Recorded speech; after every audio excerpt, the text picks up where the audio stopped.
Welcome to the 2013 Dummerston Town Meeting. I'm Cindy Jerome, and it's my honor and privilege to serve as your town and town school district moderator. Because both the town meeting and the school district meeting are warned for 10 a.m., I will call both meetings to order. This year, the town meeting will occur first, and so I will recess the school district meeting portion until the conclusion of the town portion. The 2013 Dummerston Town Meeting and Town School District meeting are hereby called to order.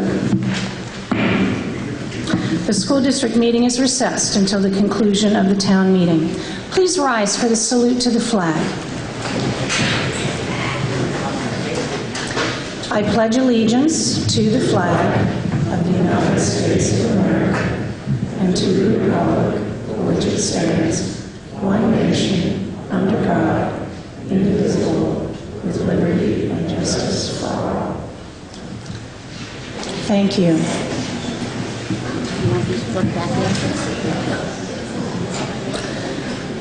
I'd like to begin today with an invocation that originated in Danville, Vermont. We are gathered today in civil assembly. We gather as a community in the oldest sense of the word. We gather to come together and try to make decisions about what is right and what is wrong. Let us advocate for our positions, but not at the expense of others. Let us remember that there is an immense gap between saying, I am right, and saying, I believe I am right. And that our neighbors with whom we disagree are good people with hopes and dreams as true and high as ours. And let us always remember that in the end, caring for each other in this community is of far greater importance than any difference we may have. We have lost some members of our community in the last year. We've lost a lot of folks in the last year. I will read their names in the order in which they passed, and then we'll have a brief moment of silence. John Hoopus Jr., Joseph Kohout, Robbie Robinson, Roger Quadro, Harold Winter Sr., Timothy Howard Busby, George Heller, Leon Bills Jr., Gary Blomgren, Nancy Marivelle, Elaine Touchette, Constance Lasher, Jean Anderson, Arthur Phaneuf, Peter Nash, and Jimmy Evans.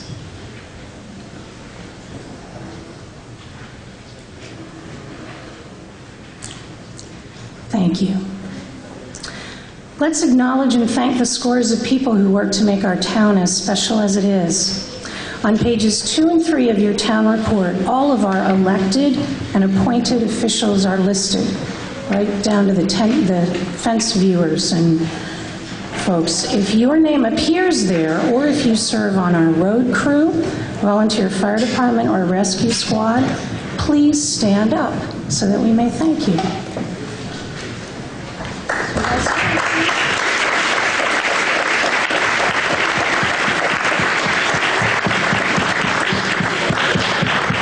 Thank you.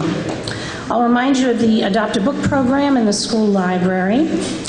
Also, the school report is set up in the art and music room behind this divider.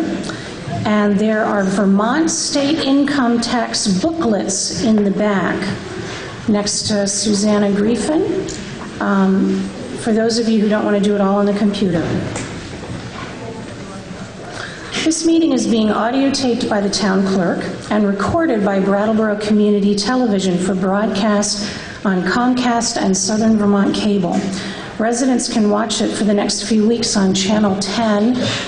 The schedule will be on brattleboro.tv.org, and it's streaming on that website as well. Then the meeting will be available to watch on demand in the archives at brattleboro.tv.org. Please put your cell phones on vibrate. Thank you.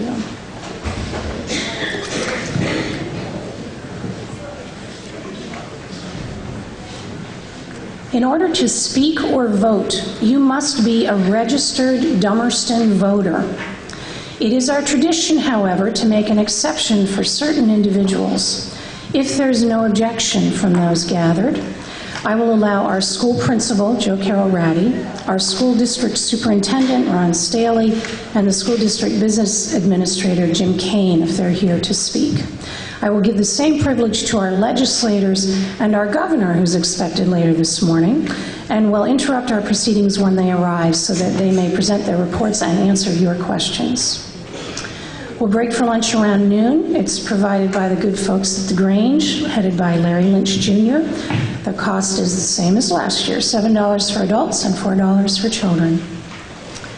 If you have difficulty standing, you have the option of holding up a card when a division of the House is called. That's when we stand to be voted, when a voice vote is not enough. Please raise your hand now if you would like a card rather than standing. Anyone? Yes. Could one of you take this to Mrs. Nancy? Thank you.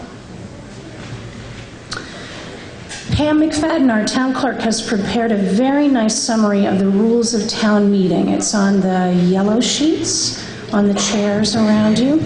I encourage you to familiarize yourself with it. It's very helpful. But I'll give you a few highlights.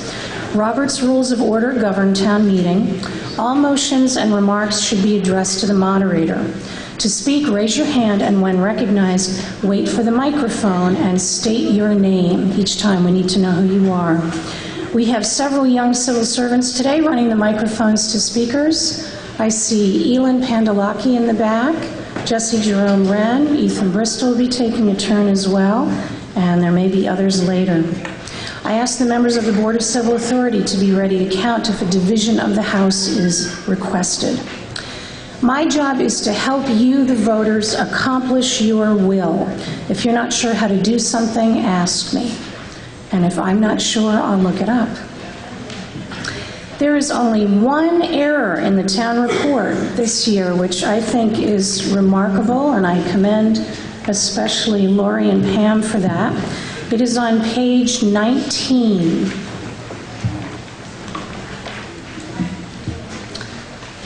If you have your pen handy, you'll see page 19, General Fund, under the column headed Budget FY 2013. The figure for Farmland Protection Fund, down 4 numbers, is $2,500. We increased that at last year's town meeting to $5,000, and that change wasn't made in this page. So the total for conservation should be $6,200. Near the bottom, total general fund expenses should be $481,792, and the total expenses, bottom number, should be $1,006,044.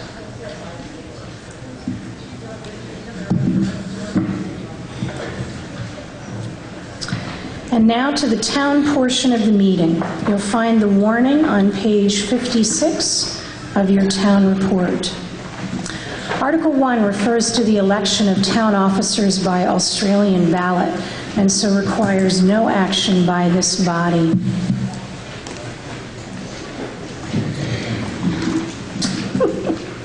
Never mind, I don't need it. Article 2. Article 2 reads to act on the auditor's report of the town accounts.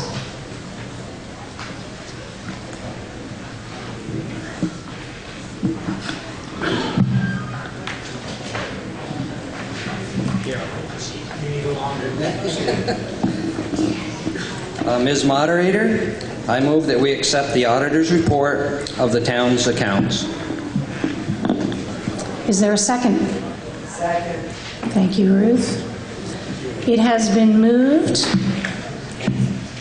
and seconded that we accept the auditor's report of the town accounts.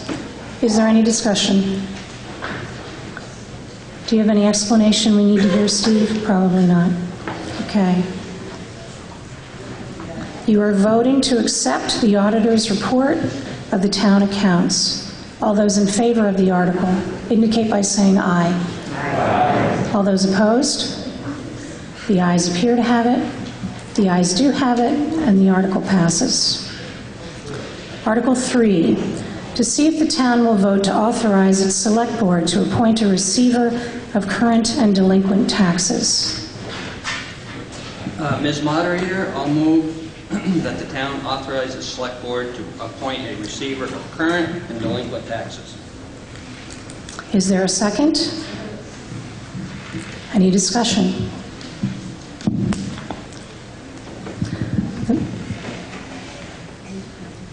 Who just gave us the second? Pam didn't hear. You are voting to authorize the select board to appoint a receiver of current and delinquent taxes. All in favor? Aye. Any opposed? The ayes appear to have it. The ayes do have it. Thank you. Article 4, to see if the town will vote to raise the sum of $112,000 through taxes and appropriate said amount to the capital fund for future capital needs. Ms. Moderator, I move that the town raise the sum of $112,000 through taxes and appropriate said amount to the capital fund for future capital needs. And you'll find the layout of that capital plan on page 21 of your town report if you have any questions.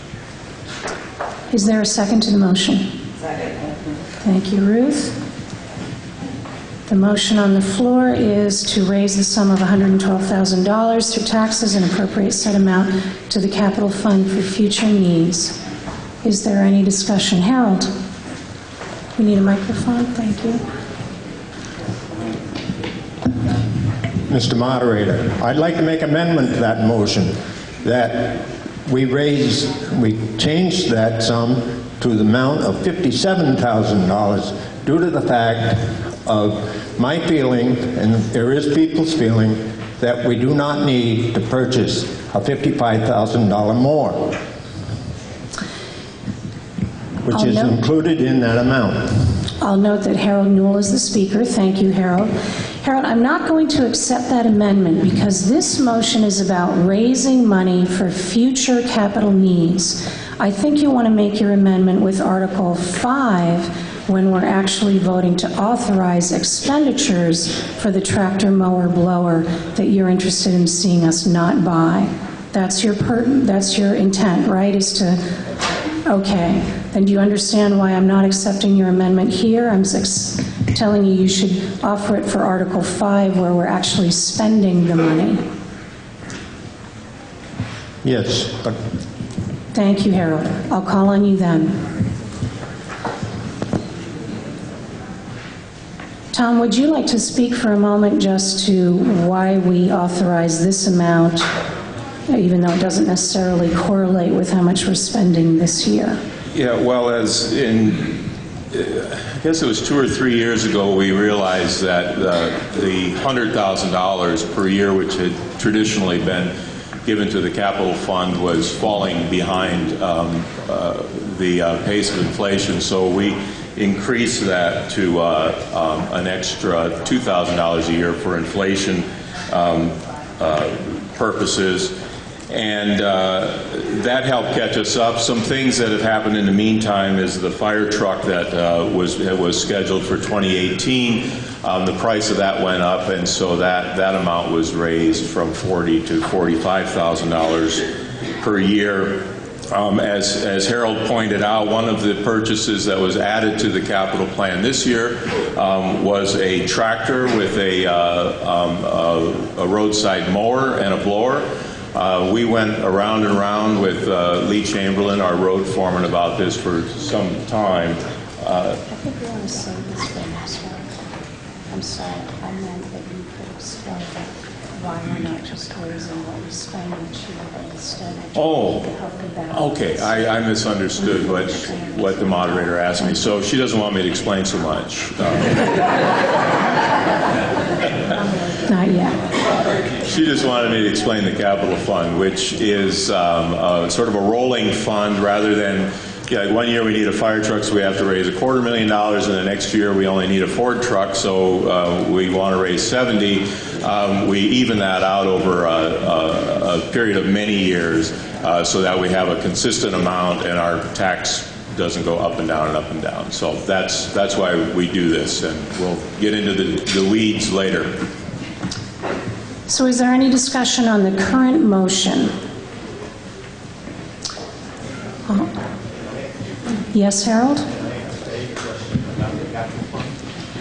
If it has to do with raising the 112,000, okay, let's save it for the next article, Harold. Thank you. No, it does not have, it does, in a, it's a question that's in the book that I would like an answer to. Last year, we raised $104,000. On page 5, you will see that only $102,000 was deposited by the book. I'm going to, I would like to know the reason why. So you're saying, Harold, that last year we voted to put $104,000 into the capital fund, but the town report seems to indicate only $102,000 was deposited. That's what it shows. Okay. That's what it's on page 5 in the capital fund. Flora, did you?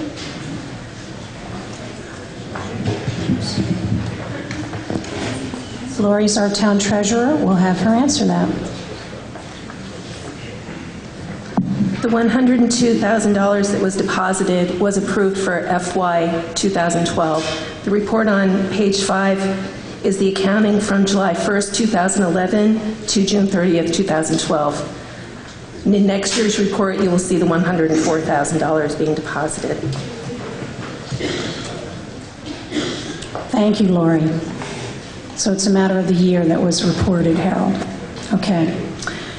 Any other debate on the question on the floor?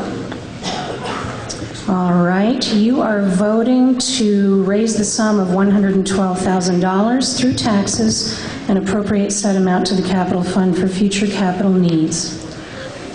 All in favor signify by saying aye. Aye. Any opposed? No. The ayes appear to have it. The ayes do have it. Article 5, to see if the town will vote to authorize capital expenditures in the amount of $80,000 from the capital fund for fiscal year 13-14, $25,000 for town garage heating system, and $55,000 for the tractor mower blower. Here come the weeds. Ms. Moderator, I move that the town authorize capital expenditures in the amount of $80,000 from the capital fund for FY 13-14, $25,000 for the town garage heating system, and $55,000 for the tractor mower blower. Is there a second to the motion? Second. Thank you, Lyle. Bill, would you like to start with an explanation of this, please? Sure. Thank you. This was one of the more, I will begin by saying this was one of the more contentious things that the board dealt with in preparing the budget. And I think I was the deciding vote, a 3-2 vote in favor of this.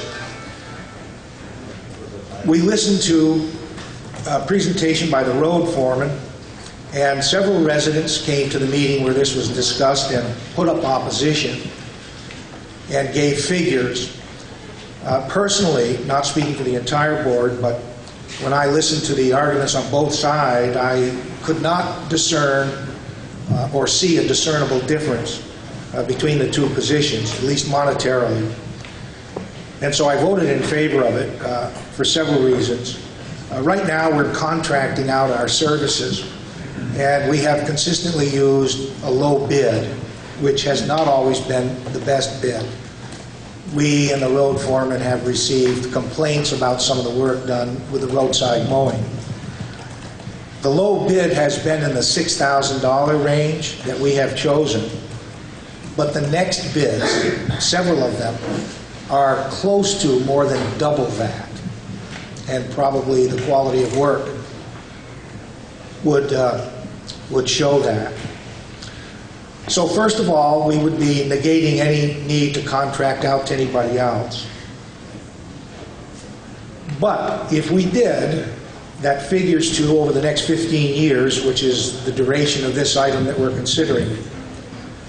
at $8,500, not 6, but assuming that the cost will go up over 15 years, and assuming we take a low bidder, and assuming that the low bidder is in line with what it is now, it's $127,000 that we won't need to raise in expenditures to pay for roadside mowing. There are fuel costs and labor costs that we have, but even with those figured in, the cost differential I didn't find to be discernibly different. So we have our own people, our own equipment, our own maintenance, and our own pride doing our roadside mowing. And if we have a problem with it, we can fix it very easily rather than complain about it because we've given this out to a low bidder. I kind of look at it as renting year after year after year as opposed to owning the situation. Thank you. Harold, would you like to offer your amendment now?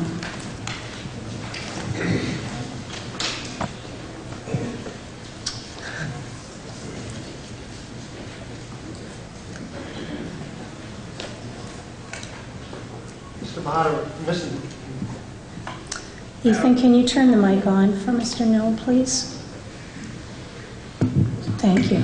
Moderator, at this time, I would like to reduce the capital expenditure funds to the amount of $25,000. The reason for this is I would like to remove the cost of purchasing the $55,000 mower. I have done considerable investigation on this. There's no way that we can buy a mower for $55,000 tractor, mower, and blower for $55,000. Harold, I'm going to interrupt you so that we can officially see if your amendment gets a second. So as I understand it, your amendment is to eliminate the tractor, mower, blower from the capital expenditures for fiscal year 13-14. Is that correct? That's correct. Okay. Is there a second to Harold's motion? I will second this. All right. Continue, Harold. I have done several investigating into this matter, and there's no way that we can buy a tractor, mower, and blower for $55,000 that is going to do the job and will stand up. There's not one on the market that's made. We also, due to the times, we got to remember what happened last week with the government. We ought to think of that. We had people in this room that were deprived and taken things away from them. We had children that will no longer have certain things due to the cost and the living the government is in. We've got to think of our dollar. But getting back to the mower, if we bought that and figuring it, I have checked back on the town reports, and it runs back several years, anywhere from $6,000 up. We have spent, yes, but that mower is going to be depleted and gone at $55,000 mower and blower is not going to be even running in 10 years. So that is my opinion, and who wants to have somebody out there blowing leaves on their lawn? We spent $80,000 for a backhoe last year. If we've got that many leaves in the ditch, why can't we use the backhoe or our bucket loader? Thank you. Thank you. There's an amendment to the main motion on the floor. The amendment is to reduce capital expenditures for the coming fiscal year to only $25,000 for the town garage heating system. Would anyone else like to speak on this amendment?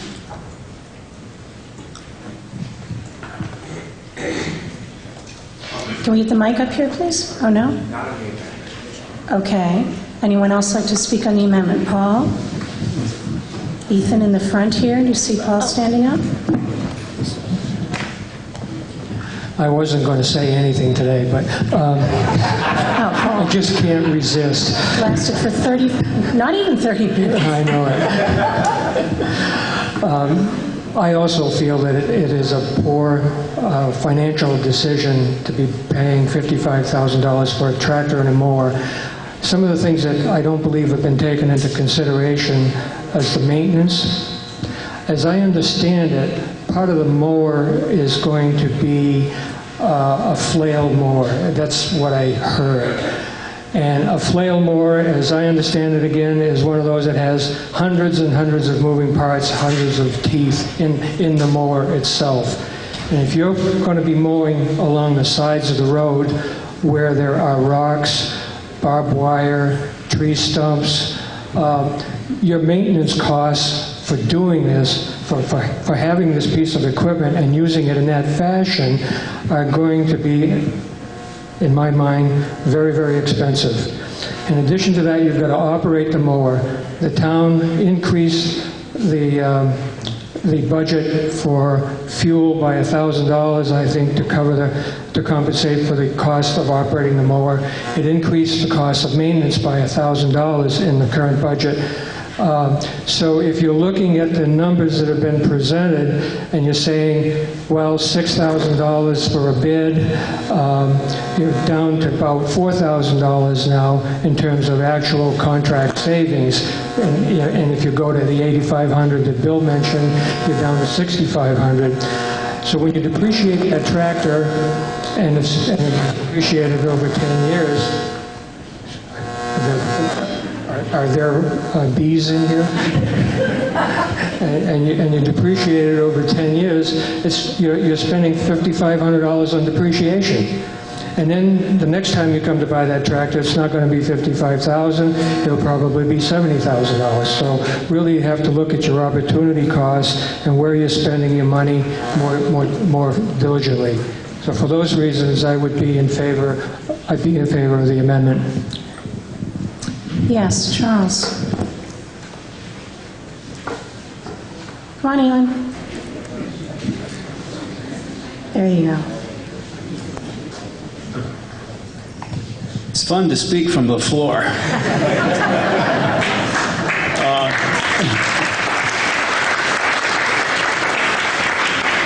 I would like someone, either a select board member or Lee Chamberlain perhaps, to speak to Harold's opinion that this isn't of sufficient quality.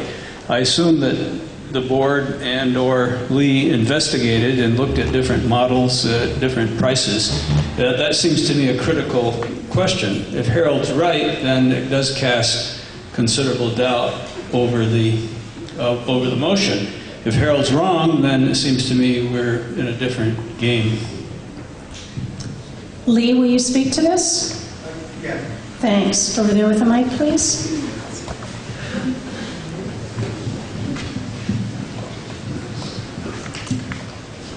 Would you mind standing, Lee? Thank you. Okay, as far as the tractor, we did get prices. It's just a 60-horse tractor with a cab. The flail mower is the mower that the person who did the mowing last year used, so it is possible. Checking with Pinnacle View, they did say this is the mower that we should be getting. It totally offsets from the tractor, and I did get prices, and hopefully it's actually going to come in a little less. As far as the leaf blower will be a lot less aggressive on the ditches. We're only going to use it where we can blow them out in the woods.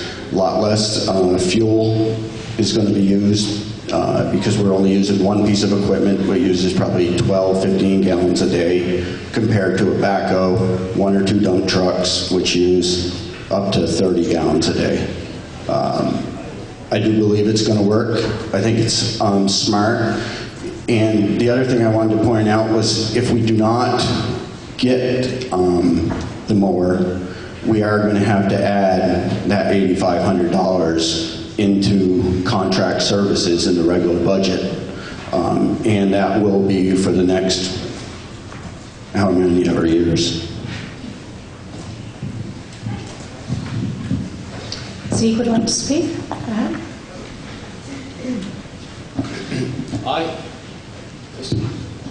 I initially was opposed to getting this mower and the blower and tractor. Since that vote, I've talked with Lee Moore. The tractor is Kubota 60 horsepower tractor, one of the same ones that I use in the orchard at Scott Farm, and we generally consider that to be about a 15-year investment. We'd be able to keep it going for about 15 years. The mower, which I was skeptical about, he has since pointed out that it's an articulated mower and should be able to mow the various terrain and slopes and that I initially had questions about. And the blower, in the past they've been using a loader and then 2 dump trucks to go down the roads and do the ditching. And some residents on Kipling Road complained that the road looked like a war zone after this process of clearing the leaves. So I think that I've come around more to his thinking. I'm concerned about the expense of the machinery, but looking further ahead, I think we'll be spending closer to $10,000 to $12,000 a year on contract mowing. So I sort of on the fence on this. I think I'm leaning more towards the purchase of this equipment. So, but I started out firmly against it. Any other comments? Yes, Mark?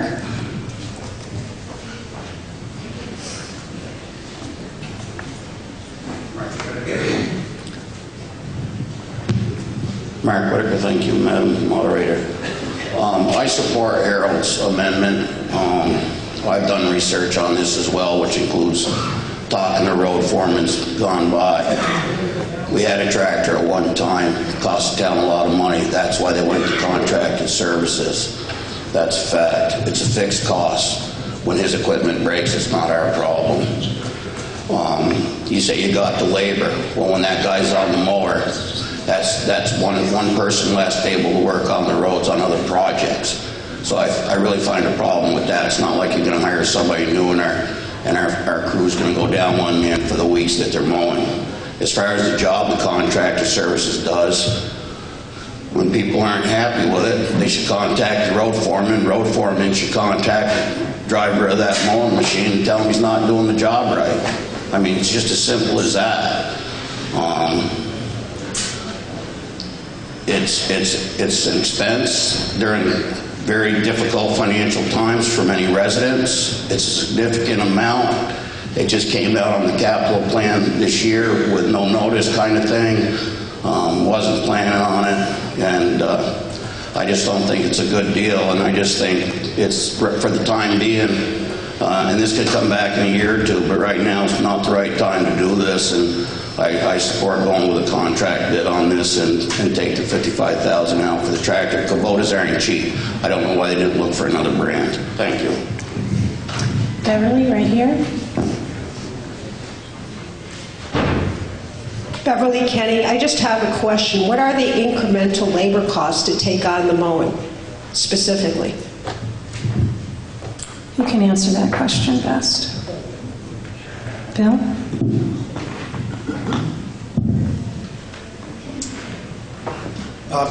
We do have estimates here. Mowing takes about 30 days, and the tractor and leaf blowing about 15 days at 12 gallons per day, 180 gallons of fuel. And with the mowing, 12 gallons per day, 360 gallons of fuel. A total cost for all of this of fuel would be $4 per gallon, would be about $4,300. But I would interject something else here. A year ago at town meeting, the assembled body approved the wing for the dump truck, and it had the same kind of controversy to it that we're experiencing with this. And I don't know if this is a good thing, and some of it, in all probability, is the result of virtually no winter a year ago and a relatively mild one this year. But this board, the select board, was able to cut the overtime hours of the road crew down to 185 hours this year in this budget from 200. And prior to that, with normal winters, when we used to have the long winters, that was even higher than that. So I don't know necessarily that you can put a finite figure on how many hours, but according to the road foreman, the wing for the dump truck has saved an enormous amount of time in labor. Whether that means they're taking naps in the culverts instead of doing something else, I don't know. I doubt it. There's lots of work to be done in this town and in any town, so I'm sure they'll justify their work hours, whatever they are specifically. I don't know if Lee wanted to add more to that or not. Eric, in the front, please. Eric Kruger. One thought that came to my mind is there is accounting for the mower expense, but from my understanding of the leaf removal expense, there could potentially be a cost savings by the fact that the leaf removal is now a one person, one machine job instead of a three person job. So would anyone like to address that potential savings in the leaf blower apparatus? Lee? You take it to Lee, Jesse? Thanks.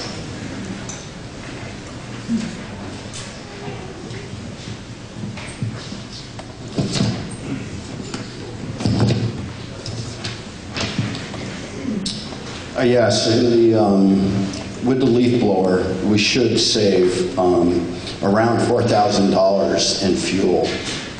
As far as, like Eric was saying, the one person doing the job, which three were doing, there is a cost savings there, and that's only figuring on doing 80% of the roads with the leaf blower. So I think it's definitely going to save. And as far as the question over there, I don't know if she was talking about labor. We aren't going to add anybody to run the tractor.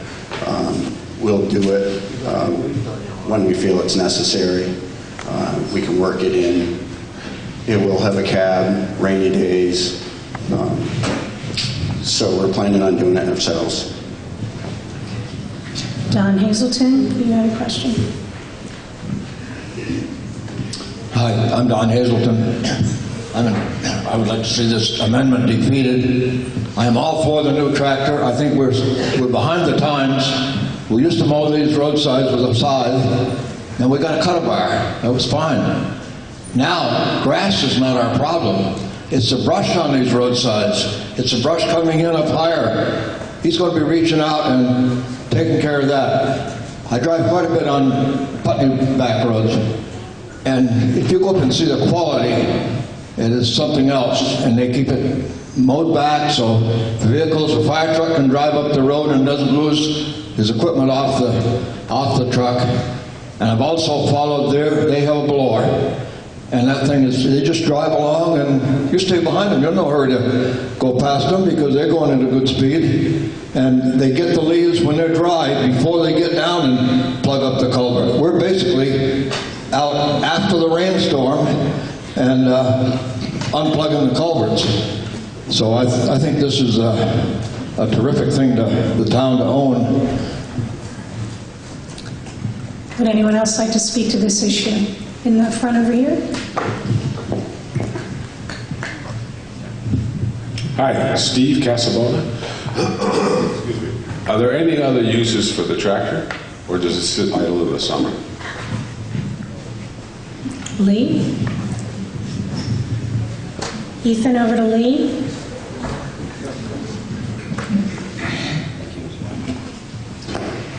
Yeah, so we do have a York rake, which that will be able to be used during mud season. We're hoping to use it some up on the Dummerston Hill. And we do also have a postal digger currently, so we're using that for culvert post signs, anything that comes up. Anyone else want to speak to this issue? Yes, Tom? Yeah, I just want to say also, as you've heard from the other members, we were all dubious about this when Lee first brought it to us, and we kept sending him back for more information, and we even put another public bid out on the roadside mowing just to make sure that we were working with the right numbers. The contractor we've been using at the $6,000 number is no longer eligible for this work, and their next lowest bid, as Bill mentioned, was $11,000. So thinking that $11,000 was the floor, we wanted to see what was out there. We got no bids, so we just have to assume that that probably is going to be our lowest bid. And the worst case scenario is we added the numbers up with the depreciation of the machine, the fuel costs, the maintenance was $9,000 to $10,000 at best estimate. So again, as Bill said and Zeke said, it's financially, not a slam dunk. But what convinced me finally to vote in favor of this article was all of these ancillary uses that we're going to get out of it. The leaf blower and the savings there, instead of having a guy in a dump truck and a guy on a backhoe and maybe a third guy spotting, we've got one guy on a tractor. The other uses, pulling the rake when it's necessary. That just seemed, then it turned into a no-brainer for me. The roadside mowing is going to pay for it, and we get all these other uses out of it too. Are you ready for the question? No. Mark? I can let you speak second, Mark, if everyone else who wants to speak to the question has already spoken. And seeing no... Oh, give me a moment, Mark. We've got Rich Lumen in the back who hasn't spoken to this question yet, and then I'll come back to you, Mark. Thank you. I'm Rick Lumen. I work for the Town of Brattleboro Highway Department for the last 25 years. We just barely get an over rail mower in Brattleboro, just like with Don's comment. It keeps the brush back, keeps the ditches open. We find it works really great in Brattleboro. With the blower aspect, we do not have that in Brattleboro, but we are looking into it. The town next door to us has one, Guilford. They absolutely love it. It saves on your gravel prices. You're not pulling all your gravel out of your roads, and you'll be able to reuse your gravel again. So that's something that we're looking into Brattleboro, but the mower I think is a good purchase for the town of Dummerston. Thank you. Thank you. Mark, one more moment. Steve Glayback would like to speak to this. Actually, I use that for some later. No, we can't turn that speaker, sorry.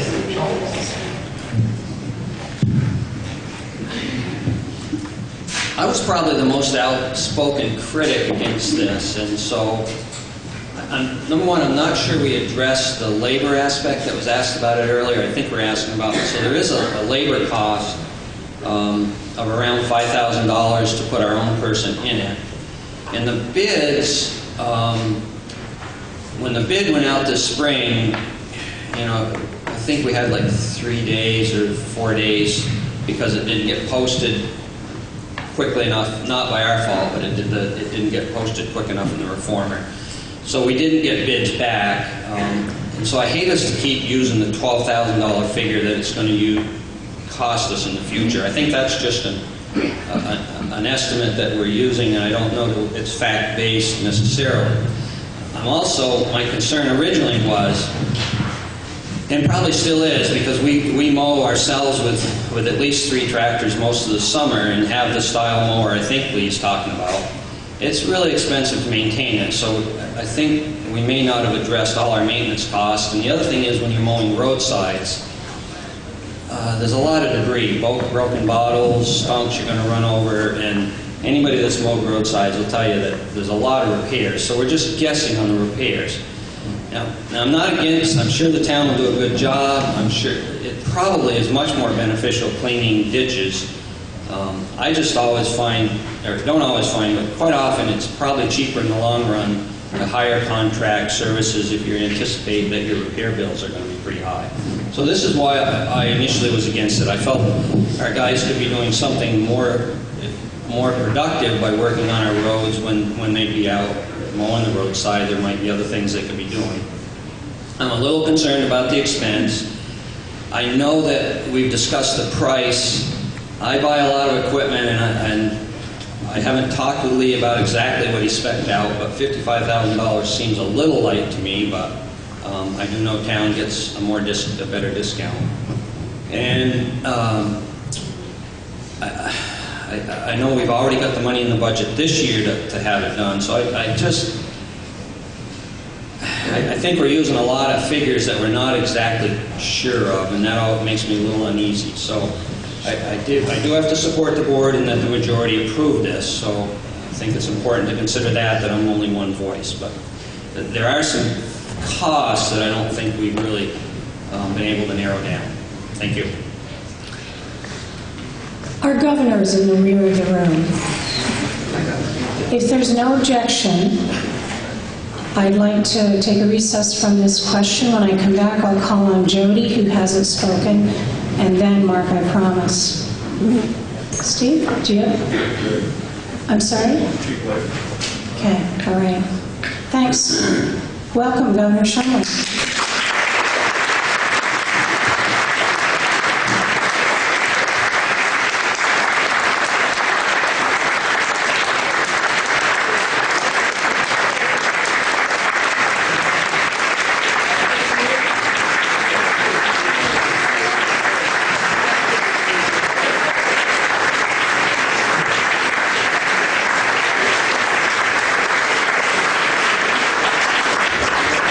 So much. It's so great to be in Dummerston. And what a warm welcome. It's great to be, I got to remind you, first governor in 50 years from Windham County. Yeah.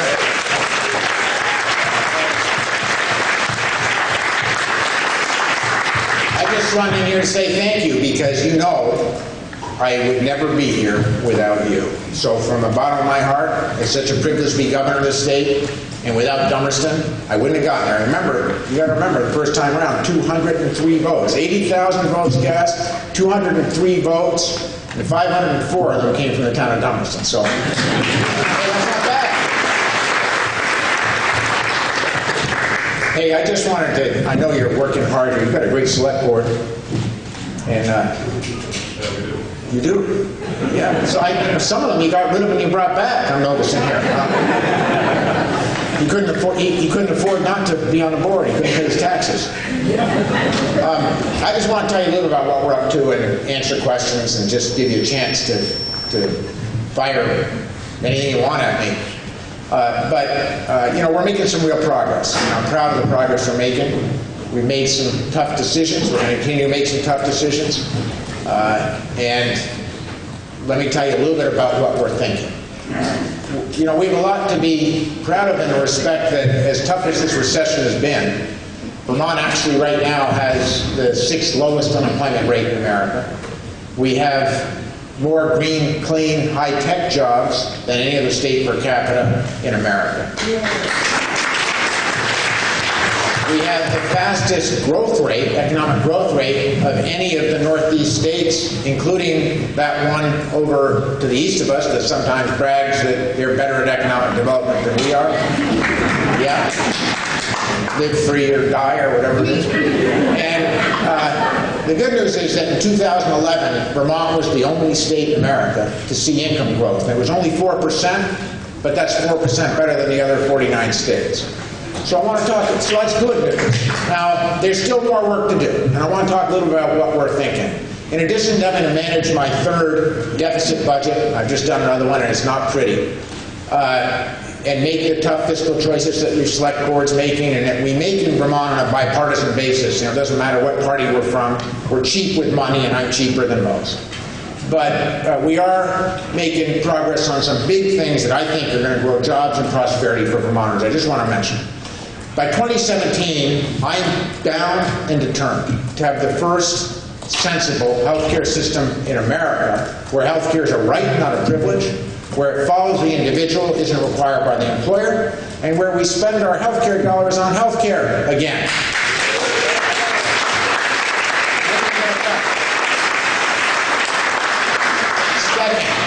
we're growing more renewable energy than any other state around us. And since I've been governor in 2 years, and you've seen it when you drive around the state, we have doubled, as an example, doubled the number of solar panels in Vermont in the last 24 months. Doubled it. And we're going to double it again in the next 24 months. And we're going to keep going until we have clean, green, renewable power across the state. I think we can show the rest of the country how to do it and how to do it right. And it grows jobs and economic opportunities while we do it. And why more governors and those folks down in Washington won't see our challenge of climate change as an opportunity for economic prosperity, I don't get, but I do, and we will keep it up.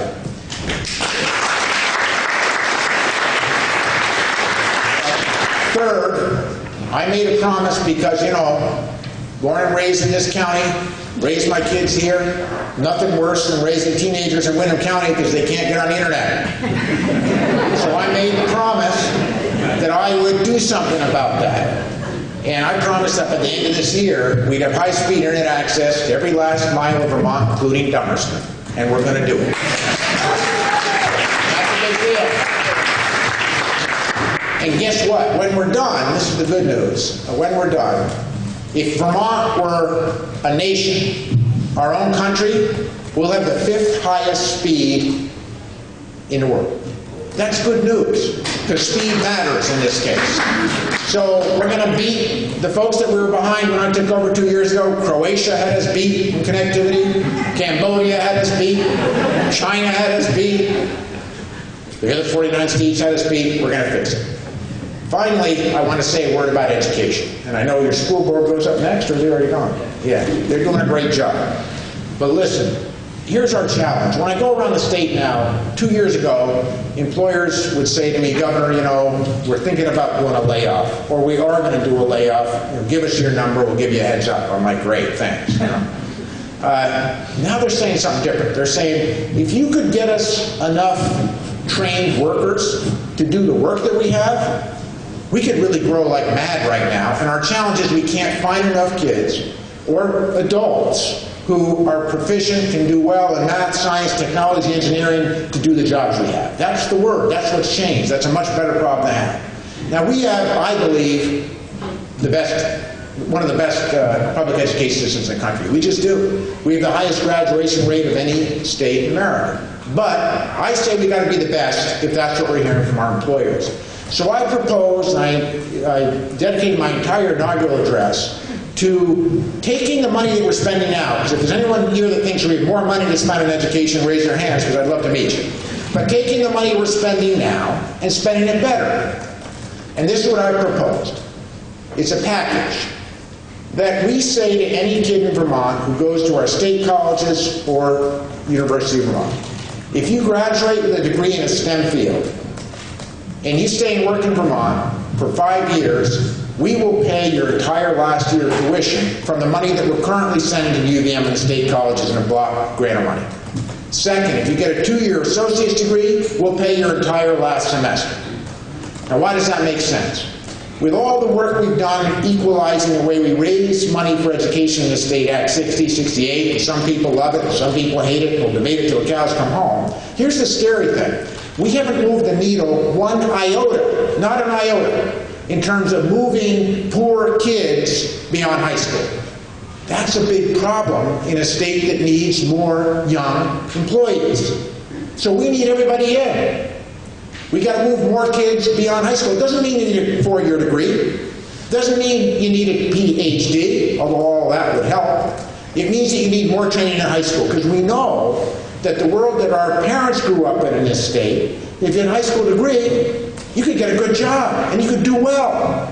Today, you can't. It's just that simple. The bold truth is you are dedicated to a low-wage job if you don't get beyond high school. So what else can we do?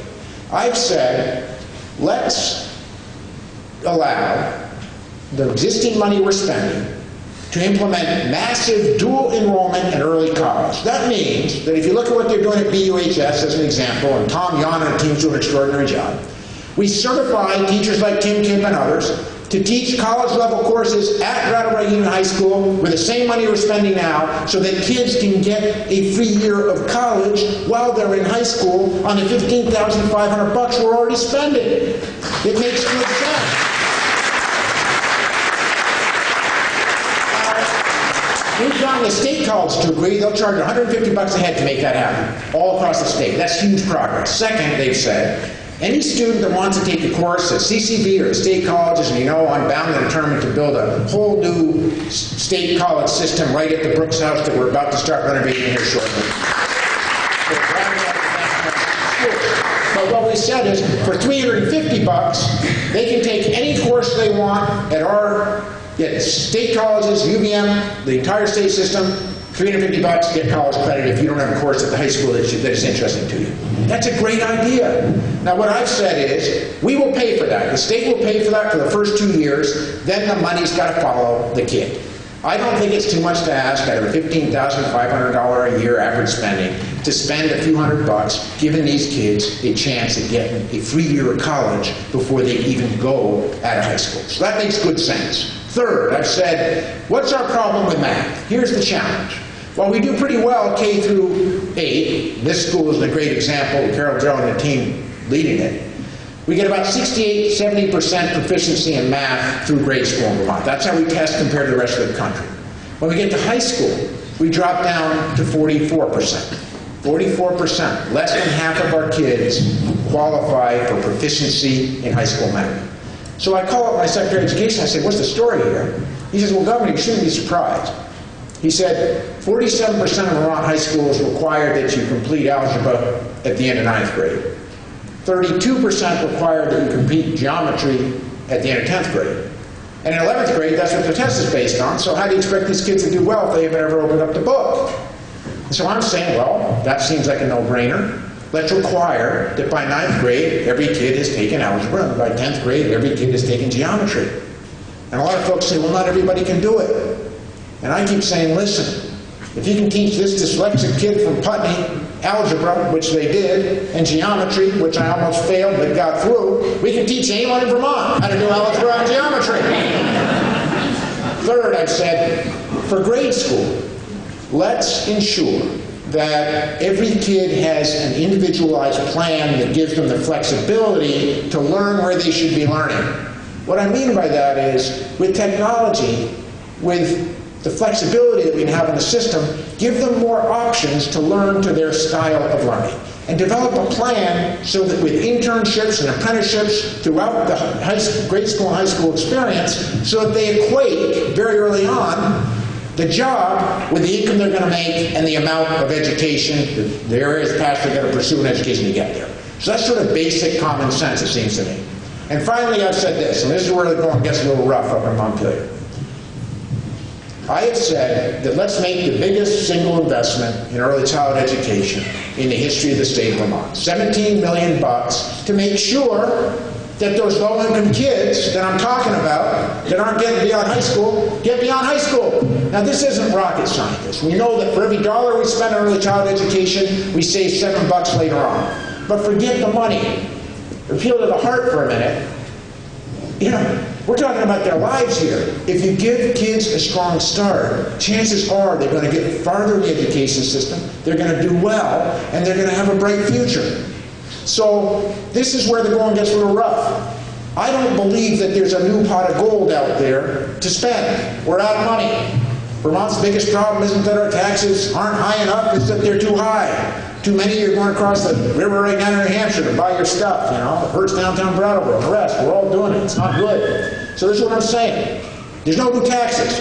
Let's use the money we're spending now better. And what I proposed is that we take a portion of the Vermont match of the Earned Incomes Tax Credit and apply it to low-income kids to give them a huge subsidy increase so that they can get a strong start in early childhood education.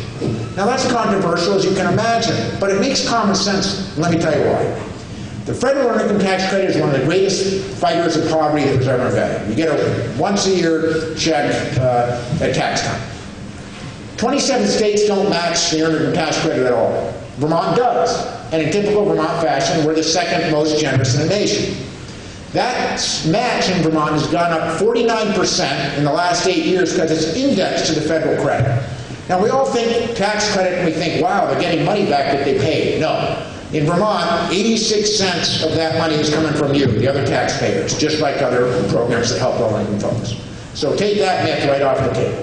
What I'm saying is, let's reduce that 49% increase somewhat, spend the money on their kids, because kids should be our first priority, and give them a massive increase in the amount of child care subsidy they get. And let me tell you why that makes even more sense. Vermont's the only state left in America that has a timeless, no limits on welfare reach-up benefits. None. You can be on forever in some cases. Now, here's the problem. Not only are we timeless, and I believe that welfare should be temporary, not timeless, but secondly, we punish you when you get a job. And I'm going to tell you this real story. I was up at Sonex here recently. Sonex makes secondary auto parts. You know, they're employing about 130 people up in Rockingham. They started out in a garage that when I was on the select board in Putney, we rented to Neil Joseph. He had this idea 30 years ago.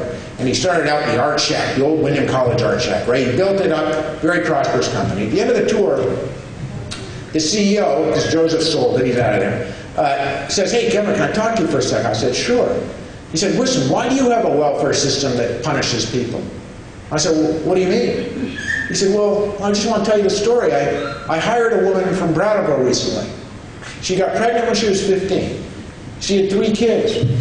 When the 2 youngest were old enough to get qualified child care, she entered them. She put them in child care. And she took a job with us. And we loved her. And she loves us. And it was the first job in her life. She felt so good about herself. She's bright. She's eager. She's a great employee. She comes to us 4 Fridays into work in tears and says, I got to quit. I said, what do you mean you got to quit? I got to quit because I've lost my child care subsidy, I've lost part of my housing subsidy, and I can't afford to feed my kids. I got to go back on reach-up welfare. And he says, well, what if I give you $1 raise? She said, no, that'll make it worse. That'll make it worse. So what I have said is, let's time limit reach-up welfare. Let's get rid of that crazy system so that when you make more money, you do better than if you stay home. And I say that, some are saying I'm cruel, I kind of call that compassion.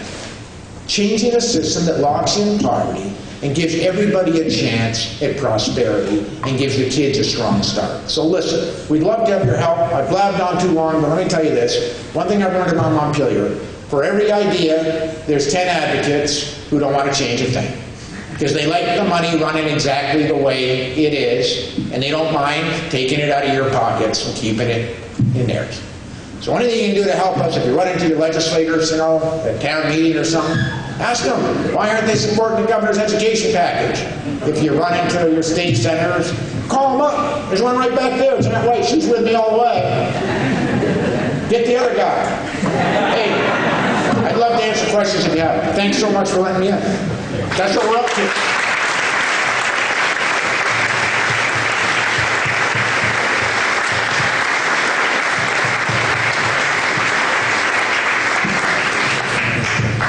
Do I get to call him or do you? Joe, Norman, take it away. Someone said when I came in, you hadn't spoken yet.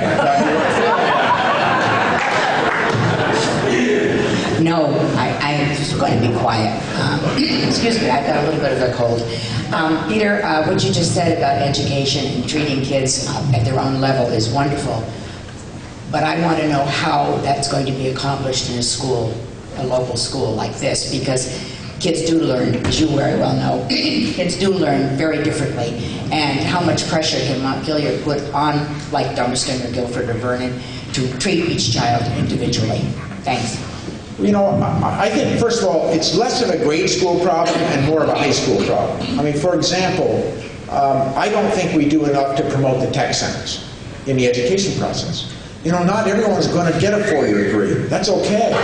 Do you know that we're going to, with current demographics, if things keep going like they are, and look around the room here, I mean, when you all first elected me to the House a long time ago, You know, I wasn't gray, I wasn't wrinkled, I had these big bags under my eyes, and, you know, looking around the room, you know, we're getting on. And the challenge we have right now, this is a scary one. If, go look at your plumber or your electrician. Now, mine happens to be here, but, you know, he's getting gray and old, tired too. And my point is, we're not even going to have plumbers and electricians to do the work that we got to get done on the curve that we're currently on of replacing the old guys with the young ones. So we got to be much more innovative about saying to our schools, listen, we got technology now. We got distance learning. We got a lot of options. We have great tech centers. We've got great opportunities, partnerships. Let's give every kid a plan so that by the time they get to 9th grade, they know the flexible pathways that they have. I think we can do it. I think the school boards want to do it.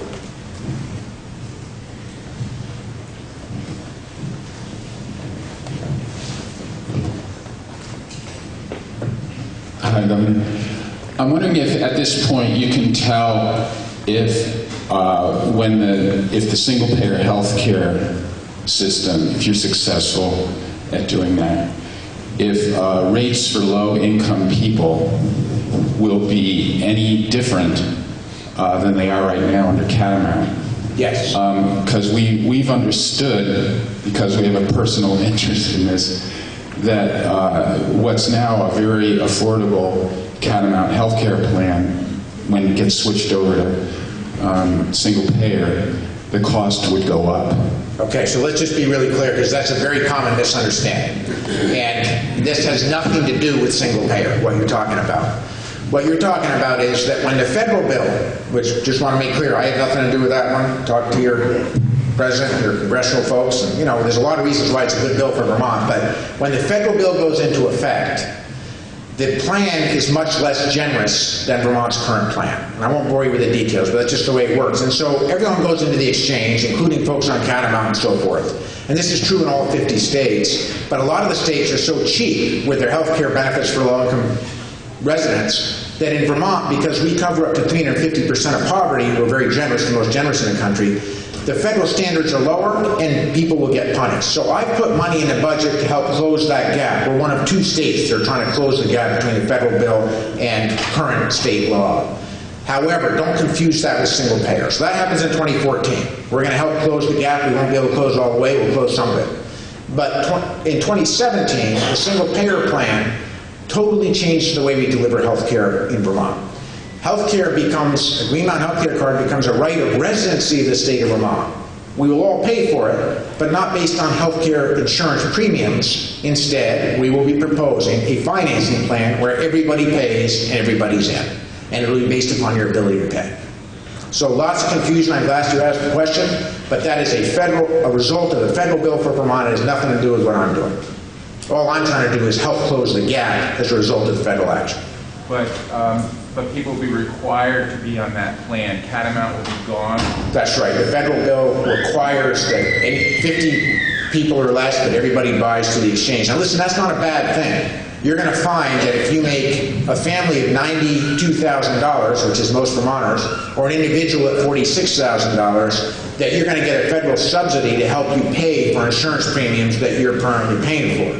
And small businesses are going to find, I believe, that they may well want to get out of the health insurance business, let their employees go to the exchange and buy insurance, and they'll come out better and their employees will come out better. So it's not all bad, but in Vermont it has an effect on our lower income folks because our current plan is more generous than the federal plan.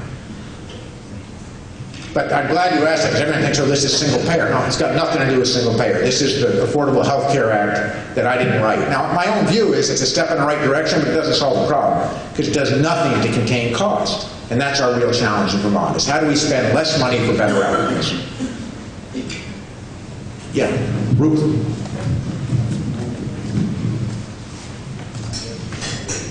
Some people think I need a microphone. I know you don't. Merrill does. As we get back to education, as maybe some of you, most of you know, I'm your Dummerston representative to the Brattleboro Union High School Board, and I'm also on the high school board's Career Center committee, and we are having a hard time getting the other high schools in the area to send students to our career center because they're losing money by sending students to our career center, and they don't want to lose that money. The career center is a wonderful education. They give a great education to kids, whether or not they're going on to school, and a very high percentage of our career center students do go on post-secondary and do very well. But they're not, the kids in the outlying towns are unable to take advantage of this. Right. I'm familiar with the problem. So you need to find some way to fix it. Listen, it is a problem with some of the career centers where the high schools recognize the importance and the effectiveness of the career centers, but since the money follows the kid, they're hesitant from a budgetary standpoint to let them go. I mean, I think the message has to be to everyone in the education community, listen, our priority's got to be what's best for the kid, not what's best for your budget. And that's just the message we got to send. And we're going to have to be more flexible, not less flexible in that regard going forward, if we're really going to have an education system that produces the kids for the jobs we've got. So give them help from me. You're good at that. All the way in the back. Thank you, Governor Shulman. Mark, good to see you. Question. I'm pretty proud to live in one of the safest states in the United States, which comes to the Second Amendment. I want to know if you would support any kind of firearm bans or adding on any more firearm laws for our state. Well, here's where I am on that, Mark. You know, I've been hunting all my life. I think I'm the first governor that hunts in a long time. And my view is that Vermont has great gun laws for Vermont. And that if everyone treated firearms the way Vermonters do, we wouldn't be having the challenges we're having. So what I've said is, if you're going to have a solution to this challenge, and there can't be an American with a heartbeat who sees some of the tragedies like the one in Connecticut and doesn't go, Jesus, we got to do something here. I mean, we got to find ways to be more sensible about getting weapons of war out of the hands of people that shouldn't have them. So what I've said is, we don't need a Vermont solution because we've got a good solution for Vermont. Obviously, Vermont isn't the nation. I support the President, the Vice President, the Congress in coming up with a 50-state solution that makes sense. And we'll look carefully at what they come up with. But I do think we have to make some changes on a 50-state level with background checks and some of the things we can do to make mental health is incredibly important to make sure that we avoid tragedies like Newtown and Future.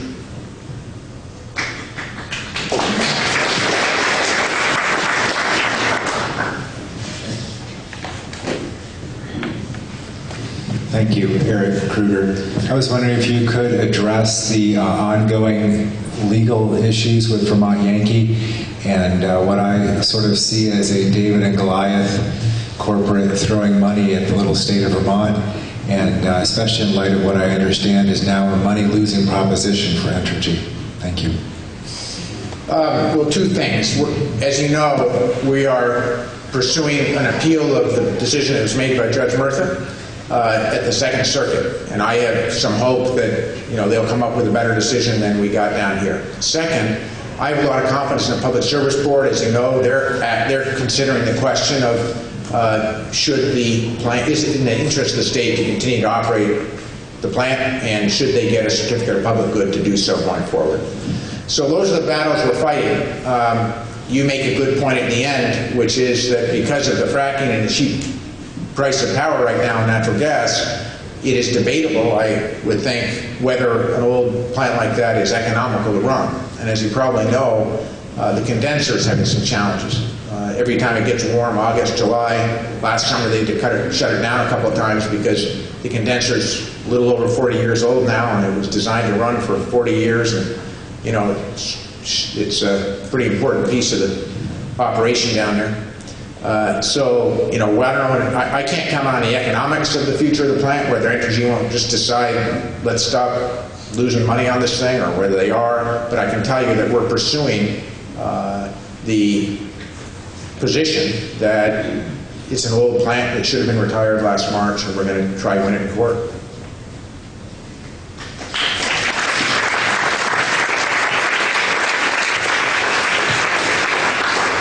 We're going to get out of here shortly here. Okay, last question, and now I'm going to let you go back to what you really should be doing. Virginia Bunker. I would like to respectfully disagree with you about the funding of high schools being more important than grammar schools. It's my belief that probably the reason a lot of kids fail in high school is that they don't have the proper foundation, which they should have gotten in grammar school, learning how to learn, getting the tools to learn with, so that when they reach high school, they can take advantage of that.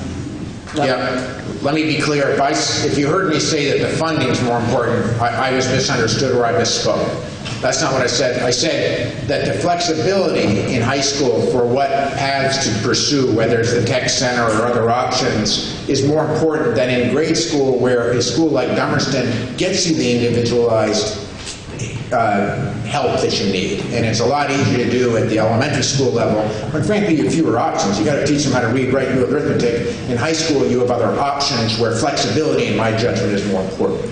That was my message. Not that listen, you're talking about the guy that thinks we've got to spend most of the money right in the first few months, because all the studies show that that's when the brain forms and develops and makes all the choices. So that's what I'm at. So listen, I'm going to let you get back to work, and I know that you've got legislators here. I see Jeanette. Thank you for sending us Jeanette White. She's doing a great job. I saw David Dean roll in. He's doing a great job. Is Mike Nowicki here? Right there. There's Mike. He's so tall I didn't notice him. Thank you for a great legislative team, and thank you for all the great work you're doing in Dummerston. And call us if you need us. Come visit us. It's lonely at the top. We'd love to see you in Montpelier. Thank you so much.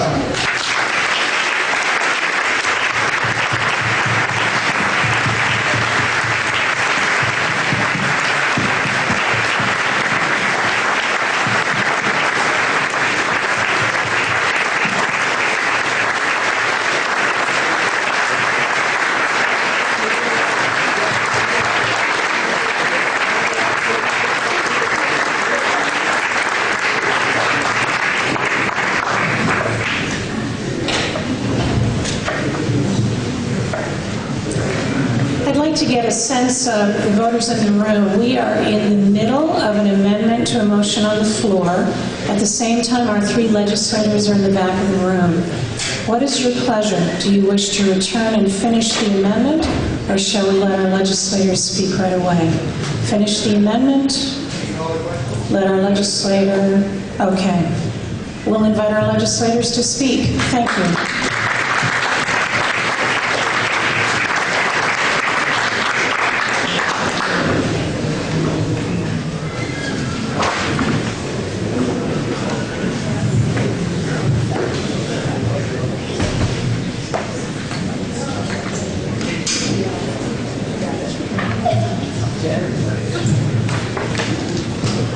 Good morning. Thank you for allowing us to continue to interrupt your town meeting.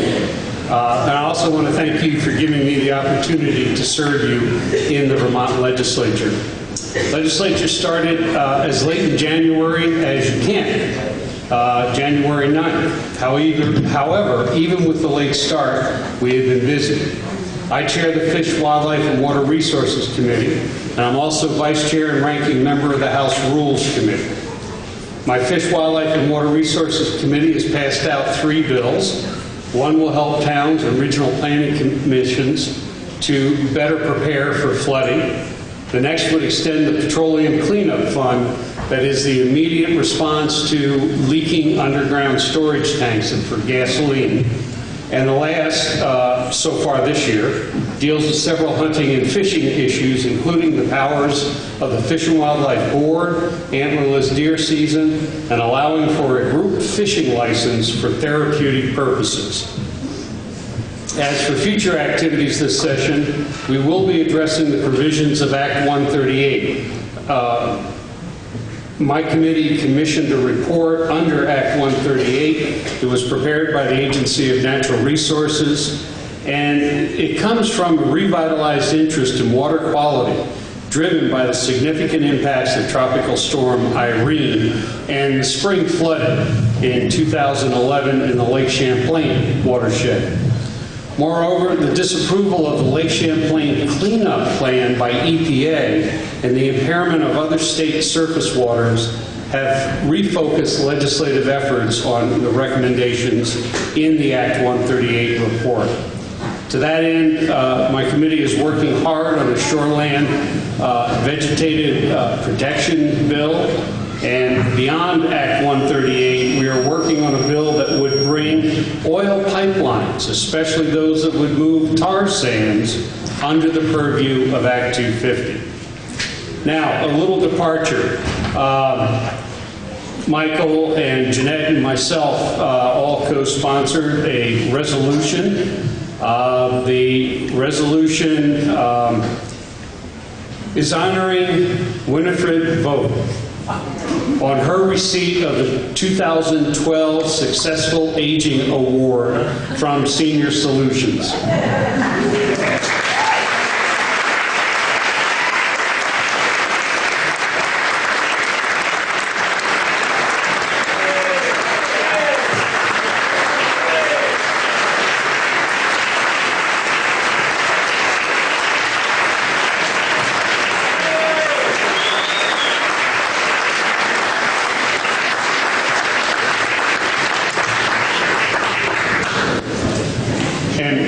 We have an official resolution up here for you, and it goes into many of the things that you have done as a good neighbor here in Dummerston. And we, the legislature, just wanted to thank you for that good work.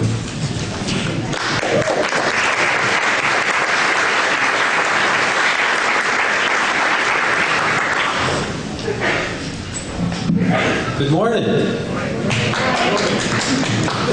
I'm Mike Berwicki, your other representative here, the junior member of our team here. And before I start, I want to say what a pleasure it is to be here. We're at the midpoint of the legislative session, of our 16-week session, and it's really wonderful to be here, to be home among friendly faces.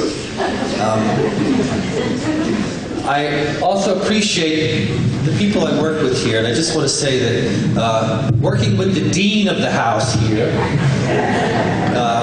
is both an honor and a pleasure, because David makes the work that we do for you go much more smoothly, as does working with Jeanette. I think we work really well together, and appreciate the pleasure and the honor to serve you. It has been a busy time in Montpelier. We've been working hard, as you expect. House Human Services, where I sit on, has been working on a number of things, a number of pieces in the budget, where we're trying to make sure that those who need help from us, the elderly, disabled, young children, get that help. Those vulnerable Vermonters that really depend on us. And what we're working on right now is where those pieces fit in the budget, because budgets are value statements. The policies that come out of budgets are how we determine how that money gets spent, and we want to make sure that the values that you share with us are represented there. And from what I know, starting with Winnie and so many people here, this is a caring and enlightened community, and we want to make sure those values are brought forth in the budget. The governor talked about health care, and I have to say that it feels good when we look around the country what's happening here in health care reform. Roger, you talked about some of the changes that are happening now, and I think what hasn't been happening is a good articulation that this change from people with Catamount and VHAP going into this the Health Connect system, which will be starting in October. You can sign up online. It's not just going to make it easier, but it's going to allow people to access the federal subsidies. Obamacare is putting a lot of money into the states to make sure health care is affordable. That's something that's not happening now, but which will. So I think, as the governor said, it's actually going to make things better. And it's a necessary step as we move towards 2017 and the single payer, which we're confident is going to both increase our health outcomes because of access, and it's going to bring down the cost of health care. A couple of other things that I've been working on in human services. We've got a couple of epidemics that we're facing here in Vermont. One is prescription drugs, opioids. We took testimony from our state medical examiner that we're now seeing 1 death a week from overdoses of prescription drugs used recreationally. The problem is opioids are all too accessible. It's a complicated problem, and we're taking a lot of testimony to try and address this because in some ways drugs have been a scourge in the country for a long time, but now these are legal drugs that are getting out in the wrong hands. So we're trying to see what we can do about that. There's another piece that's a little bit controversial, and it has to do with looking at the obesity epidemic. Vermont's currently ranked as the healthiest state in the nation. We want to keep it that way. But we're seeing our numbers around the country and in Vermont rise in terms of not just adults who are obese, but children. We're seeing children manifest maladies that we hadn't seen before in terms of adult onset diabetes, heart disease, musculoskeletal problems from being overweight. A lot of that has to do with their diet and being sedentary. It's time to have a discussion around that as a culture, as a community. And one of the things we're trying to do, because it worked in curbing tobacco use, is to increase the costs through a tax on sugar-sweetened beverages. Whether you agree with this or not, we hope you join in the discussion, because what we hope this fosters is a much bigger discussion on how do we stay healthy and how do we help our kids stay healthy.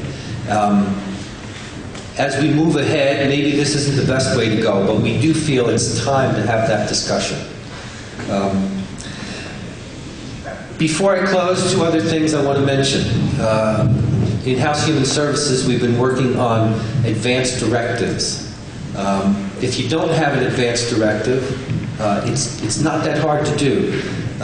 There's a couple of places you can go online. We've got a report back there, or you can look at our website, Wyndham4, and that's the number 4.net.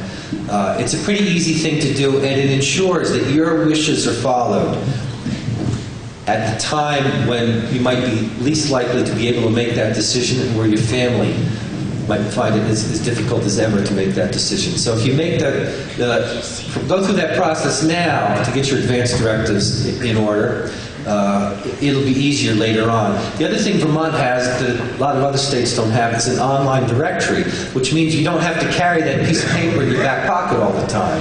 It's a free service. It's the next step. What we found is even a lot of people in Vermont that have advanced directives aren't using the online directory. So again, it's easy to access. If you have any questions, feel free to give me a call or contact one of us. There are people that can help. The other piece I just want to quickly mention is we've been hearing testimony about organ donations in Vermont. And Vermont is lagging behind all the New England states. It's an easy thing to do. You can check it off on your driver's license. You can also sign up online at donatelifevermont.org. It's a way that we can increase the pool of organ donations that save lives. Both organ and tissue donations every day can save lives, and there are waiting lists that we can do. Just something to think about. I know you all have enough to do in your lives, but if that's something that you think you might be interested in, you can check it out online. And again, there's information on our website. Thank you again for the opportunity to serve you, and look forward to hearing from some questions or what's on your mind as well. Thank you.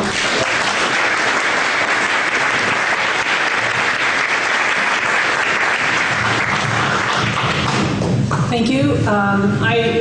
I'm Jeanette White, for any of you who don't know, and it's hard for me to believe that I'm just entering my 6th term, which means I've been there 10 years and I'm about to be there 11.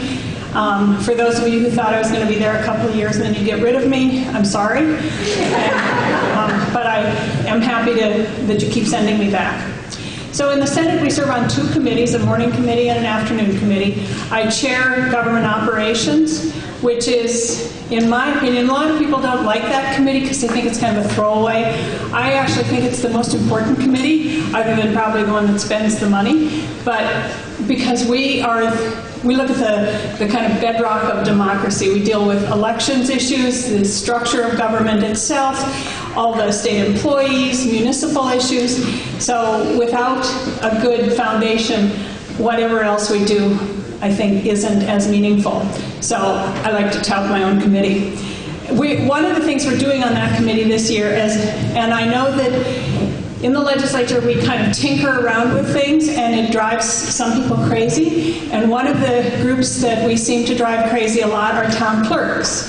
So what we're doing this year is we're going to look at the entire body of elections issues. Instead of trying to tinker with one piece and then another piece every year, we're going to look at the whole body of them and see if we can finally get it right and not tinker around with it for a few more years. I hope you appreciate that, Pam. The other committee I serve on is Judiciary. And one of the things we've been working on is reducing the prison population. Vermont has a very high percentage of people in prison compared to our population. And we were on a trajectory like this, and then we've been working with the Pew Charitable Foundation. And in 2008, we passed some legislation that started to not only bend the curve, but we're actually down to 2006 levels now, and we need to continue that. I just want to point out, in that vein, two issues that we dealt with last year in Judiciary that passed and became law that have an impact on individual lives. It'll never make the newspaper, it'll never make television. Nobody, it's not a glitzy issue.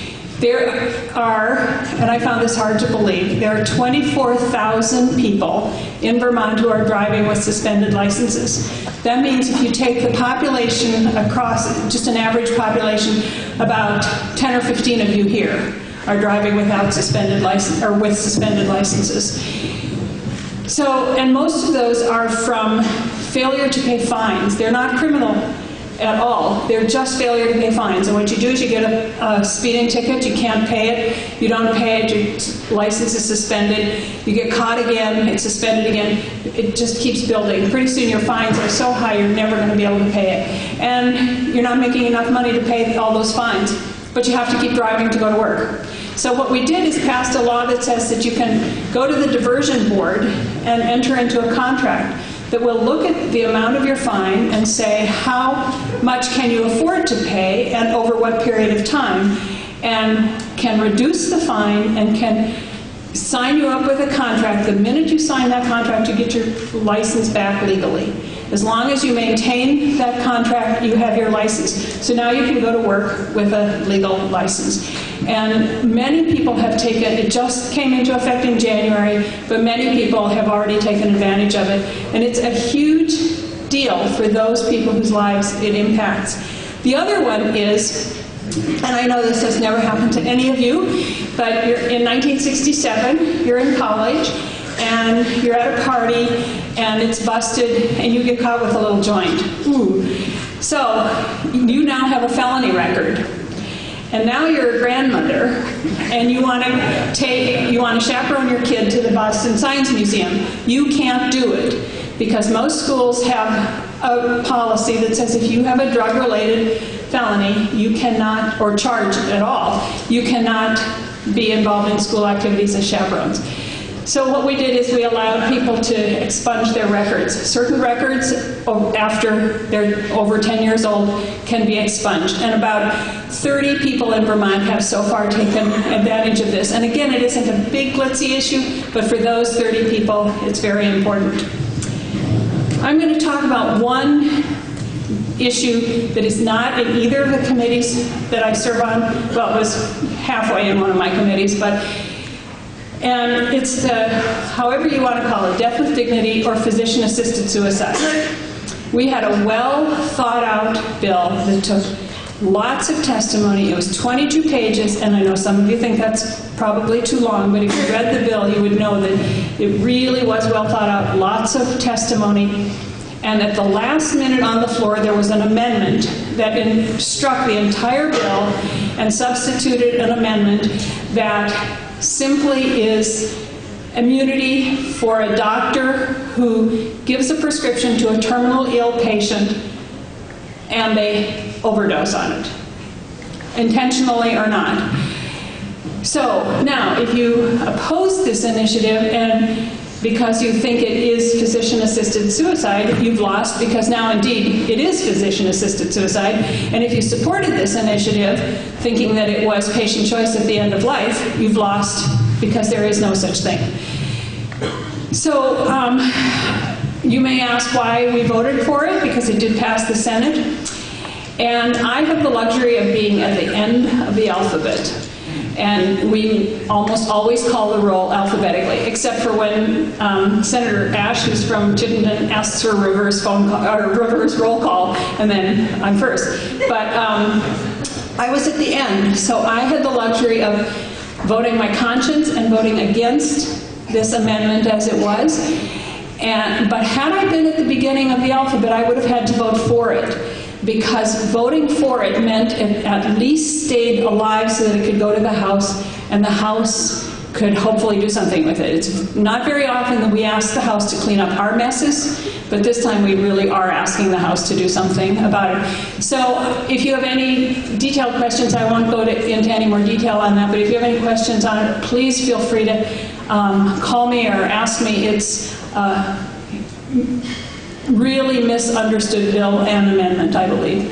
So again, I thank you, and if I'm not answering your emails, keep trying, or your phone calls. Yesterday I went from 2,590 unanswered emails down to 2,450, and so I'm working on it. But when we have an issue like the death with dignity or any other issue like that, I often get easily a couple hundred a day. So I'm working on it. So thank you again for the honor of serving you.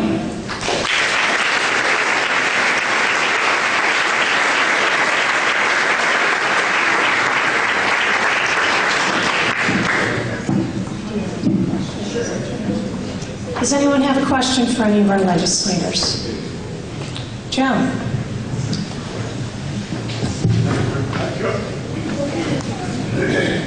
I'm Joe Cook. I would like to ask Jeanette White her thoughts on S-131, which I think is the bill that precludes courts from looking at assets of parents and other related parties in divorce proceedings. And this is a reaction to the Billings case, which has created quite a stir within the probate and family law bar.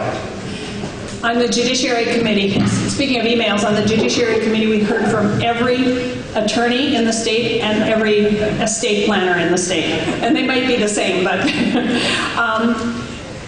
I think that the feeling on the Judiciary Committee, I don't know if you're aware of this or not, but what it says is it's based on it's called the Billings case, where there was a divorce, one party had the ability to inherit tons and tons and tons of money, maybe, and the other party, then the question was, should that be considered when dividing up the marital assets? Am I right so far? Okay. And our feeling was that the Supreme Court actually went too far and said that they had the court had the ability to look at all the assets that might be inherited. So this isn't true now, my parents have nothing to give me, and they both died, but say I might inherit a wonderful home down on the vineyard. And so when I'm getting a divorce, the court looks at it and it says, whoa, that's worth $1.5 million and you're going to inherit that, so I'm going to give your spouse 80% of your home here because you're going to inherit that. Well, in the meantime, my parents might use it all up. They might sell it. They might use it in a nursing home. They might just lose it, or they might decide to give it all to my sister. So that now I'm out. So we thought that the court went too far in saying that they had to look at potential inheritances, and they were too subjective in that. And what we've done is cleared it up and said that you can look at things that are in an irrevocable trust, but not in a revocable trust, or only maybe you'll inherit. I know it isn't a perfect solution, but I think we satisfied everybody, at least we seemed to in the end. And this Supreme Court decision was 4 in favor with Justice Reiber, the Chief Justice, dissenting from it. So I don't know if that answers your questions, but it has passed the Senate Judiciary Committee, and it did pass the floor of the Senate. So it now will go to the House. Any other questions? Okay, thank you.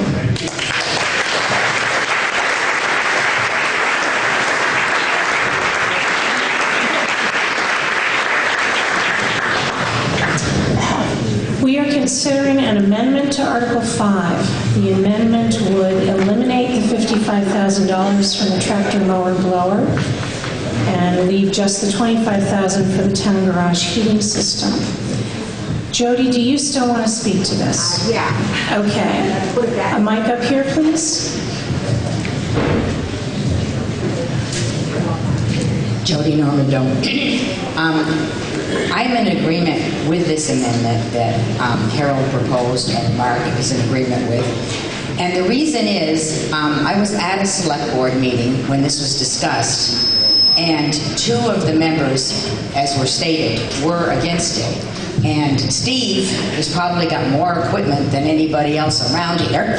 And I think he pretty much knows his equipment and knows how much it is and knows how worthy it is. Zeke was very much against this because I believe he said that he used this more in the apple orchards and he did not think that it was appropriate more for the roadside. So therefore, from these two people, I have formed my opinion and I am in favor of the amendment. Thank you. Okay. Steve, did you still want to speak to this? Yeah, I'm sure.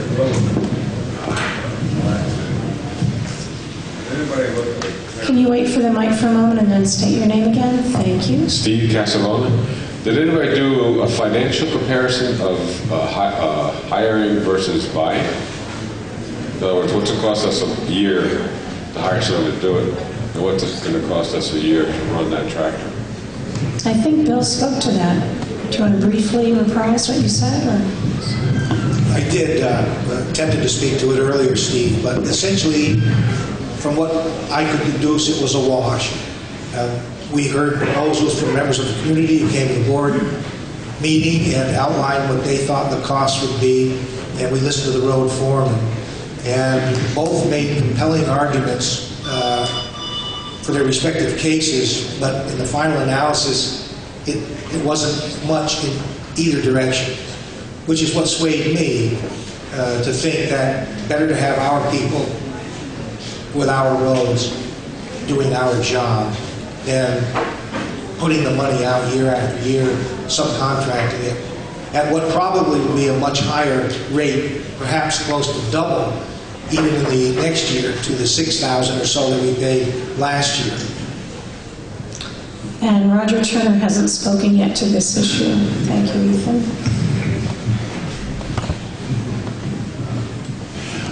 Roger Turner. What I always struggle with in discussions like this, how much time we spend on this issue the whole day, is the body gathers responsibility or what I'm trying to say is the select board has put a lot of time into talking about this. They've talked to the road foreman. They've gathered a lot of information. They've spent a lot of time in their deliberations and made this recommendation. And then it seems like at the last minute, we come in and start questioning these little decisions. And I have to say that I want to trust the select board and the road foreman. They've done due diligence in talking about it and making their recommendation. So that's right.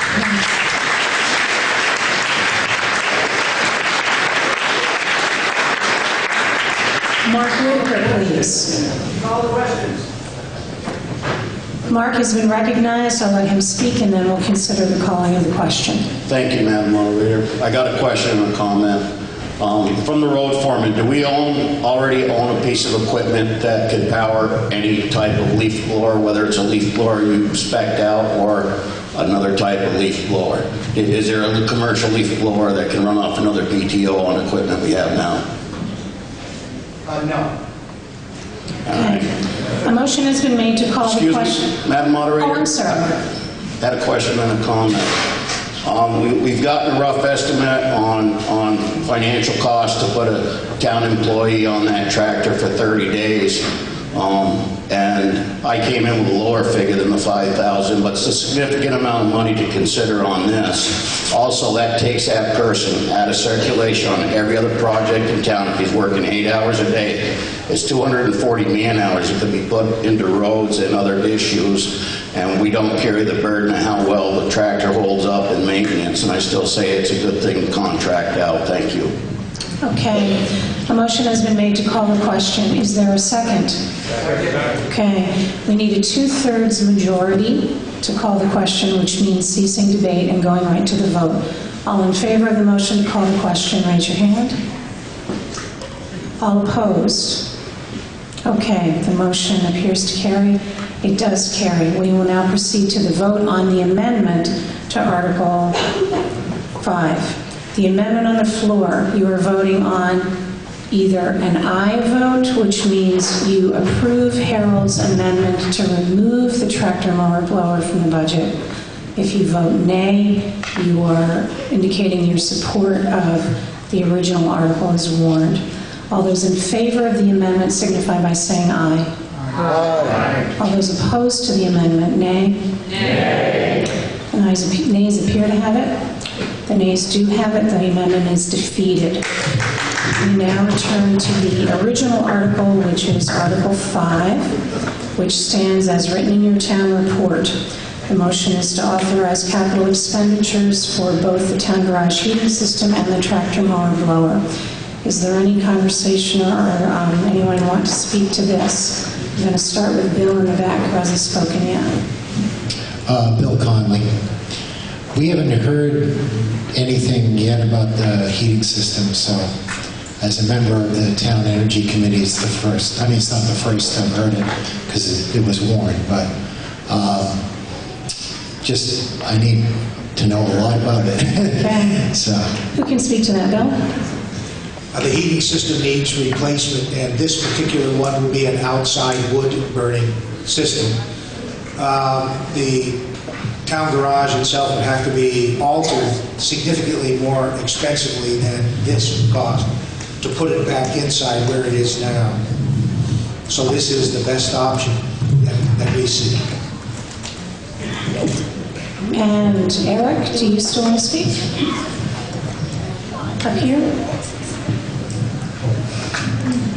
Eric Kruger. So Bill asked my question, but I'm just going to ask for more follow-up information because the description I just heard sounds like there's going to be one of those outdoor smoldering boilers that they throw logs into, and then hot water is somehow going to get circulated through the building, maybe through some ceiling-mounted Modine heaters. But as was pointed out by Bill, we're spending a lot of time and energy as a community trying to reduce our footprint. And $25,000, I know it's a big building, but it seems like we can vote with our money on this system to do the best we can for our town. And I don't have enough information and it's not my decision whether we do it or not, but I'd like to know more about it. And I'm a little surprised that in an energy expenditure like this, that the Energy Committee wasn't consulted, or we have resources in our community that know about the sort of top-of-the-line approaches that don't necessarily have to be more money. So I'd like to hear a more nuanced response to what we have and what we're getting. Bill, would you like to speak to that? I'm not sure I'm the person to do that. Your point's well taken, but I don't have the specifics for that system. Lee does if he's willing to speak about it again. Sorry, Lee. So yes, to Lee, please. Lee, can you stand so the mic runners know where to go? Thank you. What our insurance company did was they did an audit of our building, and right now we have a wood barrel stove in our work bay, or in our where we have the equipment. We had to have a plan to when we were done with that, we could not have it put back in the building as far as wood burning, unless it had a fireproof room. So this, talking with Dale Temple, who sells the outside wood boilers. He felt this was the best option. It is for an outside boiler, which would send hot water in, and then it would go to Modine's that would heat the building. We'd still have the oil in the actual maintenance bay, and that would take care of it during the long weekends that we aren't around. It would keep it heated. I'm hoping it'll be the most efficient smokeless boil there is. There's probably still some more research on that part of it. Harold. I have just a financial question to the town clerk. Okay. I would like to know what microphone, she can hear me. Thank you, Harold. Will you stand? This is directed at the public, but also the town clerk could give us the answer. What would be our tax rate when on 100,000? When we take, if we're to vote all the articles that have been placed before us on $1,029,475, that's as is. We've already passed 112,000, so now we're only left with 19. I'd like to know the amount, please.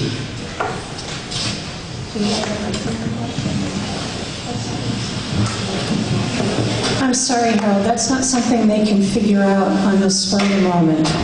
They're not able to do those kind of complicated calculations right now. What's the increase then? Over last year, that has to be one way or another. Is when the tax rate is set at the beginning of July. Lori says it depends on what the brand list is when the tax rate is set at the beginning of July. So I guess even if we gave them an hour and a calculator, they still couldn't figure it out. I see a hand in the back. Barbara Evans. I have a question about the furnace, the outdoor furnace, Lee, did I understand you say it's a wood-burning outdoor furnace? Yeah, okay. I just have read about some other states who have found them to be extremely polluting because most of them are only about this far off the ground when the emissions come out. And I think Massachusetts, and I don't know what other states have passed laws that would govern the height of the stack or the emissions control, and I just wondered if that was a factor, because I'm very concerned about the pollution levels of some of these 6-foot-high outdoor wood-burning furnaces and whether there isn't a more energy-efficient and environmentally sensitive solution. Thank you. See a hand over here.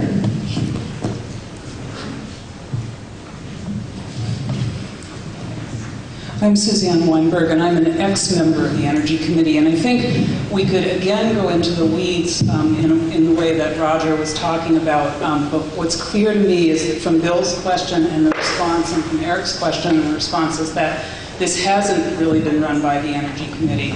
And so I would only feel comfortable voting for it if the research that we said still needs to be done is done in conjunction with the Energy Committee. Because there are new generations of these kinds of wood-burning furnaces that are much better than the old versions. And if it's clear that we need to move forward on a different heating system, I would just want that assurance and commitment. Suzanne, do you feel like you need an amendment, or are you looking for just an assurance from the select board that Well, that will happen? yeah, I'm getting some thumbs up. Let's say that I move that the commitment is made to consult extensively with the Energy Committee in order to move forward on the purchase of whatever the best answer is. Okay. You can probably word that in a better way than I can. So you'd like to amend Article 5 to include consultation between the Select Board and Lee and the Energy Committee to ensure that their expertise is used in choosing a final system? That sounds great. Covers it? Thank you for your words. And thank you. Would anyone like to second that amendment? Okay, lots do. Does anyone want to speak to that? I'm sensing a lot in favor of that. Is there anyone who wants to speak against it? Are you ready for the... Greg? To your left? I just have one question of the select board. Does the situation with our insurance company allow time to do the kind of homework that's requested by the amendment? That was a great question. I was about to ask Greg if Lee knows the answer to that. I don't know that anyone up here does. Lee, do you know what the insurance company, what kind of timeline they've given you to replace that indoor heater?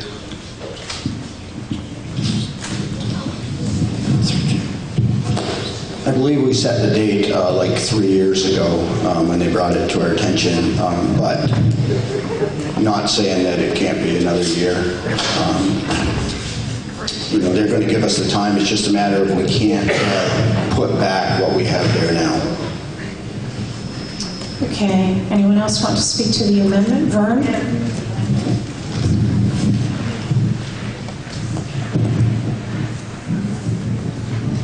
Thanks. Vern Grubinger. I've done a bunch of work with farms and these outdoor boilers, and just to point out, Vermont has very strict regulations on anything new that goes in, and these larger units put out a lot less particulates per million BTUs than anything we're using in our own residential homes. So I'm sure that whatever Temple would recommend, would be safe and environmentally friendly, and I would think the Energy Committee, can be involved there, and I would not suggest delay if the insurance policy or, the heating of the facility is at risk. Okay, thank you. Pam? Wade Major is our, I don't know if he's profit and loss, but he does the high risk. He goes through all of the town properties and points out where we are at the highest risk should an accident happen. And that furnace is at its far end of its life. He has recommended this for 3 years now. As soon as we replace it, our insurance rate on that building will come down a little bit. I don't think we're in a time crunch. We definitely should work with the Energy Committee and get what we all feel is beneficial. We put the money into the budget for this coming year to replace that. So we are under a time crunch in the sense that we should get it done this fiscal year. He will work with us in any way we want to get the most economical and eco-friendly system. So it has, we are not stuck on what we have looked into. I think he would be very open to any alternative other than having the fire burn inside the garage. So. Yes, Greg? Given that the budget we're voting on and the question we're voting on doesn't take effect until July 1st of this year, and it runs until June 30 of 2014, it seems to me that it should be possible for the Energy Committee to do its due diligence on a replacement heating system within the fiscal year that we're voting on. So it seems logical to me to enable the town to move forward on acquisition of a new heating system within the next fiscal year, pending the approval of, or pending the recommendation of the Energy Committee. So rather than have to put it off for another 18 months, basically, which is not a good thing given the condition of the boiler. I think it might make sense to enable action sometime within fiscal 2014. I don't believe the amendment suggests that we would prolong this process. I wonder if you're ready for the question. Yes. Do you all smell lunch? Yes. Okay. The amendment on the floor is to ensure that those making the decision about the new heating system for the town garage consult with the Energy Committee. Your voting the affirmative agrees with the motion for the amendment. All in favor signify by saying aye. Aye. All opposed? The ayes appear to have it. The ayes do have it. We are back to the original motion of Article 5 as amended. Is there any further debate on Article 5? You are voting to see if you are voting for the town to authorize capital expenditures in the amount of $80,000 from the capital fund for fiscal year 13-14, $25,000 for a town garage heating system and $55,000 for a tractor mower blower, and that those making the purchasing decisions will consult with the Energy Committee and get their recommendation for choosing the heating system. All those in favor signify by saying aye. Aye. Any opposed? No. No. The motion appears to carry. The ayes do have it. The motion carries, and you have authorized the expenditures. Our next article is usually a lengthy one. It's reviewing the general operating budget. It's 12 noon by my watch. Ruth, do you have a comment? I move that we recess vote. All right. If there is no objection, while they're putting out the very last few things, Ethan, could you let them know that we're about to break for lunch? I'm going to read you a couple of sentences that were in the Reformer several days ago. Did people see when they were printing excerpts from 100 years ago, March of 1913? Here's one that was printed the day before town meeting in 1913. The women of Dummerston will furnish dinner tomorrow for those who attend town meeting. As there are 13 articles named in the warrant, and some of them are likely to provoke lively discussion, the forethought of the women will be appreciated. Nothing serves like a good dinner to fortify one for a defeat or a victory. Enjoying lunch, we will reconvene at 1 p.m.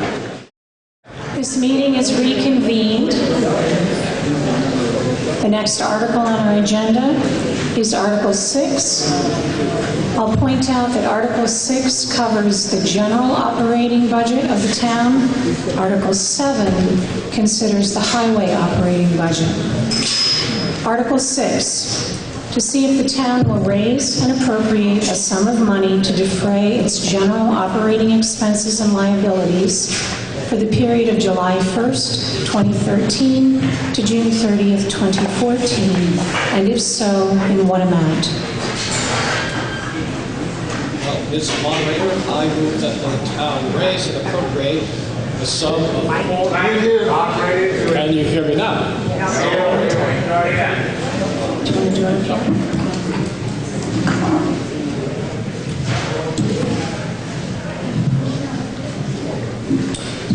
I move that the town raise and appropriate a sum of $439,875 to defray its general operating expenses and liabilities for the period of July 1st, 2013 to June 30th, 2014. Is there a second? Second. Thank you, Ruth. The motion on the floor is that the town will raise $439,875 to defray its general operating expenses and liabilities for the period of July 1st, 2013 to June 30th, 2014. We'll let Zeke present the budget. I'm going to run through some of the budget, highlights of the budget, the general budget, and then I'll turn it back to our moderator, and you can direct questions to her, and then we'll find the best person to answer those questions for you. And if your question is too difficult or simply unanswerable, we'll refer it to Lori Frischette, town treasurer. So, in your town report, if you'll turn to page 6. Turn to page 8. And at the bottom of that page, there's a summary of the municipal taxes. And you'll see, if you're all on page 8, that the taxes to be raised for the general operating budget, taxes to be raised for the highway, additional articles, ones that were voted in 2012, last year, and then you have the proposed articles for this year. You've already voted for the capital money, the $112,000. those are your taxes for the budget that I'm going to go through right now. We're proposing, the budget that we proposed would result in $2,554,720 being raised by taxes. If you go to the general fund budget on page 60 in your hymnal. Select Board, I won't take every item. You can probably read faster than I can talk. But just go down, many of the proposed amounts for 2014 are the same or slightly above or slightly below last year's. The Wyndham Solid Waste Management District went up just a little bit. We're budgeting a decrease in professional services, which would be usually the lawyer. You'll see gravel pit opening expenses, and we'll address the gravel pit in more detail. But we're not budgeting any money for that in the 2014 budget. We expect to have all the opening costs completed by the end of this fiscal year. An item that might catch your eye is the $15,000 under audit and accounting. And we haven't had a professional audit or accounting of the town's finances for several years. And we had our town treasurer highly recommended that we consider that this year, so I will address that. We're thinking that in opening the gravel pit, we may use some of the line of credit that you authorized us to use 2 years ago. And so we're estimating that we might have $9,000 in debt repayment in fiscal year 2013-14.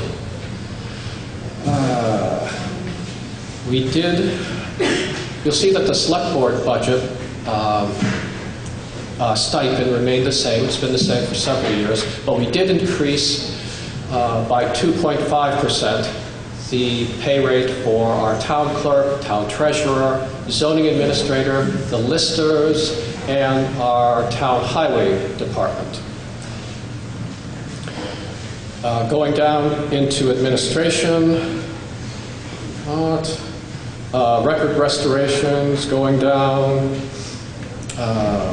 See the wages of the listers going up just a little bit. They're expecting to need more hours over the course of that 2013-14 year to get the work done that they need to do. Moving on, planning and zoning. We increased money for workshops and training. We expected there to be new members, and we think that having access to the programs that BLTC puts on to train planning board members, the listers, is money well spent.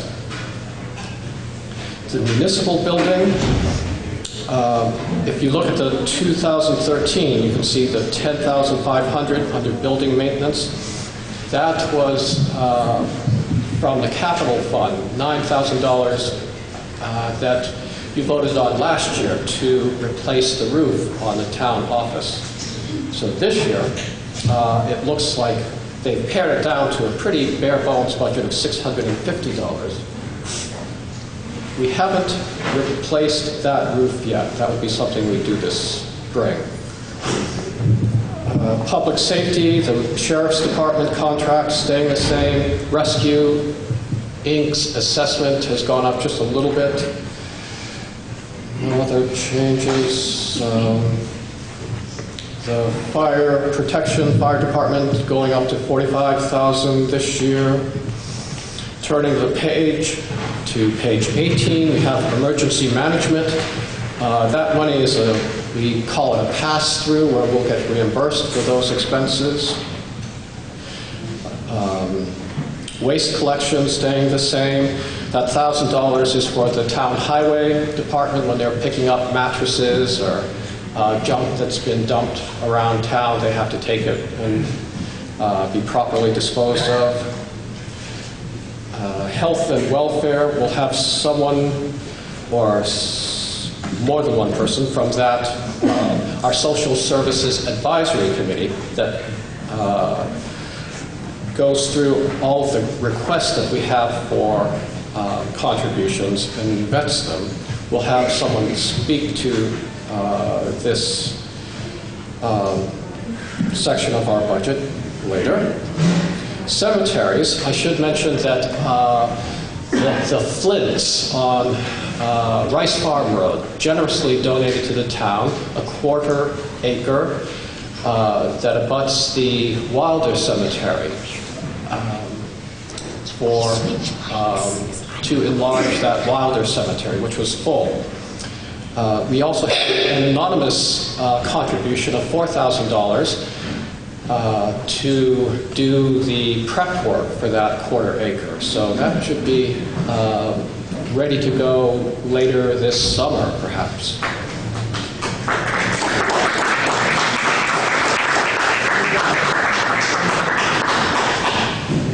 We've zeroed out the recreation board. That doesn't mean that there won't be baseball and soccer, but if you turn to page 7, you'll see that the recreation board's budget for funds on hand looked pretty good, and we thought they could, where they're charging fees for their programs, and we were looking for ways to cut this budget, we thought they'd be okay for a year. The community center, we started last year trying to help out with some improvements to the building. We're budgeting $2,000 again for that. The Lydia Pratt Library, after several years of not providing the select board with any financial information, they did come through with a budget and financial information and supporters, and they asked for $12,000. We are putting $10,000 for your approval into their category. Next page, page 19. The Northern Vermont RC and DC stands for Resource Conservation and Development Commission. It's $100. They are the ones that run the Better Back Roads program. They provide other services and information to the town. And they have grants for, let's see, fire hydrants around town. The Conservation Commission, Energy Committee, level funded. We are proposing $2,500 for the Farmland Protection Fund. The Farmland Protection Fund, the current balance in that account is $40,815. So we are proposing $2,500 be put into that for this year. County tax, Memorial Day expenses. The Housing Advisory Commission is sort of mothballed for the time being. So adding all that up, we come up with $439,875. So I will turn it back to our moderator, and we'll take questions from the floor. Are there any questions for Zeke?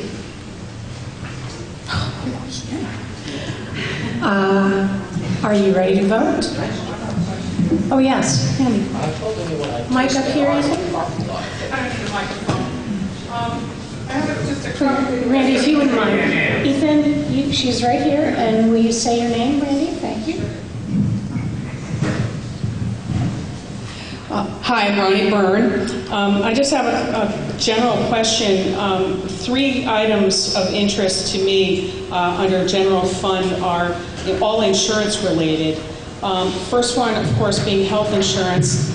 I see we're going from $26,583 to $31,351. It's health insurance. I know it goes up. But my next question is the property owner's policy. 5878 in the current year, proposed 8186 next year. And finally, the VCLT insurance going from 6872 to 8177. Can somebody explain to what these insurances are for and why they're going up so much?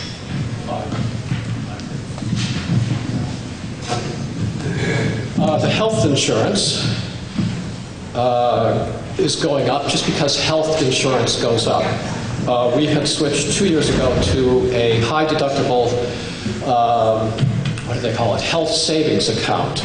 And you'll see where it went from 33,000 to 26,000. This year it's just going up. I'm actually more concerned about the second two. Okay, second two. Property owner's policy. That is the insurance on all the town buildings, the covered bridge, municipal center, everything. Town garage, the community center. But I mean, is it just a price increase, or was there some additional liability that the town has incurred? No, this is just an increase. It seems rather hefty. Yes, it is. Yeah. Do we get to shop around for that? Yes. Vermont Leagues of Cities and Towns is who we get currently our health insurance, property insurance, workman's comp. Sorry. We, as a municipality, have agreed to join their organization in order to get many benefits, not the least of which is insurance breaks when it comes to property owners, workman's comp, all of that. The board has talked to Lori and myself over the last few years about looking for other health insurance policies out there. We entertained Richards last year, and we would also look at their property insurance, workman's comp. What Vermont Leagues of Cities and Towns provides the employees of the town is almost priceless. They are our counsel when it comes to litigation issues. I'm speaking as an employee and a benefit. Lori and I are eligible for health insurance, but we have both opted because we have spouses who have health insurance. The town has agreed to pay us in lieu of health insurance coverage. Yes, insurance has gone up. The time for you folks to come look at this would be around November when our renewals come due.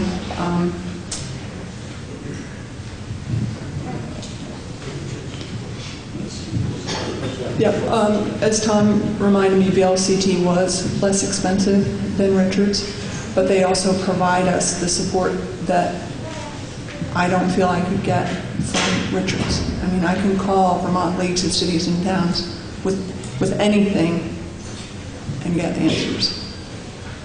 And that's the perk of buying our insurance through them. We get it gross, or much more discounted.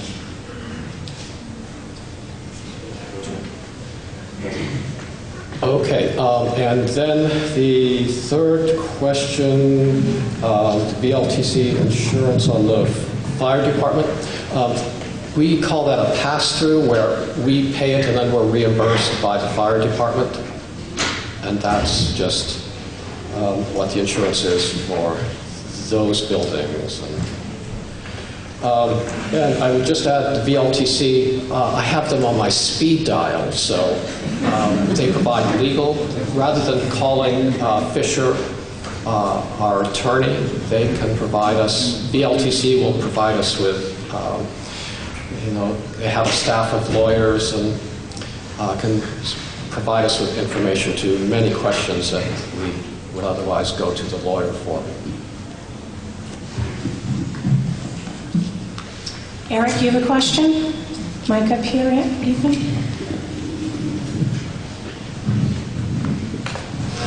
So the can of worms was opened, so I feel free to ask this question.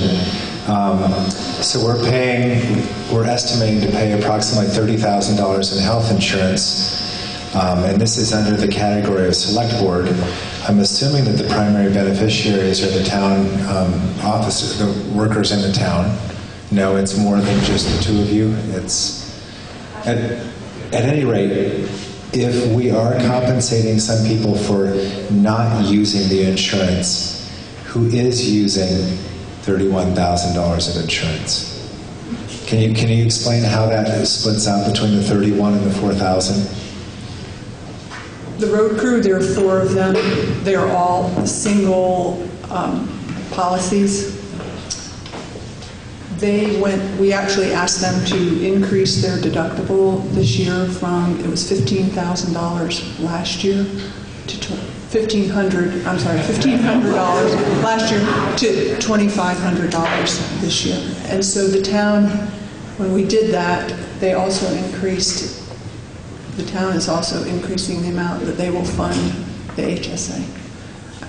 And the increase in health insurance was shocking. But that's not on the town highway department budget. No, it's all under the select board.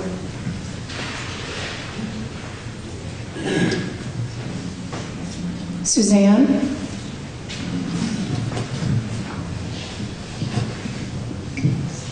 Suzanne Weinberg. This is a tiny thing in the overall budget, but I guess I'd like to know a little bit more about the library and and this may be more appropriate for the additional $2,000, but I see that there's an increase in funding in just this regular budget to $10,000. And when I look at the list of programs that the library does, a lot of them could be considered somewhat extra kind of things. I looked at the hours that the library is open, and they're very, very limited hours. And I love libraries. I wish we had one that was really thriving and that I could go to when I'm available.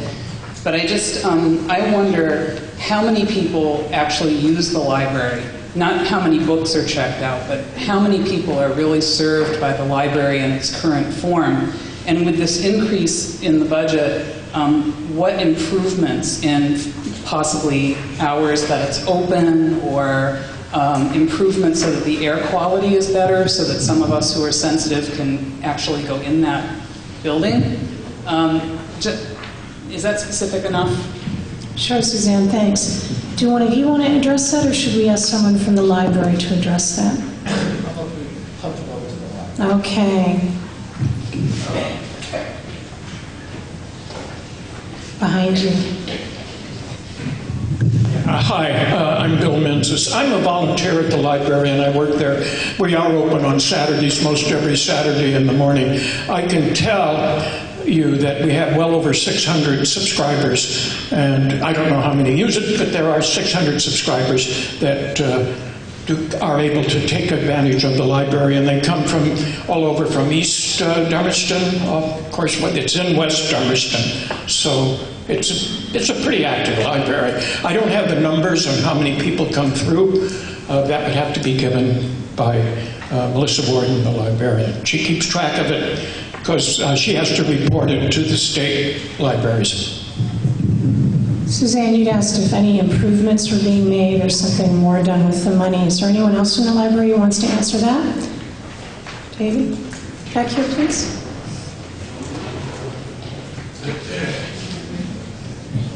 Snuck up on me, didn't you? Yes, I'm one of the trustees of the library. We currently are in Oh, I'm David Patrick. Good. Sometimes I'm not sure myself. We just got done improvements on the windows in the library, which cost us just shy of $5,000. And I think that in the matter of making improvements, I mean, we have a long way to go to make it a good-looking library, but it's a good functioning library now. And it's, yes, Melissa can give you the breakdown on how many children, how many adults, and all of this, if you really want all those numbers. I can tell you that they range around 150 to 200 visits a month. I don't know, Melissa, are you here? Oh, Melissa's going to go get our numbers. But it's, the visits are that many. The programs are aimed at the usual, providing children, mature adults, and seniors for the various programs, like we go to the congregate meals and provide library services there. So, in essence, we have a very broad range of things. You can see in your Ant Town report, there's a list of many of the services that we provide. And while it's a small library, it does a lot of things outside of the library. Does that answer the question? Susan? Okay? Okay. Any other? Winnie? And I'm also a trustee of the library. I'd like to say one of the services of the library is to bring books twice a month to the meetings up at the Grange of the seniors. And people come from all over Vermont or southern Vermont to those lunches. They're really frequented, and they are able to borrow books. We also have a service of bringing paperback books, paperback book exchange, which is very popular. So we're over on the other side of Dummerston twice a month, really working for seniors. I think it's a very, very good program. The other thing I wanted to say is that the Lydia Taft Pratt Library is the Dummerston Library for the town of Dummerston. Think about that. Years ago, my husband and I moved up to our first encounter with Vermont was in the town of Brookfield, up north. We still have land up there. And the first thing I did was to go to the Brookfield Library, which was open on Monday nights. It is the oldest library in Vermont. And that became my model for what a library should be, even to people who only came up during the summertime.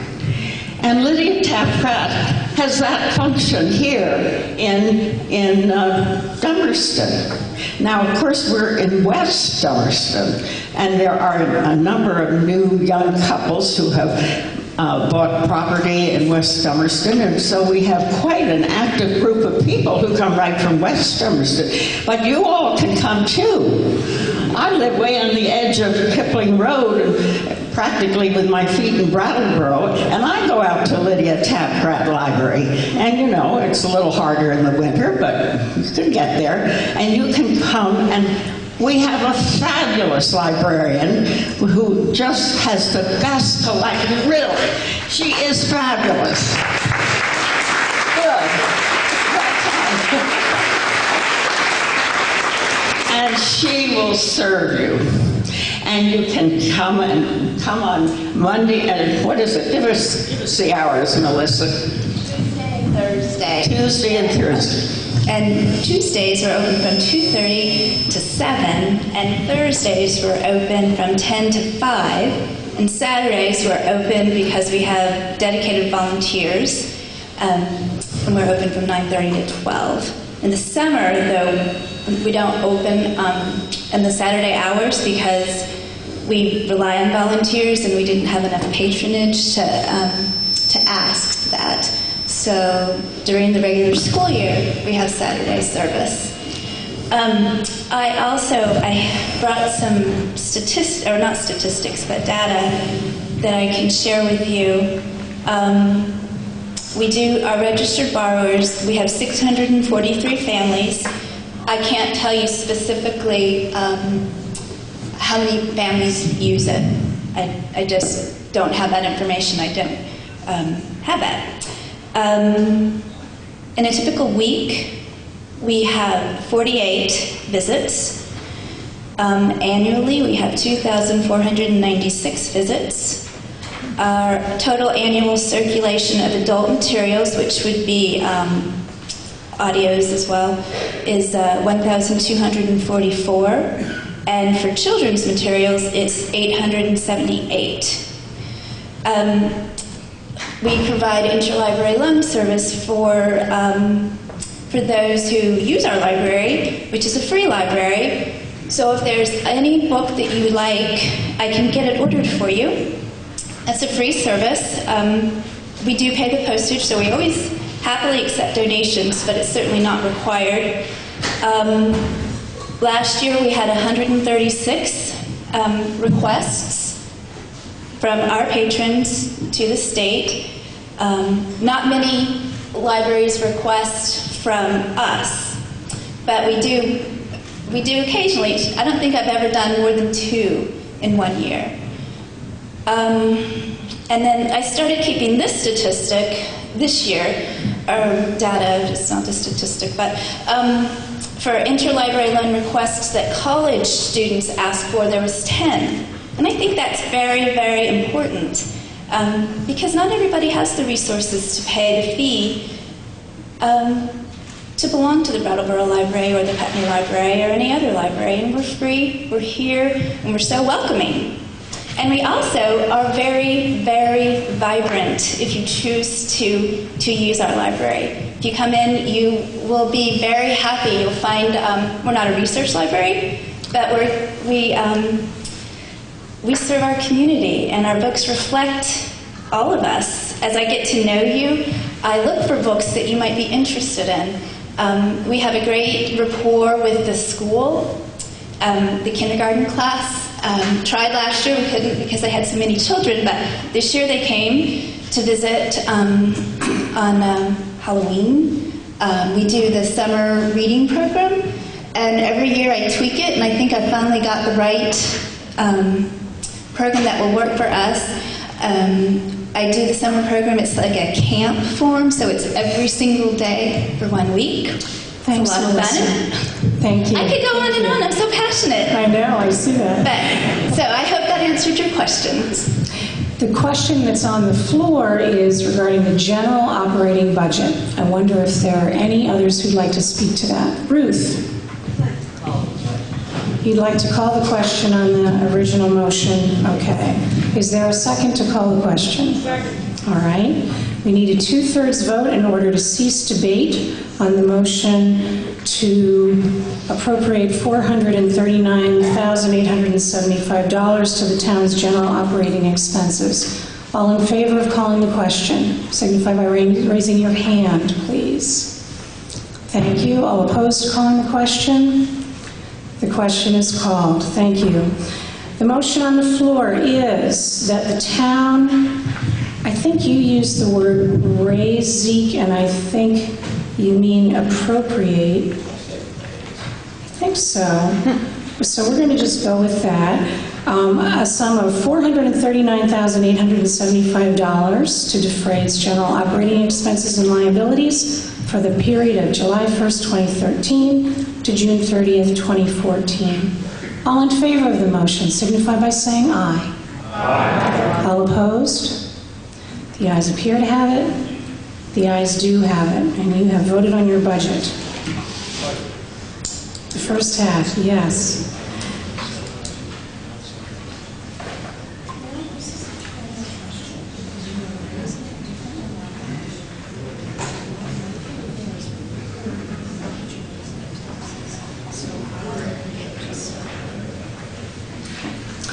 Sorry for the interruption. We're now looking at Article 7 to see if the town will raise and appropriate a sum of money to defray its highway operating expenses and liabilities for the period of July 1st, 2013 to June 30th, 2014, and if so, in what amount?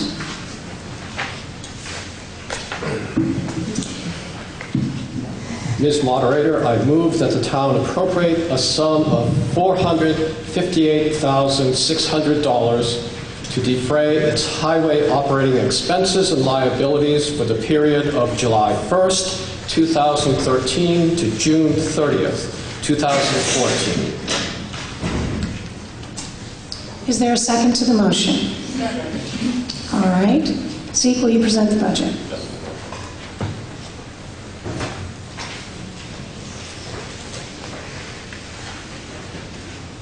So if you'll turn to page 15 in your hymnals, please.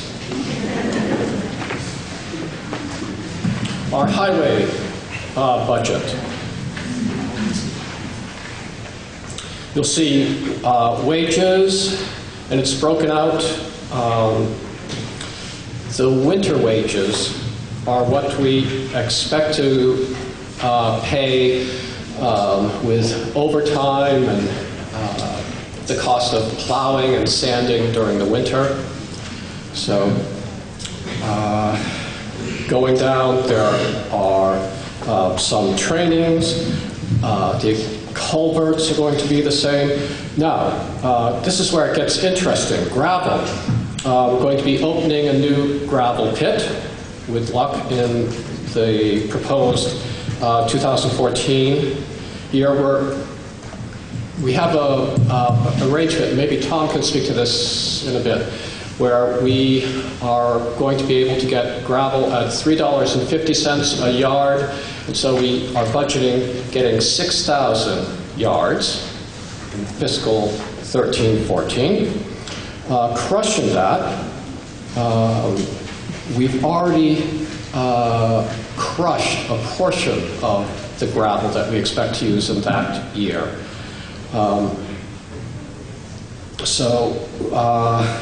The crushing is also at $3.50 a yard. So we've crushed a portion of that already, if I'm correct, or at least we have the money for that already set aside.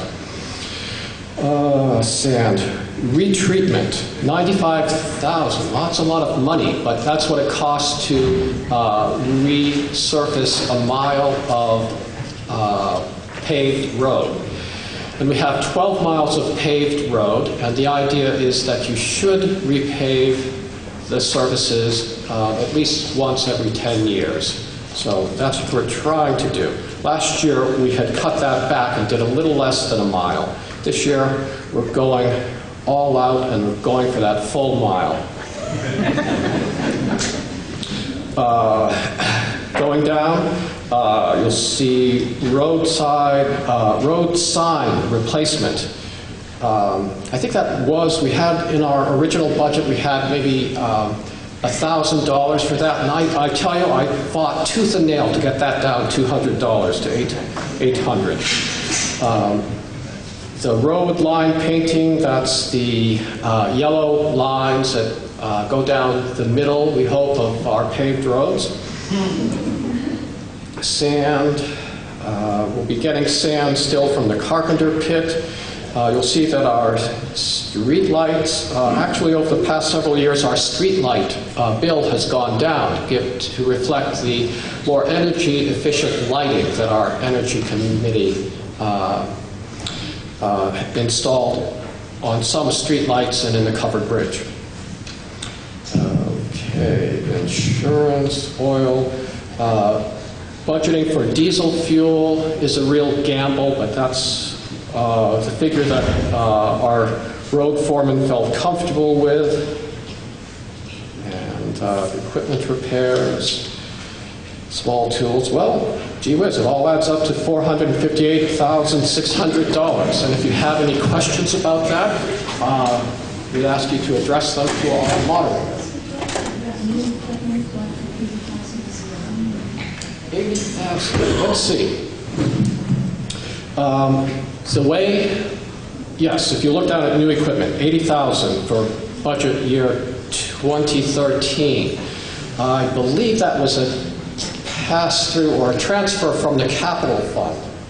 And this year, our treasurer got information from VLCT that we shouldn't be putting those capital fund transfers into our budget. And so we're in a transition year where that 80,000 that you voted for before lunch isn't reflected in that new equipment line of that 2014 budget. So, your questions? Any questions for Zeke? Or anybody else who can answer them? Richard?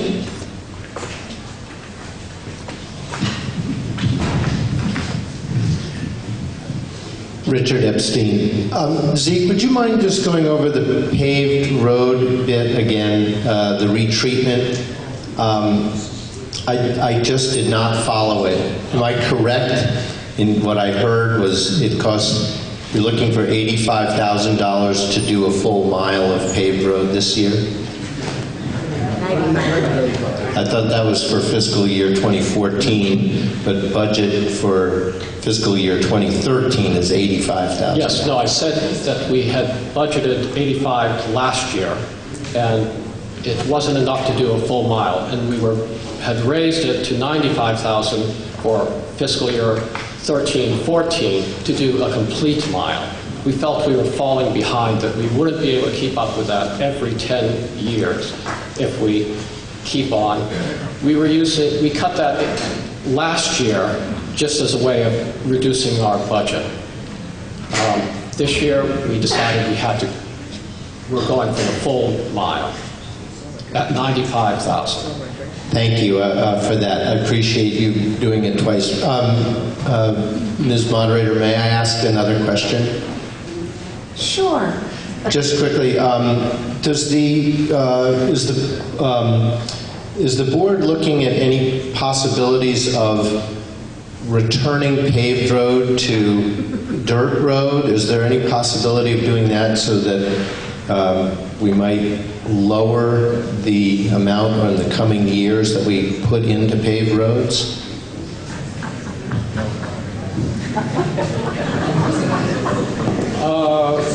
We haven't thought of that. I suppose, I think if you want to drive the east-west road from West Dummerston over to here, you might want to keep pavement there, unless you are planning on getting rid of your car and getting a horse. We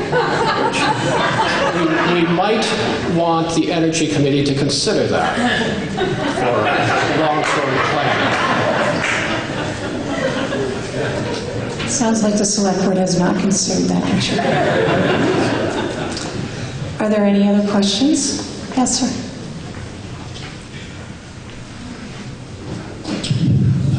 My name is John Warren.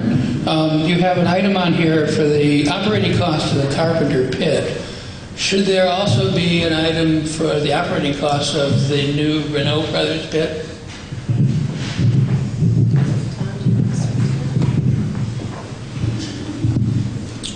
I think I need Lee to speak to that, because I don't know why we designated that as Carpenter Pit operating costs and not just pit operating costs. Lee, do you have an answer for that? Lee Chamberlain, our road foreman, who's got a mic for him. It could be designated as both. Yeah. Well, it's just considered pit operating costs. Whether we're at one place or the other, we're not going to be at both places at once. So. Okay, John? Yes, Beverly. Beverly Kenny. And with the increase in the money going to gravel, are we getting a lot more gravel for the additional money when I thought we were getting cheaper gravel? I'm just confused by the increase in the line item for gravel. Yeah, it is a little confusing. Yes to both. We are getting more gravel, and it's costing us a little bit more than we've been paying at the Carpenter Pit, which we've been working now for 6 years, which was an exceptional price. I still don't know if we're up to $3 a yard yet. It started off like at $2.25 a yard. Our opening lease price with Renault gravel is $3.50 a yard, which is still well below market prices, a fraction of market price. And that holds for 5 years, and then it balloons up to the price. This was a very long negotiation we made. We wanted a low price held for 5 years, which is what we expect to take to pay off the $75,000 operating cost. And then it will balloon up to where it would be if there was a regular cost of living, what's the inflationary index applied to it, which is the same deal we had with the Carpenter Pit. So every year, whatever the annual inflation rate is added to the price of gravel, and that goes on to the length of this 30-year lease we have. So essentially what that means is we have a sale on gravel for the first 5 years. So in order to take full advantage of that, we're increasing the amount that we're going to use, because many of our roads have lost surface areas. You've probably noticed around town there are places where we just have not kept up with the natural erosion that roads go through. We want to use this low price of gravel, as low as we'll ever see again, to do an accelerated rebuild of some of these problem areas, and use up as much of this gravel at the low price as possible. So rather than the $5,000 that we used last year, we're budgeting $6,000. I actually argued long and hard to use the whole 7,500 yards that we would be allowed under our Act 250 permit, because we're never going to get this gravel this cheap again, so why not use it while we can. But again, as you see from the bottom line on this budget, we had to cut back somewhere, and that was just the place that we had to do it. Yes, Harold. I have just a continued question. Would you mind waiting for the mic, Ethan's right behind you. Thanks. Just a continued question on the gravel pit. Is there a limited amount that we can take yearly out of the Bernard? Yeah, well, under this set figure of 350. Under our lease, no, we can take. I don't remember what the amount is anymore. It's hundreds of thousands. So we would be able to stockpile. What we're limited by, Harold, is our Act 250 permit, which the towns of Putney and Dummerston can take 15,000 cubic yards of material per year out of there, where no gravel can take 15,000 cubic yards of material. So that's the limitation. There's something like 750,000 yards of gravel in there, but we can only take it out in the quantities that were allowed by the state. So we would only have 7,500. That's the maximum we can take out in a year. Yeah. Thank you. Any other questions? Are you ready for the question of the motion? All right. You are voting on the town appropriating a sum of $458,600 to defray its highway operating expenses and liabilities for the period of July 1st, 2013 to June 30th, 2014. All in favor signify by saying aye. Aye. Any opposed? The ayes appear to have it. The ayes do have it. You have approved your highway budget.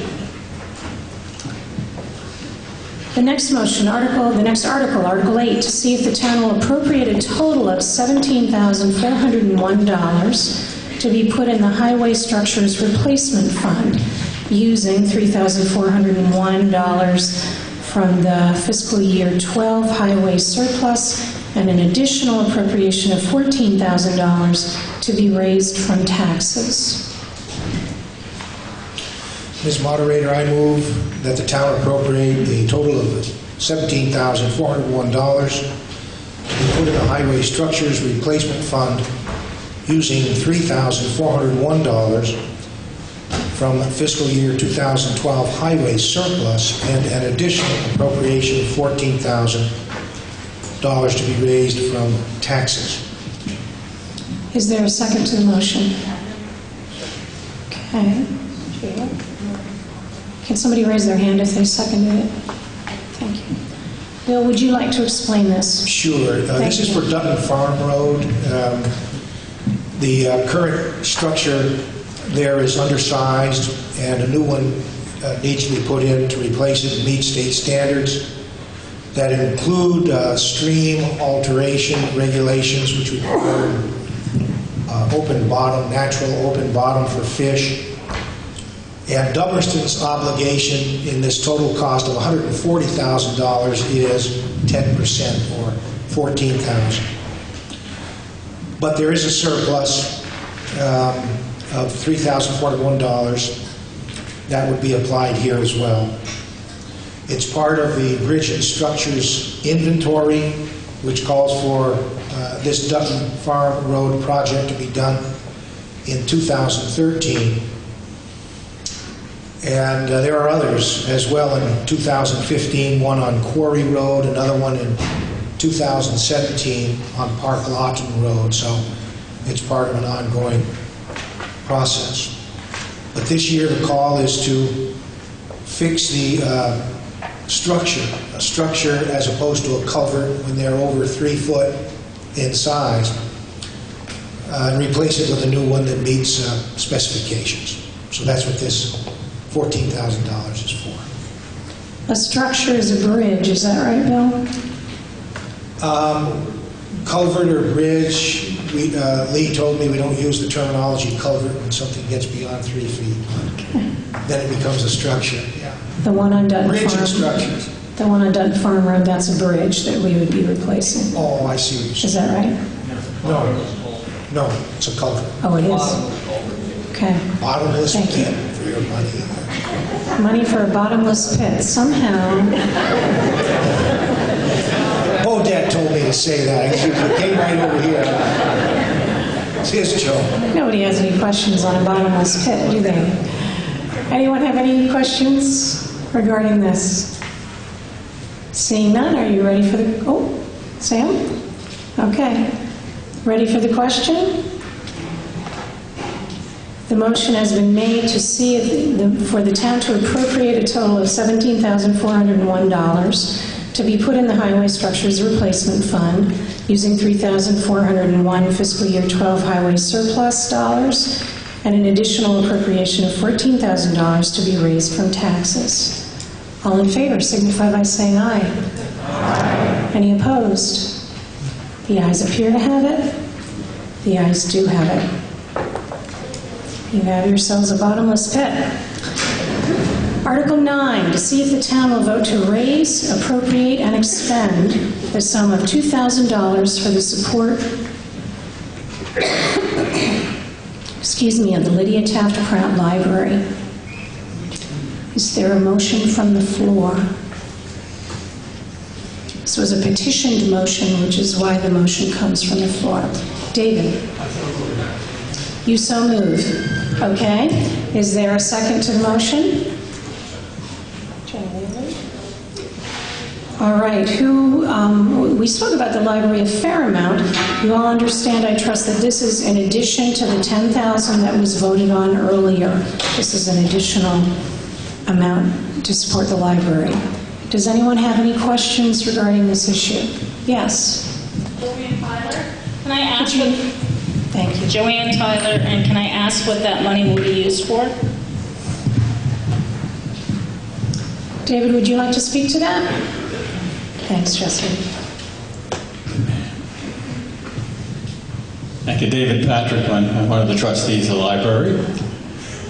This year we had an additional capital expense of between $4,500 to repair and replace the windows and put window quilts in the library.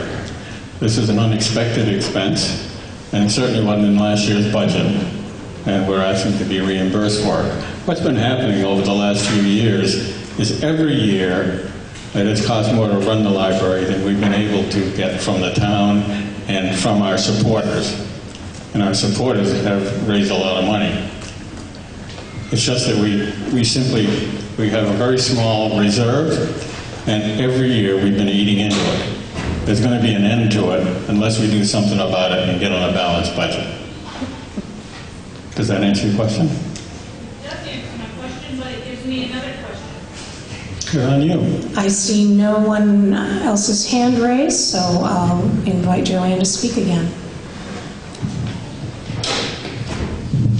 And actually, it's not a question, it's more of a statement. Can I make it? Certainly. The Lydia Taft Pratt Library is located in the community center. which receives $2,000 from the town of Dummerston, and I believe, Lori, you pay the insurance bill for the building. Lori will correct me if I'm wrong. That's the only money the community center receives from the town of Dummerston. All the money to keep the community center going is all fundraised by a bunch of elderly people. Sorry, Lester, but you're getting up there. I'm not in there because I stepped back for this reason. And I do want the townspeople to know, as you vote for the Lydia Taft Pratt Library, and you keep $17,000, Jean Momini, Ginny, Lester, and Ann Davis are fundraising for the oil and the heat that it's provided, and no rent has been paid.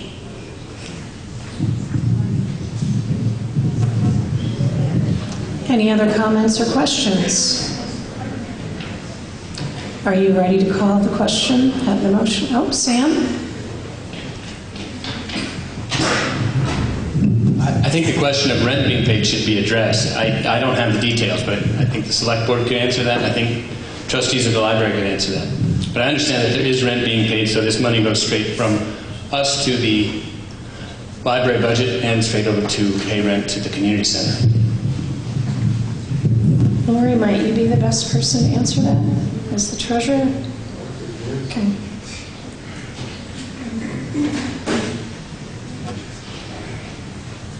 The funds that are appropriated by the town for the Lydia Taft Pratt Library are used to pay the librarian's salary up to the amount that's appropriated. We've always expended more than the $7,000. Anything over that amount is reimbursed to the town by the library, including payroll taxes.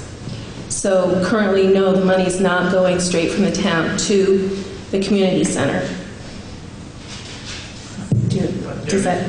There is rent in this budget? There is rent in the FY 2014 budget. Mm-hmm.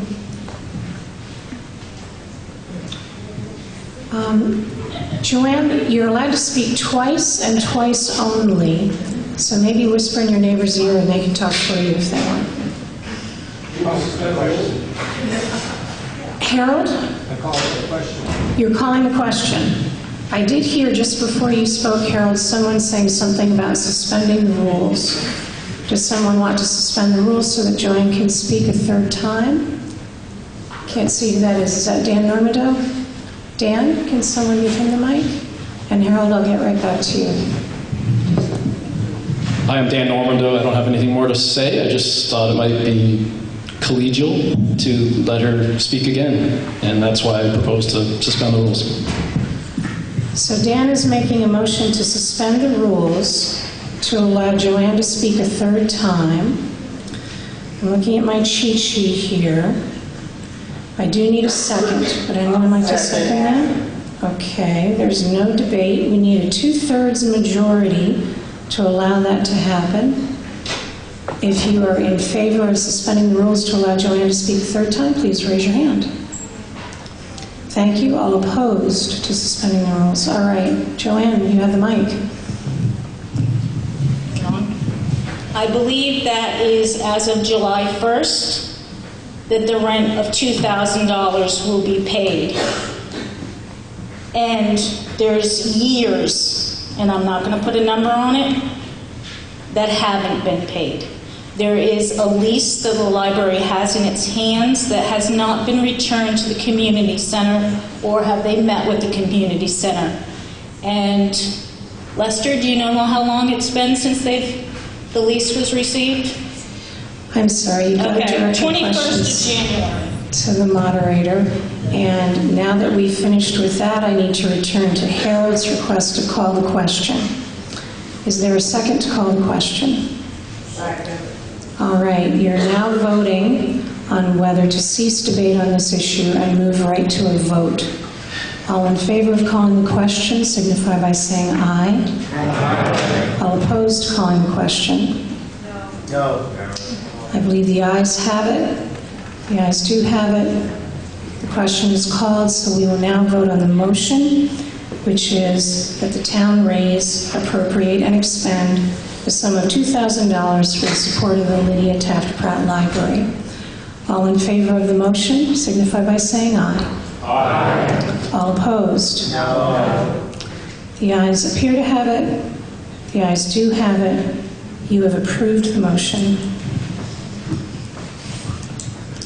Article 10, to see if the town will vote to remove the personal business property assessments / tax in whole from the grand list pursuant to the provisions of Title 32, Section 3849. I believe a lister is going to move this. Is that right? Doug, can we bring the mic up to him?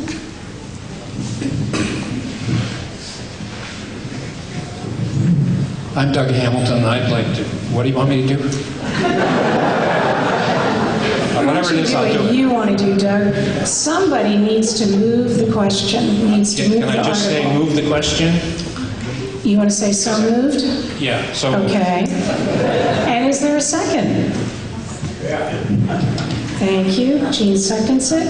And who would like to explain to us what this is about? This is about the business and personal property tax, which is paid by businesses on equipment. It's been deleted from almost every town in Vermont. We're one of the last towns that use it. And just to show you how outdated it is, some of the exemptions listed are personal wearing apparel and adornment cannot be taxed. And neither can farm property constructed and used for manure storage. So that's how old it is.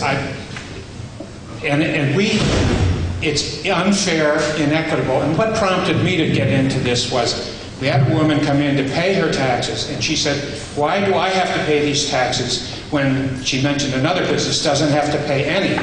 And I thought, that's because we don't really enforce it, and you're right, you shouldn't have to pay these taxes.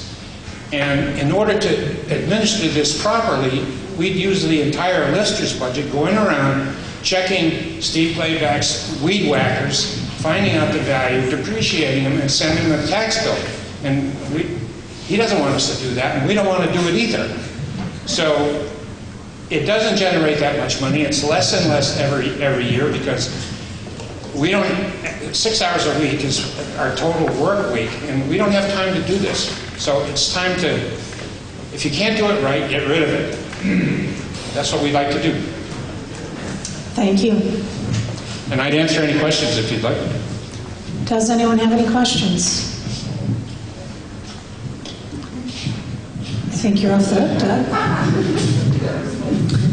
The motion on the floor is that the town remove the business personal property assessments tax in whole from the grand list pursuant to the provisions of Title 32, Section 3849.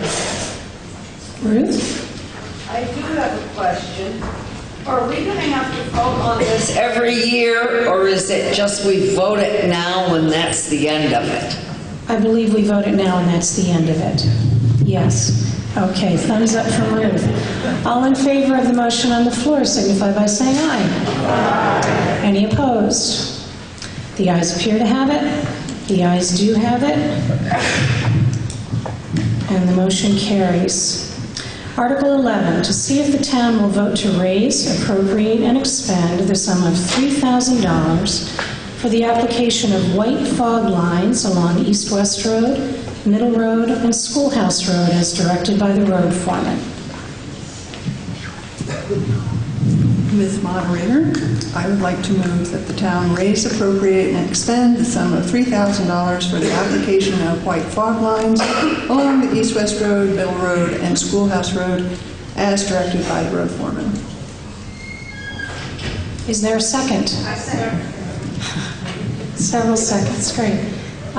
Would you like to speak to this, Pam? Do you want to hear any information? Yes. All right. I have been requested by several residents to put this article on the warning, and it's $3,000 right now. We do get money from the state to do our yellow lines every other year, and every other year we have the years that the state doesn't pay it, the town raises the money to put that $2,000 in for the yellow lines. For me, it's a safety factor. I enjoy being able to see the edge of the road come fall and spring when it's foggy. And if it happens to be a year that the yellow fog lines have come off during winter, we really don't have anything else there. It's about $2.20 per person for that cost this coming year on your tax bill, based on a $200,000 home. That's about all I have to say. Yes, Richard.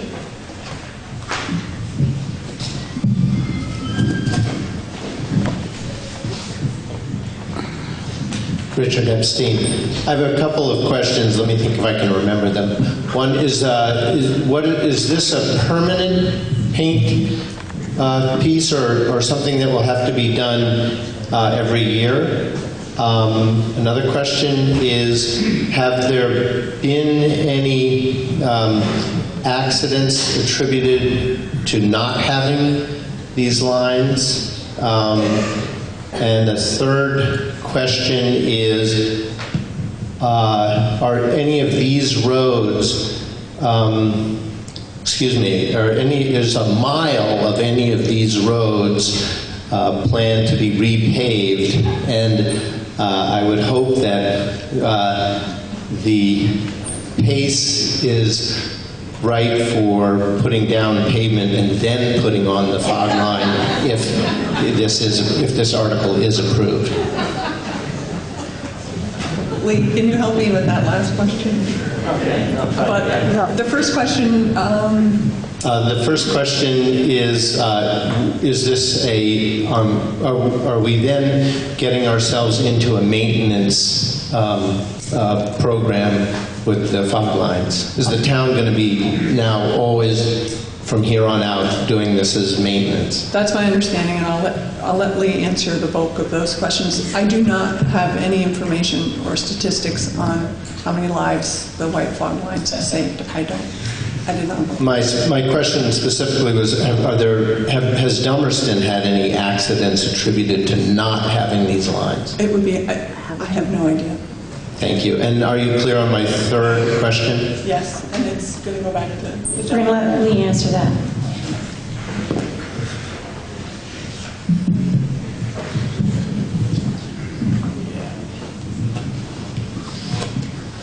Yes, it would be every other year to maintain them.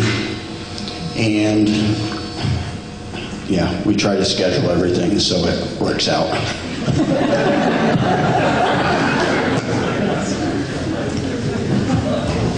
Lester. Lester Dunkley.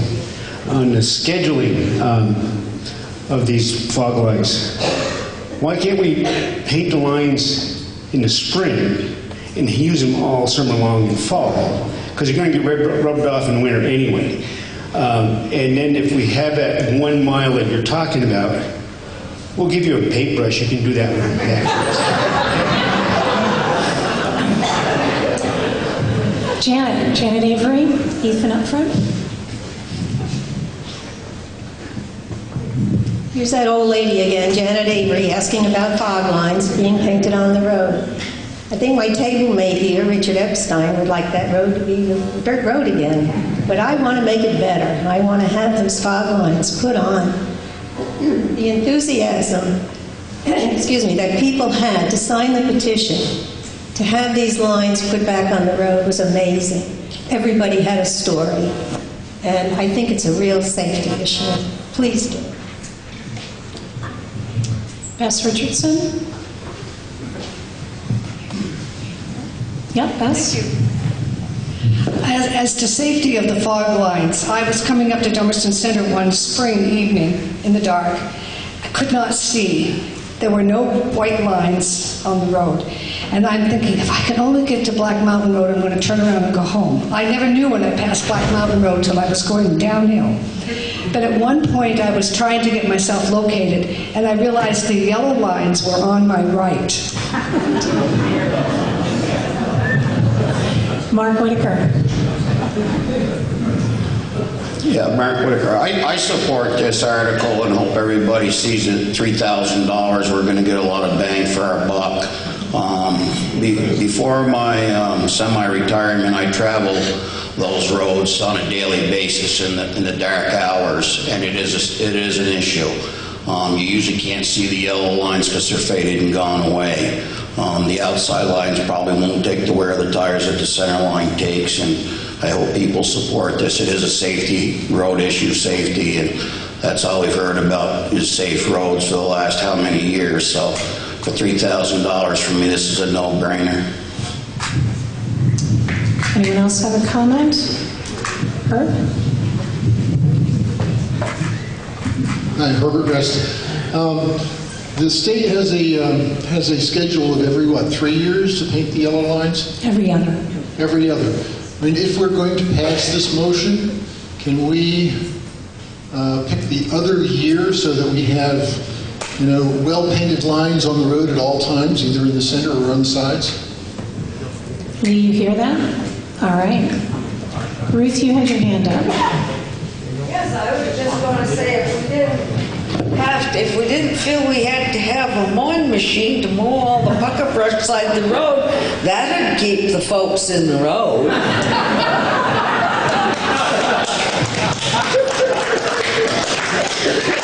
Would anyone like to speak to the question on the floor? Yes. Well, I'm a flatlander. When I came up here and realized that you went around a cliff and you looked straight down and there was no barrier of any kind, I sure wished for white lines. Rich. Rick Mills. I'm looking for clarification on is it an annual maintenance or is it every other? Because I understand the funding is every other, but Lee, can you fill me in if it's done every year and the state covers it every other? And would these white lines be done every year or every other? Okay, so right now the state paints every other year, and they do it whenever they want to do it. The yellow lines, yes. We put the money in to do the yellow lines on the off year. The white lines will actually be every other year. So it'd be, $1,500 a year or $3,000 every other year. Any other questions? Are you ready to vote?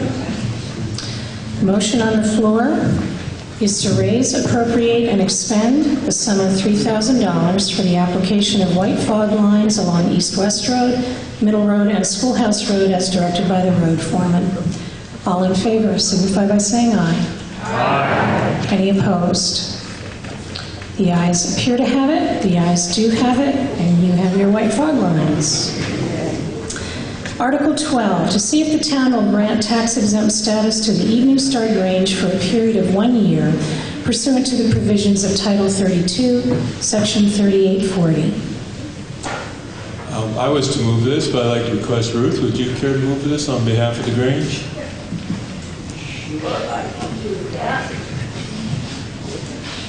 Madam Moderator, I move that the town grant tax-exempt status to the Evening Star Grange for a period of 1 year pursuant to the provisions of Title 32, Section 3840. Is there a second? Any discussion? Yes, Jody.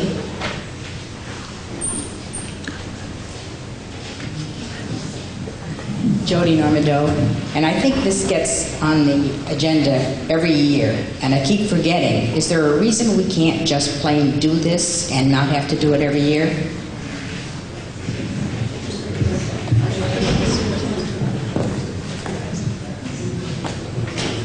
It's a contract, and so it has to be done every year by state statute.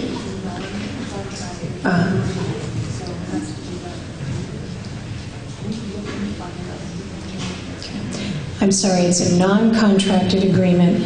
Pam says they could look into seeing if that can be changed, but at this point, it does have to be voted on every year. Thank you. Any other questions? You are voting on granting tax exempt status to the Evening Star Grange for a period of 1 year pursuant to the provisions of Title 32, Section 3840. All in favor signify by saying aye. Aye. Any opposed? Nay. The ayes appear to have it. The ayes do have it. And the motion passes. Article 13, to see if the town will grant tax exempt status to Green Mountain Camp for a period of 1 year pursuant to the provisions of Title 32, Section 3840.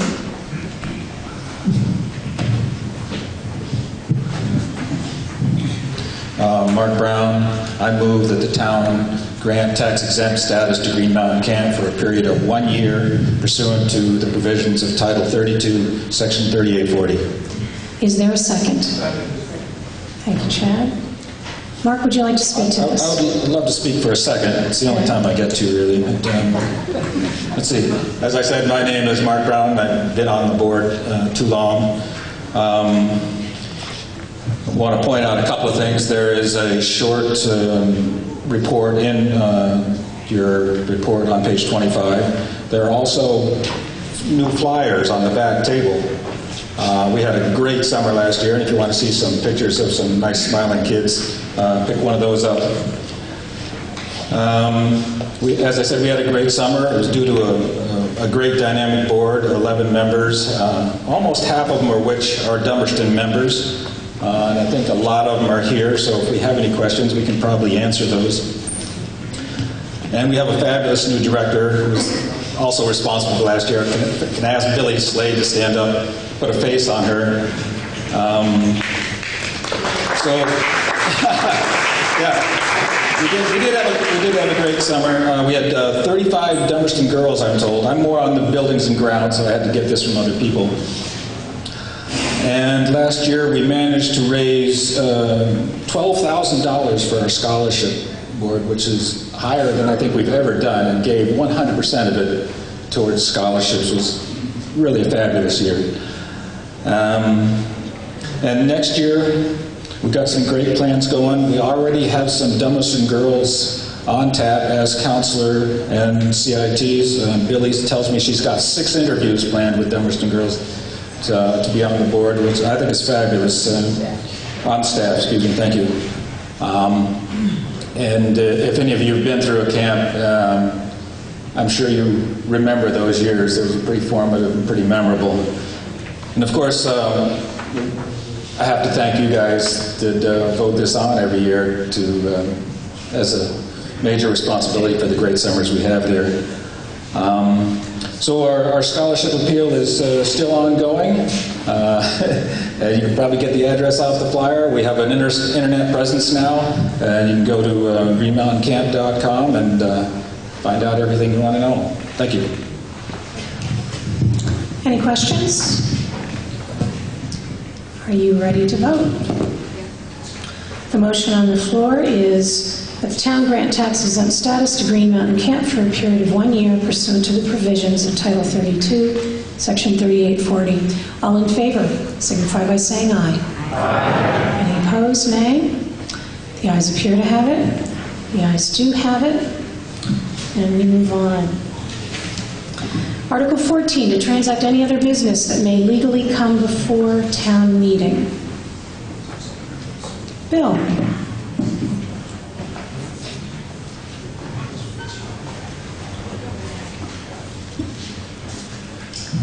Unofficial business. I was hoping that everyone would join with me in saying thank you to Don Hazelton. You'd stand up, Don, and Carol Bissett.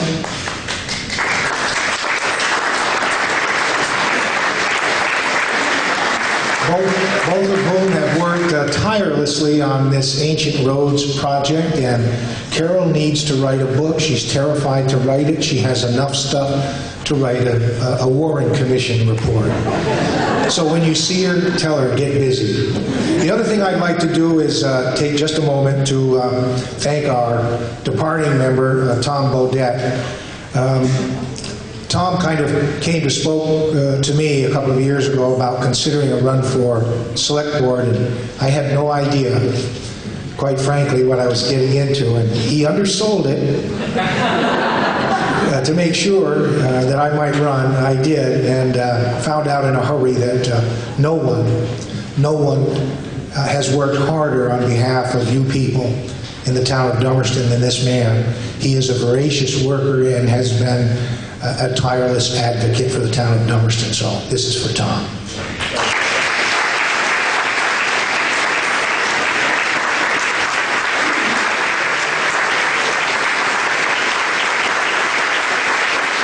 Thank you all very much.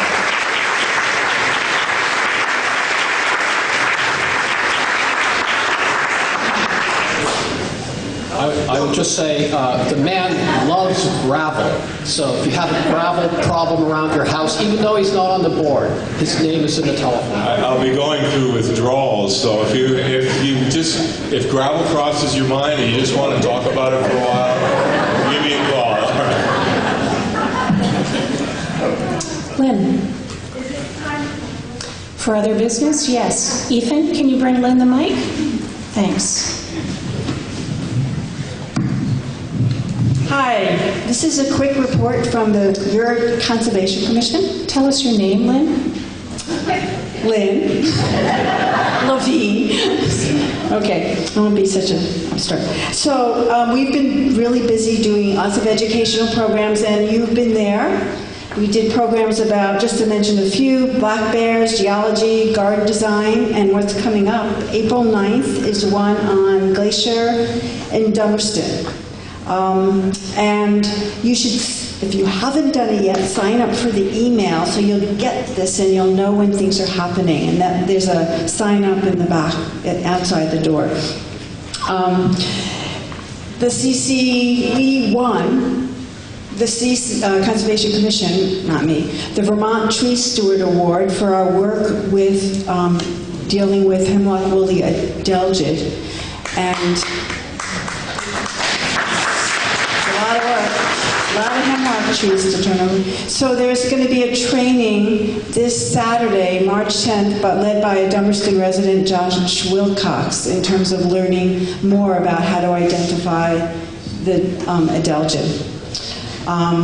We have been in the forefront of organizing other conservation commissions in our region, and there's a website which we are keeping up to date.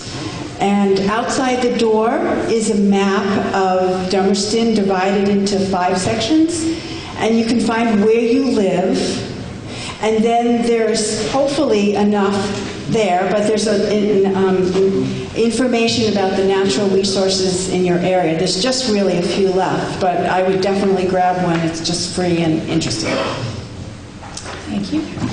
Yes, ma'am.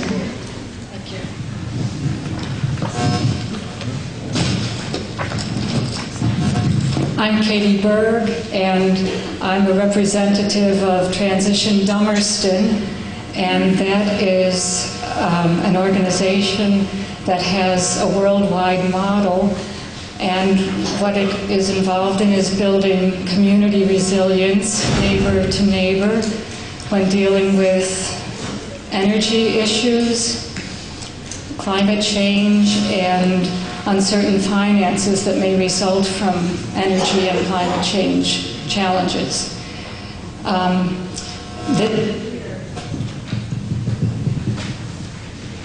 You turned on. Oh, I'm on. Okay, so this year, Transition Dummerston, in partnership with the Dummerston Energy Committee, is working on a project that has been given to us by Efficiency Vermont. And the state legislature is trying to weatherize 800,000 houses by 2020. And so we're making a push in 2013 to educate people and to help them learn the processes of weatherization. And so Transition Dummerston is sponsoring a potluck and program on March the 22nd at the Dummerston Congregational Church basement. The program starts at 7 and goes till 8:30, and we'll have some people talking about how to proceed. What we're hoping is that people will sign up on forms that are out at the table, and we can contact you. There's a energy pledge card. It's a green card if you fill it out and put it in a jar. It's a raffle jar, and you might win a prize. There are 3 books by Alex Wilson and a hygrometer thermometer. That could be a prize. So we're encouraging people to sign this energy pledge. One of the main things we're trying to do is to get people to reduce air leakage in their homes by at least 10% this year. And I talked with a couple of people who have already weatherized, one with help from Sevka, another person with help from incentives that Efficiency Vermont supplies. We're saying you can expect a 25% reduction in your energy costs. One person I said, well, it's 50%, and another person said 30%. So we're hoping that the savings will be very real for people. So we're hoping that you will come and take part in this, sign up with an email address, for instance, or keep your eyes open for more publicity. Thank you. Is there any other business? Harold? Yes. Thanks, Harold. At this time. You say your name, Harold? I haven't asked you Harold all Moore. day. Thanks. I'm a member of the Board of Rescue Inc., and I'm here speaking for Rescue Inc. At this time, as you all know, we furnish rescue and ambulance services for this area, and that we are running in a financial tight situation due to the economy. We operate 7 ambulances, and we had a change in our bylaw system, which allowed us to take on 2 more additional members at large. And we are looking for a banker, financial person, or somebody that's interested in campaigning for our funds. We made about 5,000 calls last year alone, clocking up over 135,000 miles. So we're a 365-day-a-year person. We are. So I think that's enough said. We appreciate anybody's help.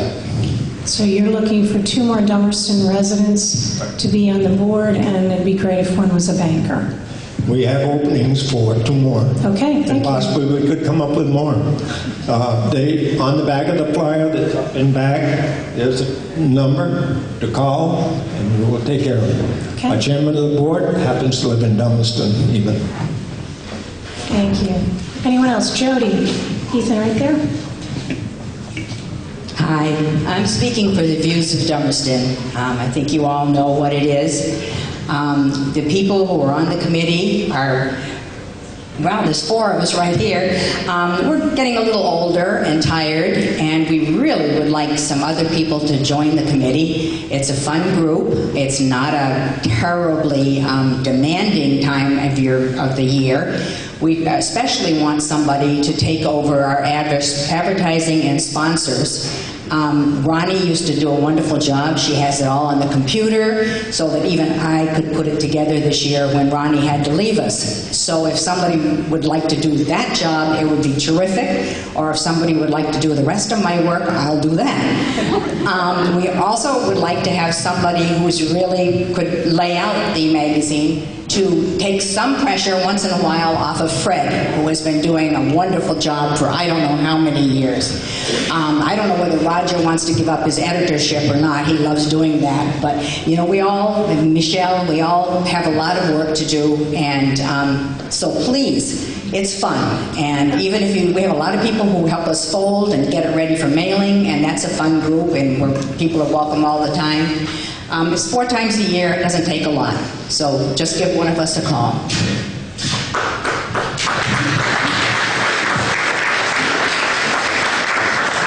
Dale? Bill Schmidt. A word on the Town Farmland Protection Fund.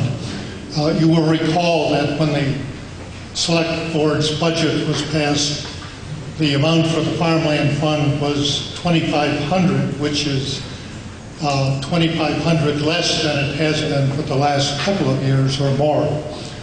I feel in a bit of a quandary. Part of me wants to make a motion now to increase the fund by an additional $2,500. Another part of me, having listened to the Select Board and comments on other articles in the warning, says, no, we're paying enough in taxes.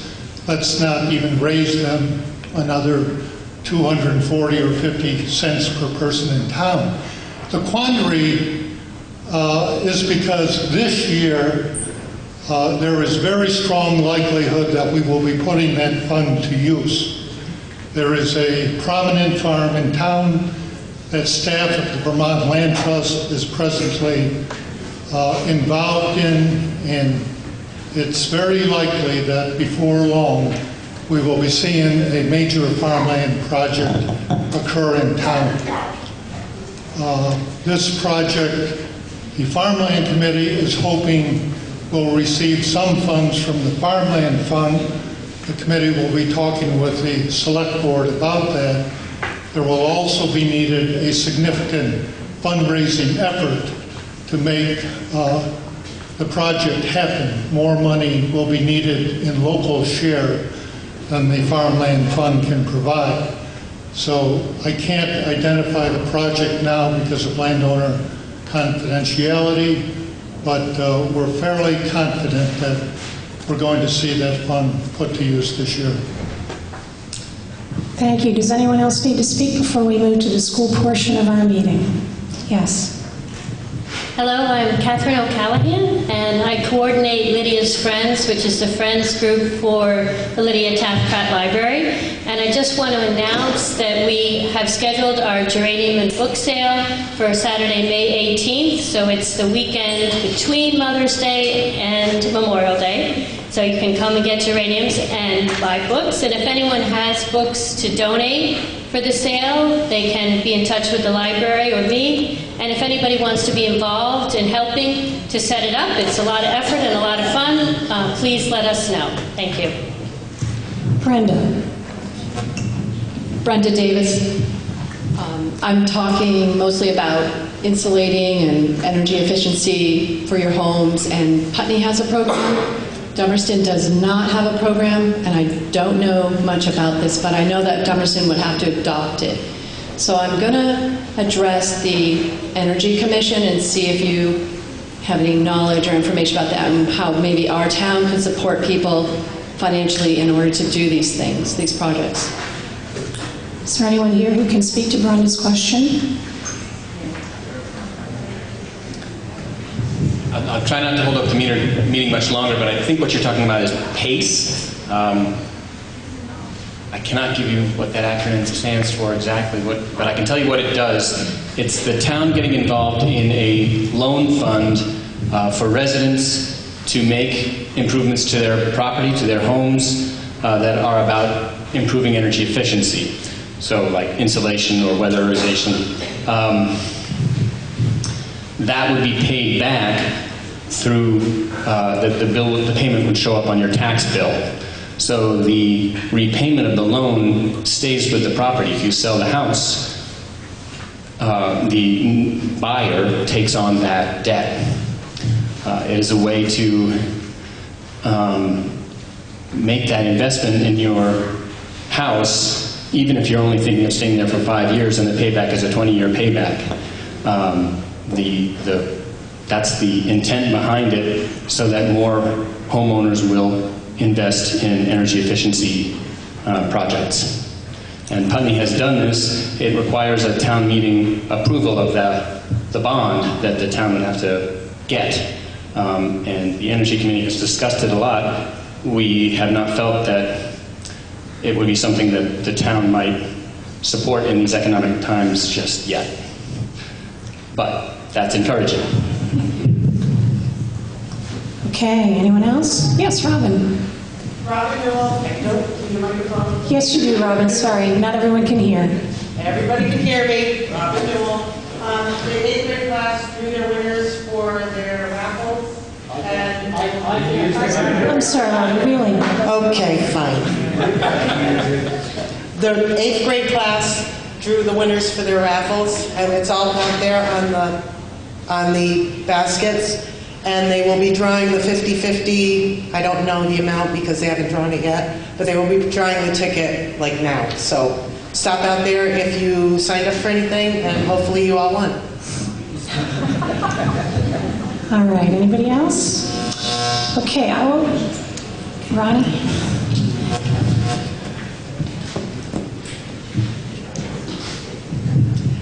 Hi, this isn't strictly a business thing. I just wanted to make a comment about, fairly obviously, we're starting to go into a period of the year where the roads in town are going to start to become a little bit challenging. And I just wanted to give a big shout out to Lee and to the road crew. In my business, I work with a lot of out-of-state buyers showing properties, and when they see dirt roads, they kind of start to freak out a little bit. But it makes my job very easy when I tell them how great the road crew is in this town compared to some of the other towns in the area. So I just, again, wanted to say thanks to Lee and the road crew, and gee, I hope that you'll keep the snow out from in front of my house now.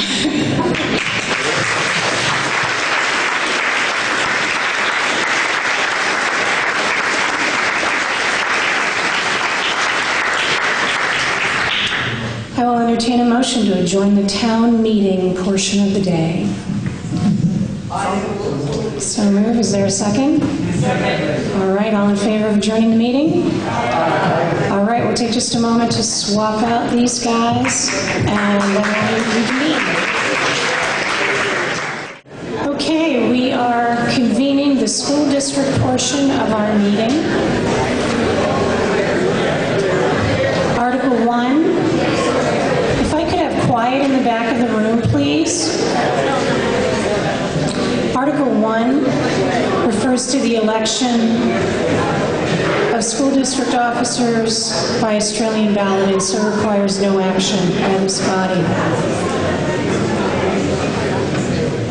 Article 2, to act on the auditor's report of the town school district. Quiet in the back, please. Thank you.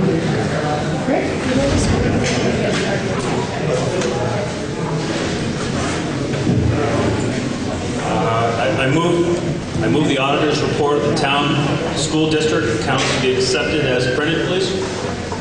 Is there a second? Second. Any discussion? The motion is to accept the auditor's report of the town school district as printed. Seeing no questions, we'll come to a vote. All in favor of the auditor's report of the town school district being accepted as printed signify by saying aye. Any opposed? The ayes appear to have it. The ayes do have it. Article 2 has passed. Article 3, to see if the town school district will authorize its school board to accept and expend categorical grants and aid received from the state of Vermont and the U.S. government. I move that the school district authorize its board to accept and expend categorical grants and aid received from the state of Vermont and the United States government. Is there a second? Second. Thank you, Lyle. Any discussion on this issue? Hearing none, we'll vote. The motion on the floor is that the town school district will authorize its school board to accept and expend categorical grants and aid received from the state of Vermont and the U.S. government. All in favor signify by saying aye. Aye. Any opposed? No. And Article 3 passes. Article 4, to see what salaries the town school district will vote to pay its officers and directors. I move that the town school district vote to pay its officers and directors salaries in the amount of $500 each for a total of $2,500. Is there a second? Thank you. Any discussion? Seeing none, we'll come to a vote. The motion on the floor is that the town school district pay its officers and directors a salary in the amount of $500 apiece for a total of $2,500. All in favor signify by saying aye. Aye. Any opposed? No. The ayes appear to have it. The ayes do have it. Article 4 passes. Article 5, to see if the town school district will authorize the expenditure of a sum not to exceed $60,000 for the purpose of replacing the roof on the original building to be financed over a period not to exceed 5 years. I move that the town school district authorize the expenditure of a sum not to exceed $60,000 for the purpose of replacing the roof on the original building to be financed over a period not to exceed 5 years. Is there a second? Second. All right, the motion on the floor is that the town school district will authorize the expenditure of a sum not to exceed $60,000 for the purpose of replacing the roof on the original building to be financed over a period not to exceed 5 years. Would you like to speak to that, Bob? Okay, we'll see if there are any questions. You had your hand raised, yes. You tell us your name? Carol Morrison. My book says $80,000. We're on Article 5 of the town school district warning on page 57. Okay. Sorry, thank you. Okay? Thanks, Sam. Any questions? Yes, Sam. That actually is related to my question, which is that we, in the minutes of the last year's meeting, we did raise funds partially to replace the roof. So I think it would be great if somebody could explain, what the expenditures were used for last year and why we're voting for this again.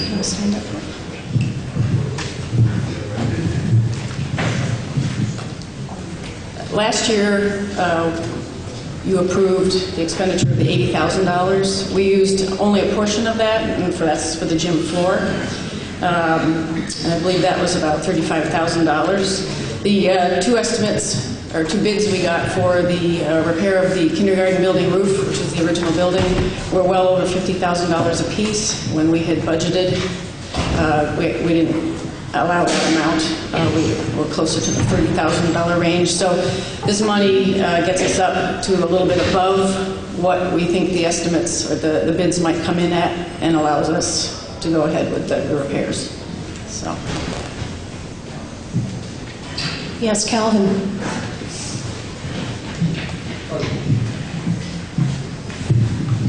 Just for a point of clarification, when there's a... Can you start with your name? Oh, my name is Calvin Farwell, sorry. When something like this appears in the morning, does the $60,000 mean I don't know what the right words are, the net cost or the gross cost? In other words, does it include interest on the debt payments? This is a general question about all such articles.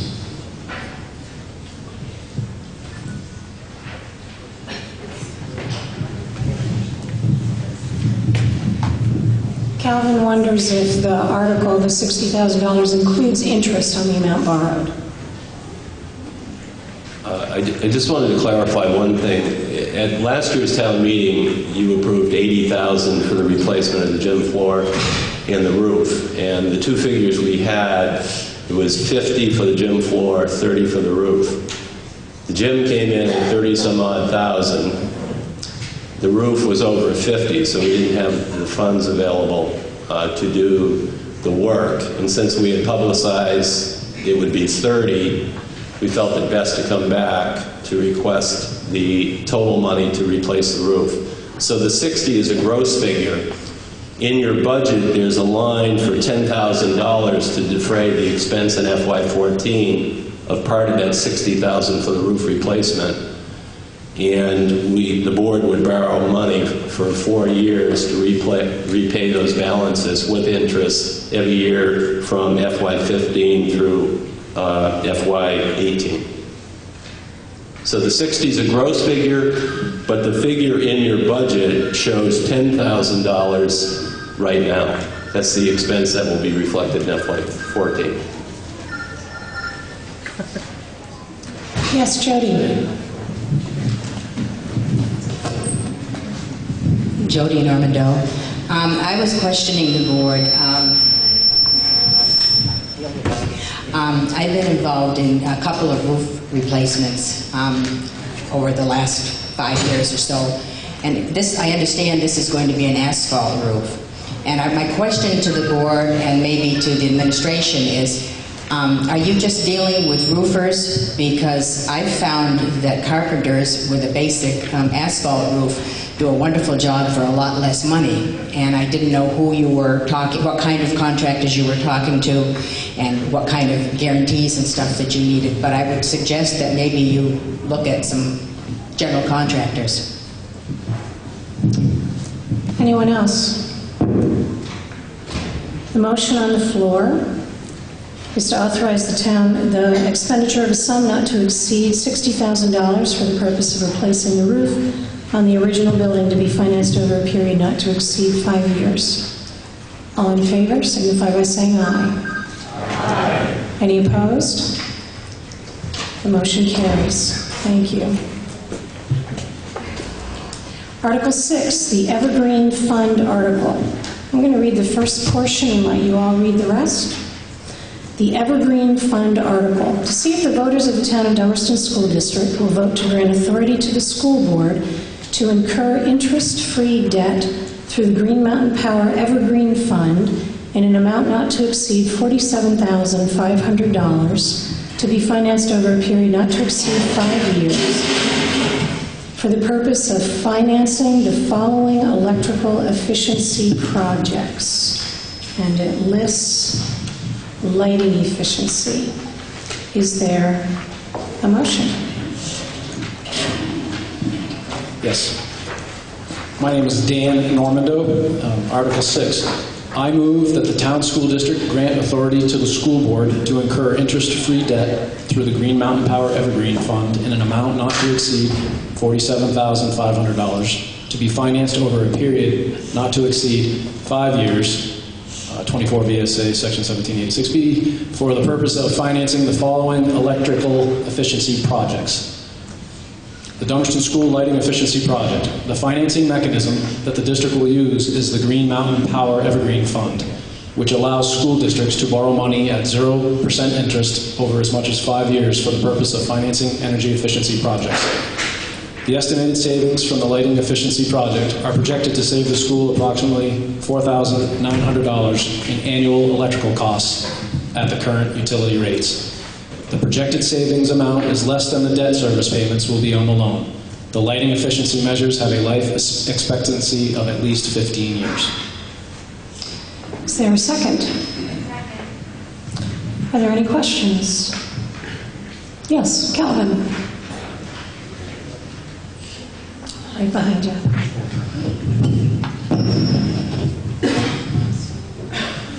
Something doesn't add up there. It looks to me if you're going to pay back $47,000 in 5 years, you're going to need something like about $9,000 a year or something like that, or $10,000, roughly $10,000 a year. If you're only saving $4,900 a year, then that, well, the projected savings amount is less than the debt service payments will be on the loan. That's just not true. Could we just accept the fact that it isn't true and move on, or I don't know why that sentence is in there. It's blatantly wrong as far as I can see. Cal, let's look for an explanation. Calvin. My name is Dan Normando, and I'm going to actually speak to it a little bit and then try to answer your question. I didn't get a chance to speak to this. One of the things I want to point out is what this will do for us. Well, first of all, I want to start off by saying that we did work with the Dummerston Energy Committee on this, and we had an excellent experience. Stan Howe was phenomenal. Some of you may remember that he had an exhibit outside last year in the hallway or during last year's town meeting. He did a tremendous amount of work on this, and very fortunate to have this committee in town. They're a big help. This project will also allow us to work with Efficiency Vermont, which has some very lucrative incentives to help with these types of projects. And also this new Green Mountain Power Evergreen Fund, which gives us 0% financing for up to 5 years, which is another very, very nice, attractive option to have. So what the project includes is upgrading the lights inside and out. It improves overall coverage, makes outside safer in some areas that didn't have coverage before. It reduces light pollution outside, which has been a concern of some neighbors over the years. Reduces overall costs on an annual basis by about 16%. And is nearly break even on an annual basis because of the debt payments. Sorry, where's the... we're going to save $4,900 a year, and oh right, there's an incentive. The ta-da here, the incentive is not included in these numbers. So we've got it's not included in what you're seeing here. The project cost is estimated to be $47,500. We worked with a consultant that works with Efficiency Vermont regularly to come in and evaluate the energy consumption here and what the savings would be through this project. And he applied to Efficiency Vermont on our behalf, and they have identified us for an incentive of $19,300. So that brings the net cost down to $28,200. So you're absolutely right, Calvin, that the numbers you see on the article don't make sense. But there's always more than what's printed.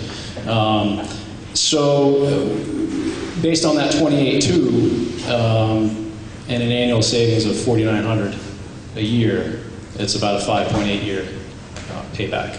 So this is based on all that. The board obviously endorses this, but we endorse it vigorously, and we hope that you agree to. Can I just ask for clarification, Dan? I'm sorry I didn't ask you to explain beforehand.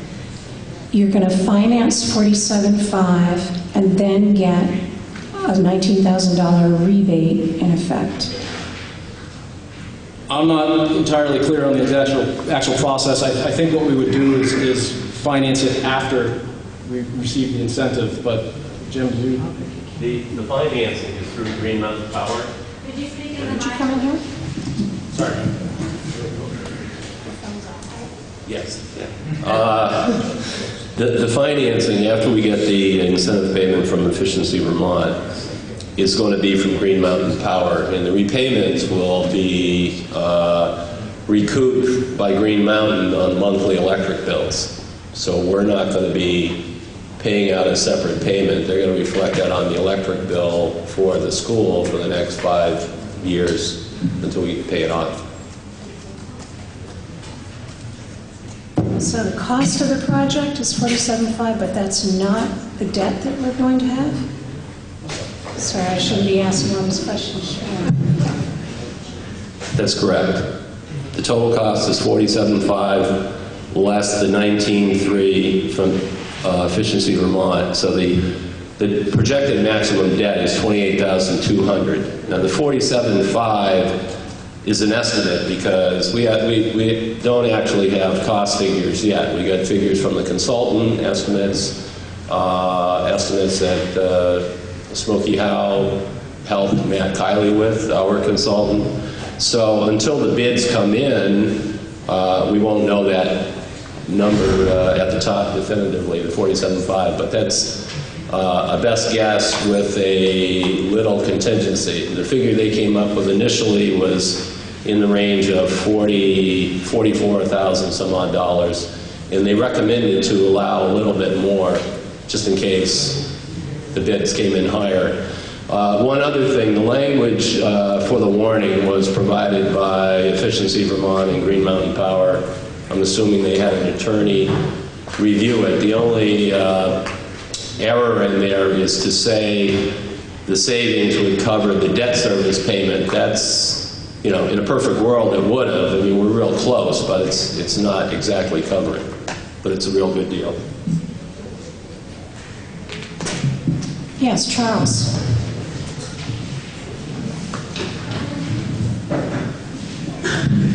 Maybe I'm not reading it correctly, but doesn't this say that the projected savings is less than the debt service payment, and isn't that correct? If you finance 28.2 over 5 years, that's 5,000 something, right? You're going to save 4,900, so you are in fact you aren't quite making it year by year. So that sentence is accurate, isn't it? I agree with you, yes. Yes, Susanna. I'm Susanna Griffin. As I look at the figures, if you round them up, it's going to cost us about $50,000. And if the efficiency, the lighting lasts for 15 years, then we're saving $75,000. Yes?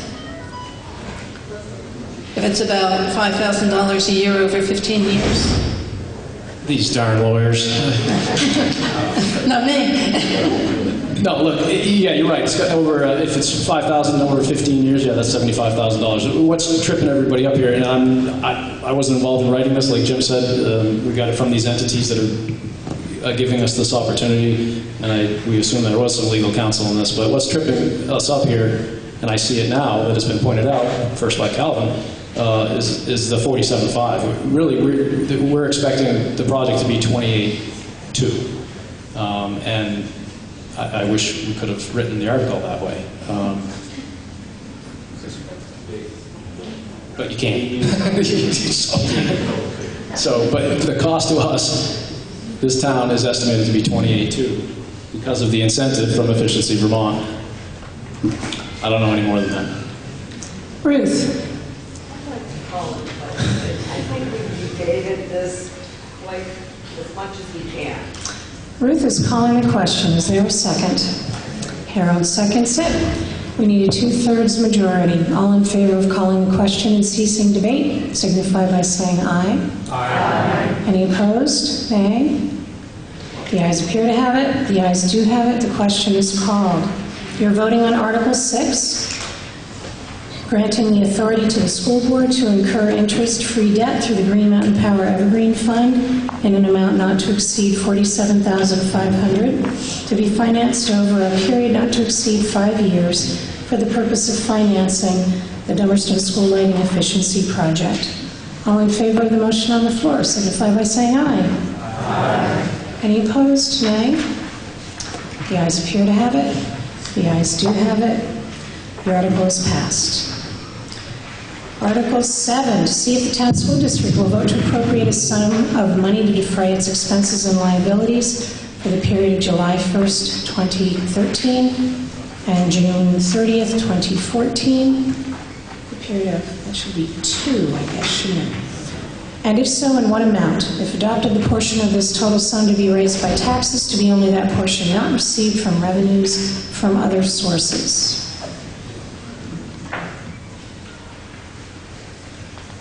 Amy Wall.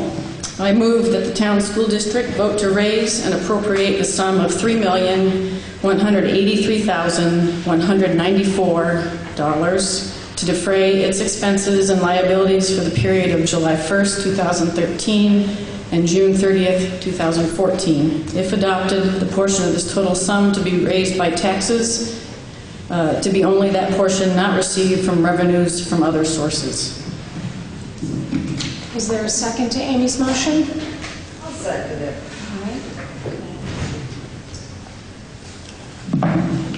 First, let me say thank you for sticking with us. I don't know if anybody wants to do a 7th inning stretch, but feel free. And before I start going through, I'm going to start on page 37 of your town meeting book. I just would like to say thank you to the school. As a school board member, as a parent, as a community member, looking at all the things that go on in our lives, and there are really some pretty terrible things that happen. There is divorce, there is death, there is financial job losses, there are so many things that happen to families, and in light of what we went through here for that week of a lockdown, I thought the thing that Joe Carroll Ratty said when we were talking about this is this school will continue to do what it does best, which is educate its children. And that is one of the things I think that is a real gift that this school provides our community. Despite all the bad things that can happen to each of us and to our families and our friends and neighbors, we have our school here that provides that level of stability for our students and can comfort them and give them a daily purpose. So thank you for that. Now, on to page 37. I'm going to look at the proposed revenue budget first, and I'll go through each page and give you highlights, and at the end of the page, if you have specific questions, I'll be happy to take them. Really, to be honest, this year, or this proposed fiscal 14 budget is really pretty anticlimactic in terms of, there's not a whole lot of new big things. And on the revenue side, we're expecting under the local heading some tuition from some students that tuition in to go here. Our building rental income is going to go up a few $1,000s to $9,000, and that's courtesy of the Supervisory Union's elementary intensive program. That's the K-5 program that rents a room here that serves high needs children ages K-5. The Supervisory Union services health, the $34,000 there, again, is provided by the K-5 intensive program, and they use our school nurse significantly because a lot of the children in that program have significant medical needs. So they offer that as a contribution for the time and that they demand of our school nurse. The Medicaid sub-grant, like in previous years, supports arts education and some of our guidance counselors' position. The Title IIA sub-grant is for an extra elementary teacher that we've had in place here for a couple of years for a larger student class. We've had a little bit of a bubble. And it also contributes to a portion of the math support position that we have. Under the state heading, we have the general state support. That includes our preschool ADM funding that we get. We've had great success with the preschool ADM, which ADM stands for Average Daily Membership.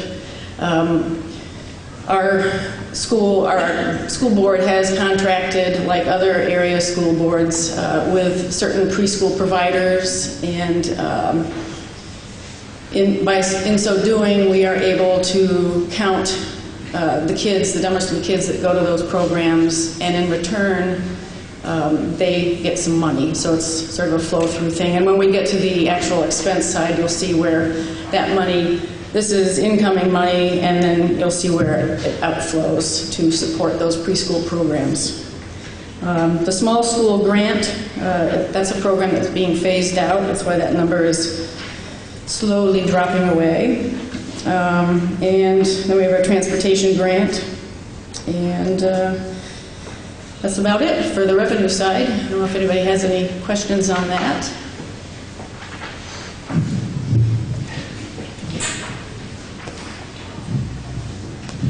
Just very quickly, is the small school grant being phased out at the state level, or is that just a grant that's... State level. I see. Yep. Yep. Okay, any other questions on revenue? Okay, if not, we'll flip the page, go to 38, and we're going to look at the proposed FY, your book says 2012, it actually should say 2014, appropriations summary. And looking at that, if you look at the top items, which is budget and then all the debt service, that relates specifically to the operation of the Dummerston School and its programs. The general operating fund, reflects the expenses of the K-8 program, and obviously some of that's determined by contractual obligations and outside influences like fuel oil prices. The preschool line item is, again, that preschool ADM program I mentioned on the revenue side. This is our expense. So the money that we get in, we retain 30% for administrative costs and pass the 70% on to I think it's the 9 or 10 preschools that we've contracted with at this point. And that number does keep growing up, which actually is a good thing because it means that we have more and more students, preschool and ADM, or preschoolers participating in the program, and which ultimately helps us by increasing our equalized pupil number, which is used to calculate our taxes. We'll see that on the last page. The special education line item is determined by the needs of the K-8 special ed students and their IEPs. IEPs, it stands for Individual Education Plans, and that is dictated to us by federal and state laws. The EEE line item is for Dummerston's portion of early education, essential early ed services for Dummerston children ages 3 to 5 years old in area preschools, and for the state licensed preschool classroom for both typically developing and special needs children. At the total operating fund, the bold line item there, the $2,921,039, that represents almost a $43,000 increase, or if you want to look at it in percentages, it's a 1.49% increase from FY13. If you go on to the debt portion of the appropriations summary, the debt service, principal and interest, that is to retire our nutrition fund deficit that have been allowed to build up, and we have tightened our belts and said, okay, we got to take care of this. So that is a plan to retire the nutrition fund deficit that had been accumulated. The debt service, water planning, and water projects are for a project that was started in 2005 and was due to changes in federal water quality standards regarding arsenic in water. The deficit note reduction is the line item you see there, the 12,600 is the first of 4 payments for the FY12 general fund deficit that totaled a little over $57,000. We're allowed to take that deficit and spread it out over a couple of years. And that deficit was due to several students moving into our community during FY12 who had special needs and required services in excess of $100,000. So that was unanticipated during that fiscal year. The special article lighting project reflects the gross expense for the interior, exterior lighting projects that Dan mentioned. They're going to go to the overall improvement of energy or electricity usage, greater electrical efficiency, I mean. And like Dan and Jim have detailed, allows us to take advantage of some really great current incentive programs offered. The special article for the roof, that again we've addressed, that's needed to augment the funds approved last year for the roof repairs to the original kindergarten portion of the school. And the capital fund expense, the gym floor, this is the second and final payment for the lovely gym floor that you guys very kindly approved last year. And when you combine all that stuff up top there with the WSESU assessment, The WSCSU assessment is Dummerston's share of administrative costs from the central office, including curriculum development, English as a second language, and there's a few other things as well, speech therapy. When you combine that all, you get the combined total down at the lower right-hand corner of $3,198,445, which, when compared to FY13, is an increase of $53,980, or a 1.72% increase. And the state, when budget planning started up, the state had come out and suggested that school boards try to keep their increases below 3.2%. So we've done quite well in that respect. So does anybody have any questions about the summary, or I will go on and give you highlights from the line items. Just a quick question, an easy question. Yeah, Mike's coming. On the gym floor. I don't need it. My question on the gym floor is there any intention of putting the 3-point line in for basketball? I don't know if we were. Yeah, it's not big enough to do. Because the team, well, Dummerston has to play in other places, and there would be much easier for them than where it was here. If they had it, and other teams could use it too. Yeah. Well, unfortunately, this gym isn't big enough for a 3-point line, apparently. So we could always do another gym, but hey, that's a whole other conversation. So, any other questions about the summary? Okay, now I'll go on, and I'm going to sort of, I'll go through pages 39 through 44 and give you highlights. Feel free to interrupt if you have questions. Let's see, on page 39, looking at the heading for school nurse, again, the increase in, it's important to remember that her salary is offset by a little over $34,000 provided by the intensive K-5 program. Psychiatric counseling, contracted services, that's for students whose needs can't be met by supervisory union staff. We do have 2 staff psychologists at the supervisory union level that do great things with students, but this would be for really exceptional cases. Library services, the increase in salary is due to a step to longevity in the negotiated contract.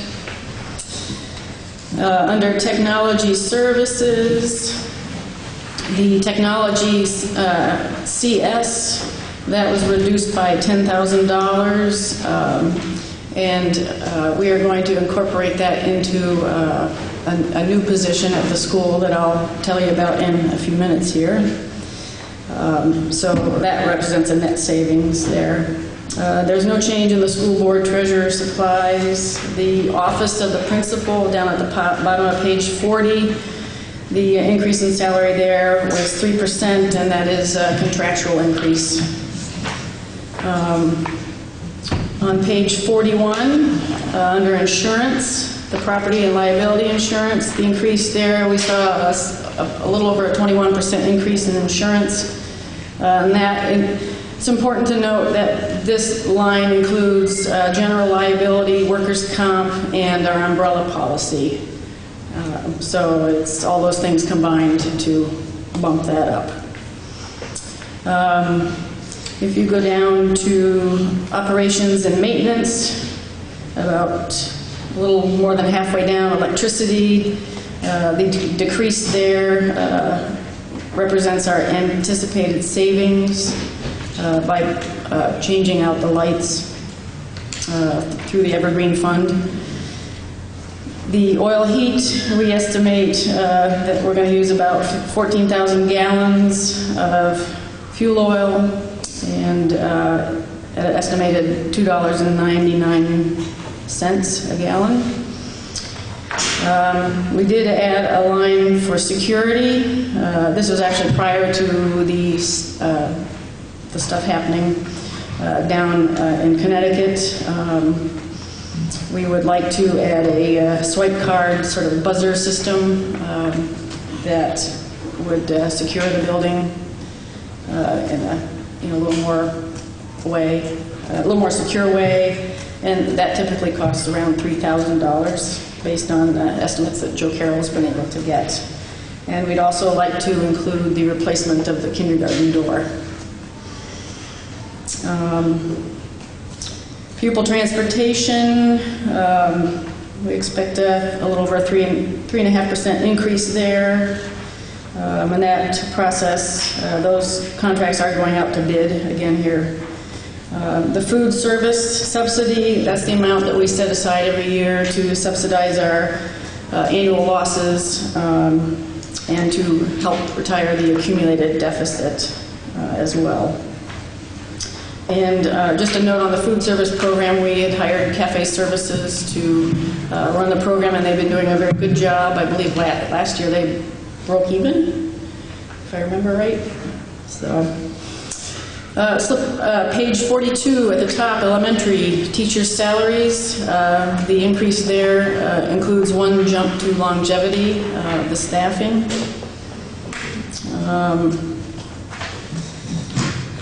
Let's see.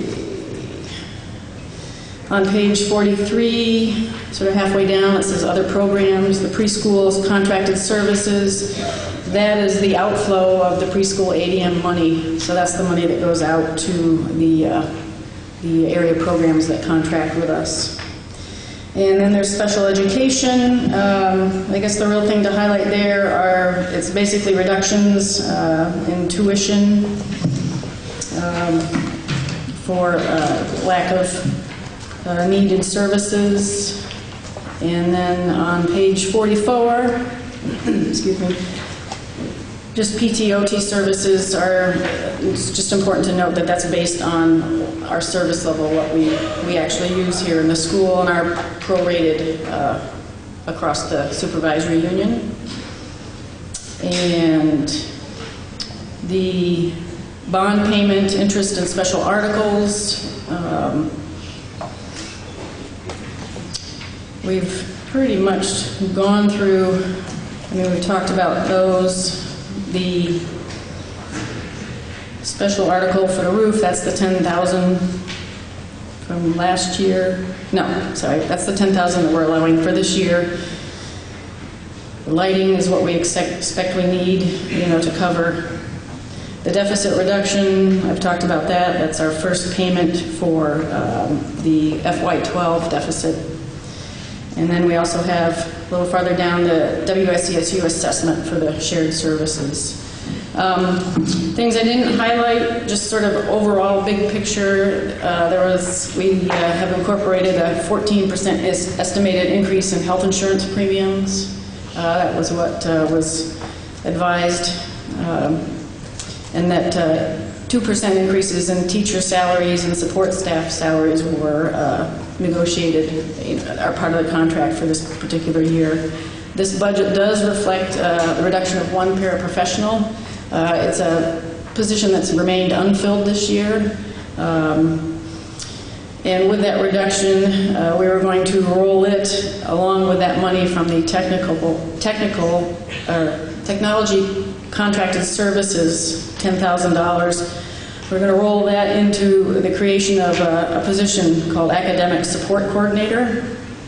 And that person will assist staff with behavior, intervention, and academic support in the classroom as we transition to the Common Core curriculum and assessments. And I think I would entertain questions about particular line items if you would like at this point, before I go on and give you the bigger picture, which is the tax rate. Jody in the back. I might have missed it when I was checking people off. but have we paid our bond off on this building yet? Yes. Yep. And I do have another question. You're going to a different, you said you're going to a Common Core curriculum program. It seems to me like we're changing programs all the time. And I wondered why. And one of the questions that brought this up is that someone told me that down in Brattleboro, they weren't allowing any individual child instructions. The kids always had to be on the same level. And I kind of didn't believe that that was happening, so please tell me it isn't. Joe Carroll? No, I can't believe that to be true. And Joe Carroll just said that it is not true that everybody has to be on the same level. Obviously, that can't happen. Just given children and people in general. The Common Core, and Joe Carroll can correct me if I'm wrong, that is driven by the federal mandate to align ourselves nationally. And that's happening as a state and in conjunction with other states, right? So the kneecap test is being phased out, and we will be going to the Common Core. Yep. I was under the impression over the years that the kneecap was tested much higher than other programs did, and that's why we and the neighboring states were on the kneecap. So if you're telling me that we're being run by the federal, that kind of disappoints me. Yeah, Joe Carroll's going to address that. So.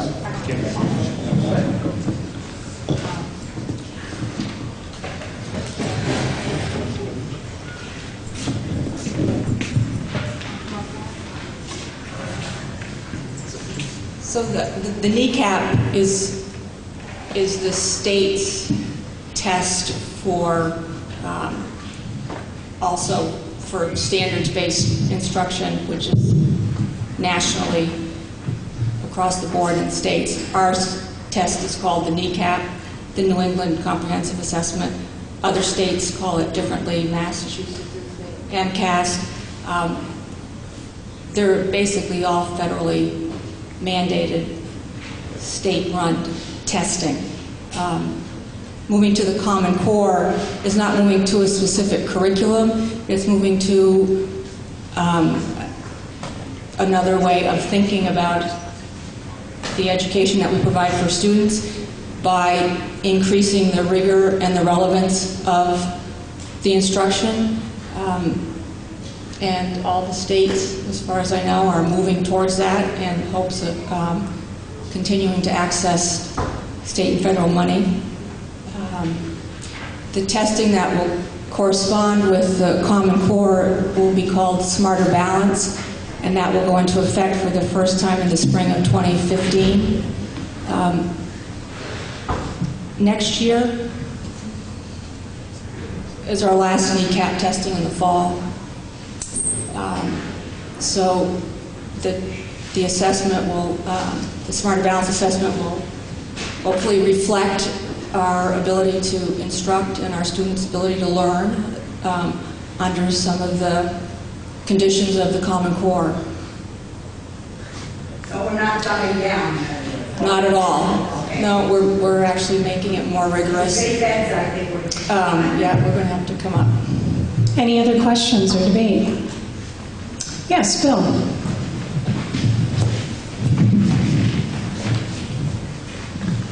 Thanks. Bill Holliday. Page 43, other programs, Asian Studies and Diversity Coordinator.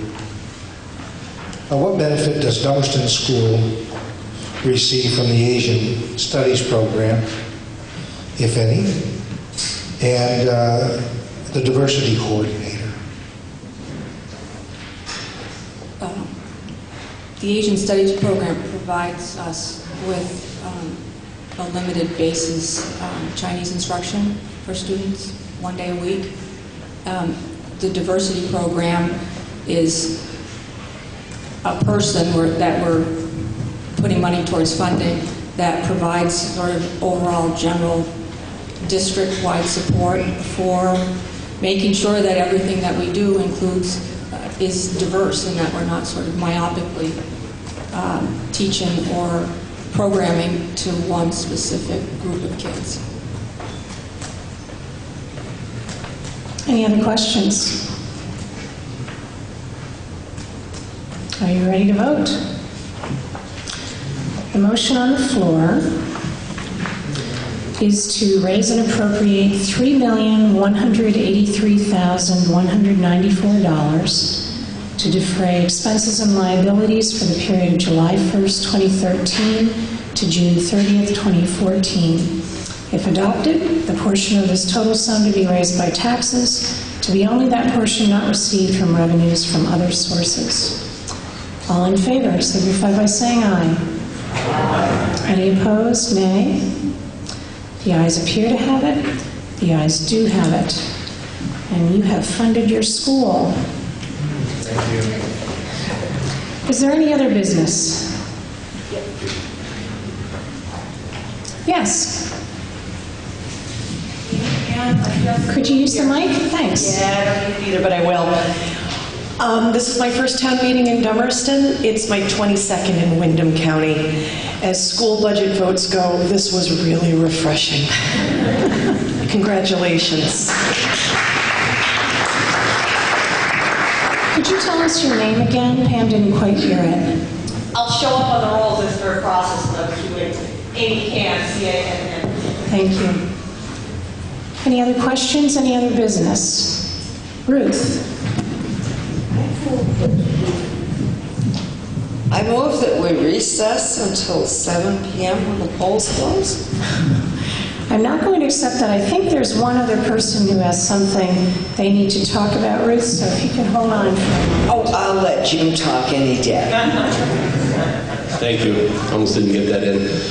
This is a 9-year service award from the Vermont School Boards Association, presented to Amy Wall in recognition of dedication and exemplary service to the Vermont children as a board member for the Dummerston School Board.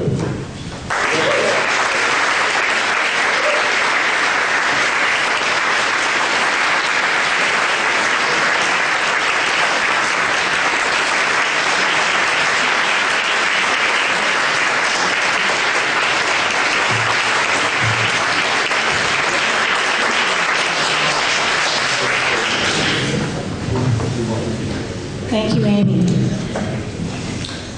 Okay, I will entertain a motion to adjourn. I don't think we're going to recess until 7 p.m. This would be the end of the town school district meeting.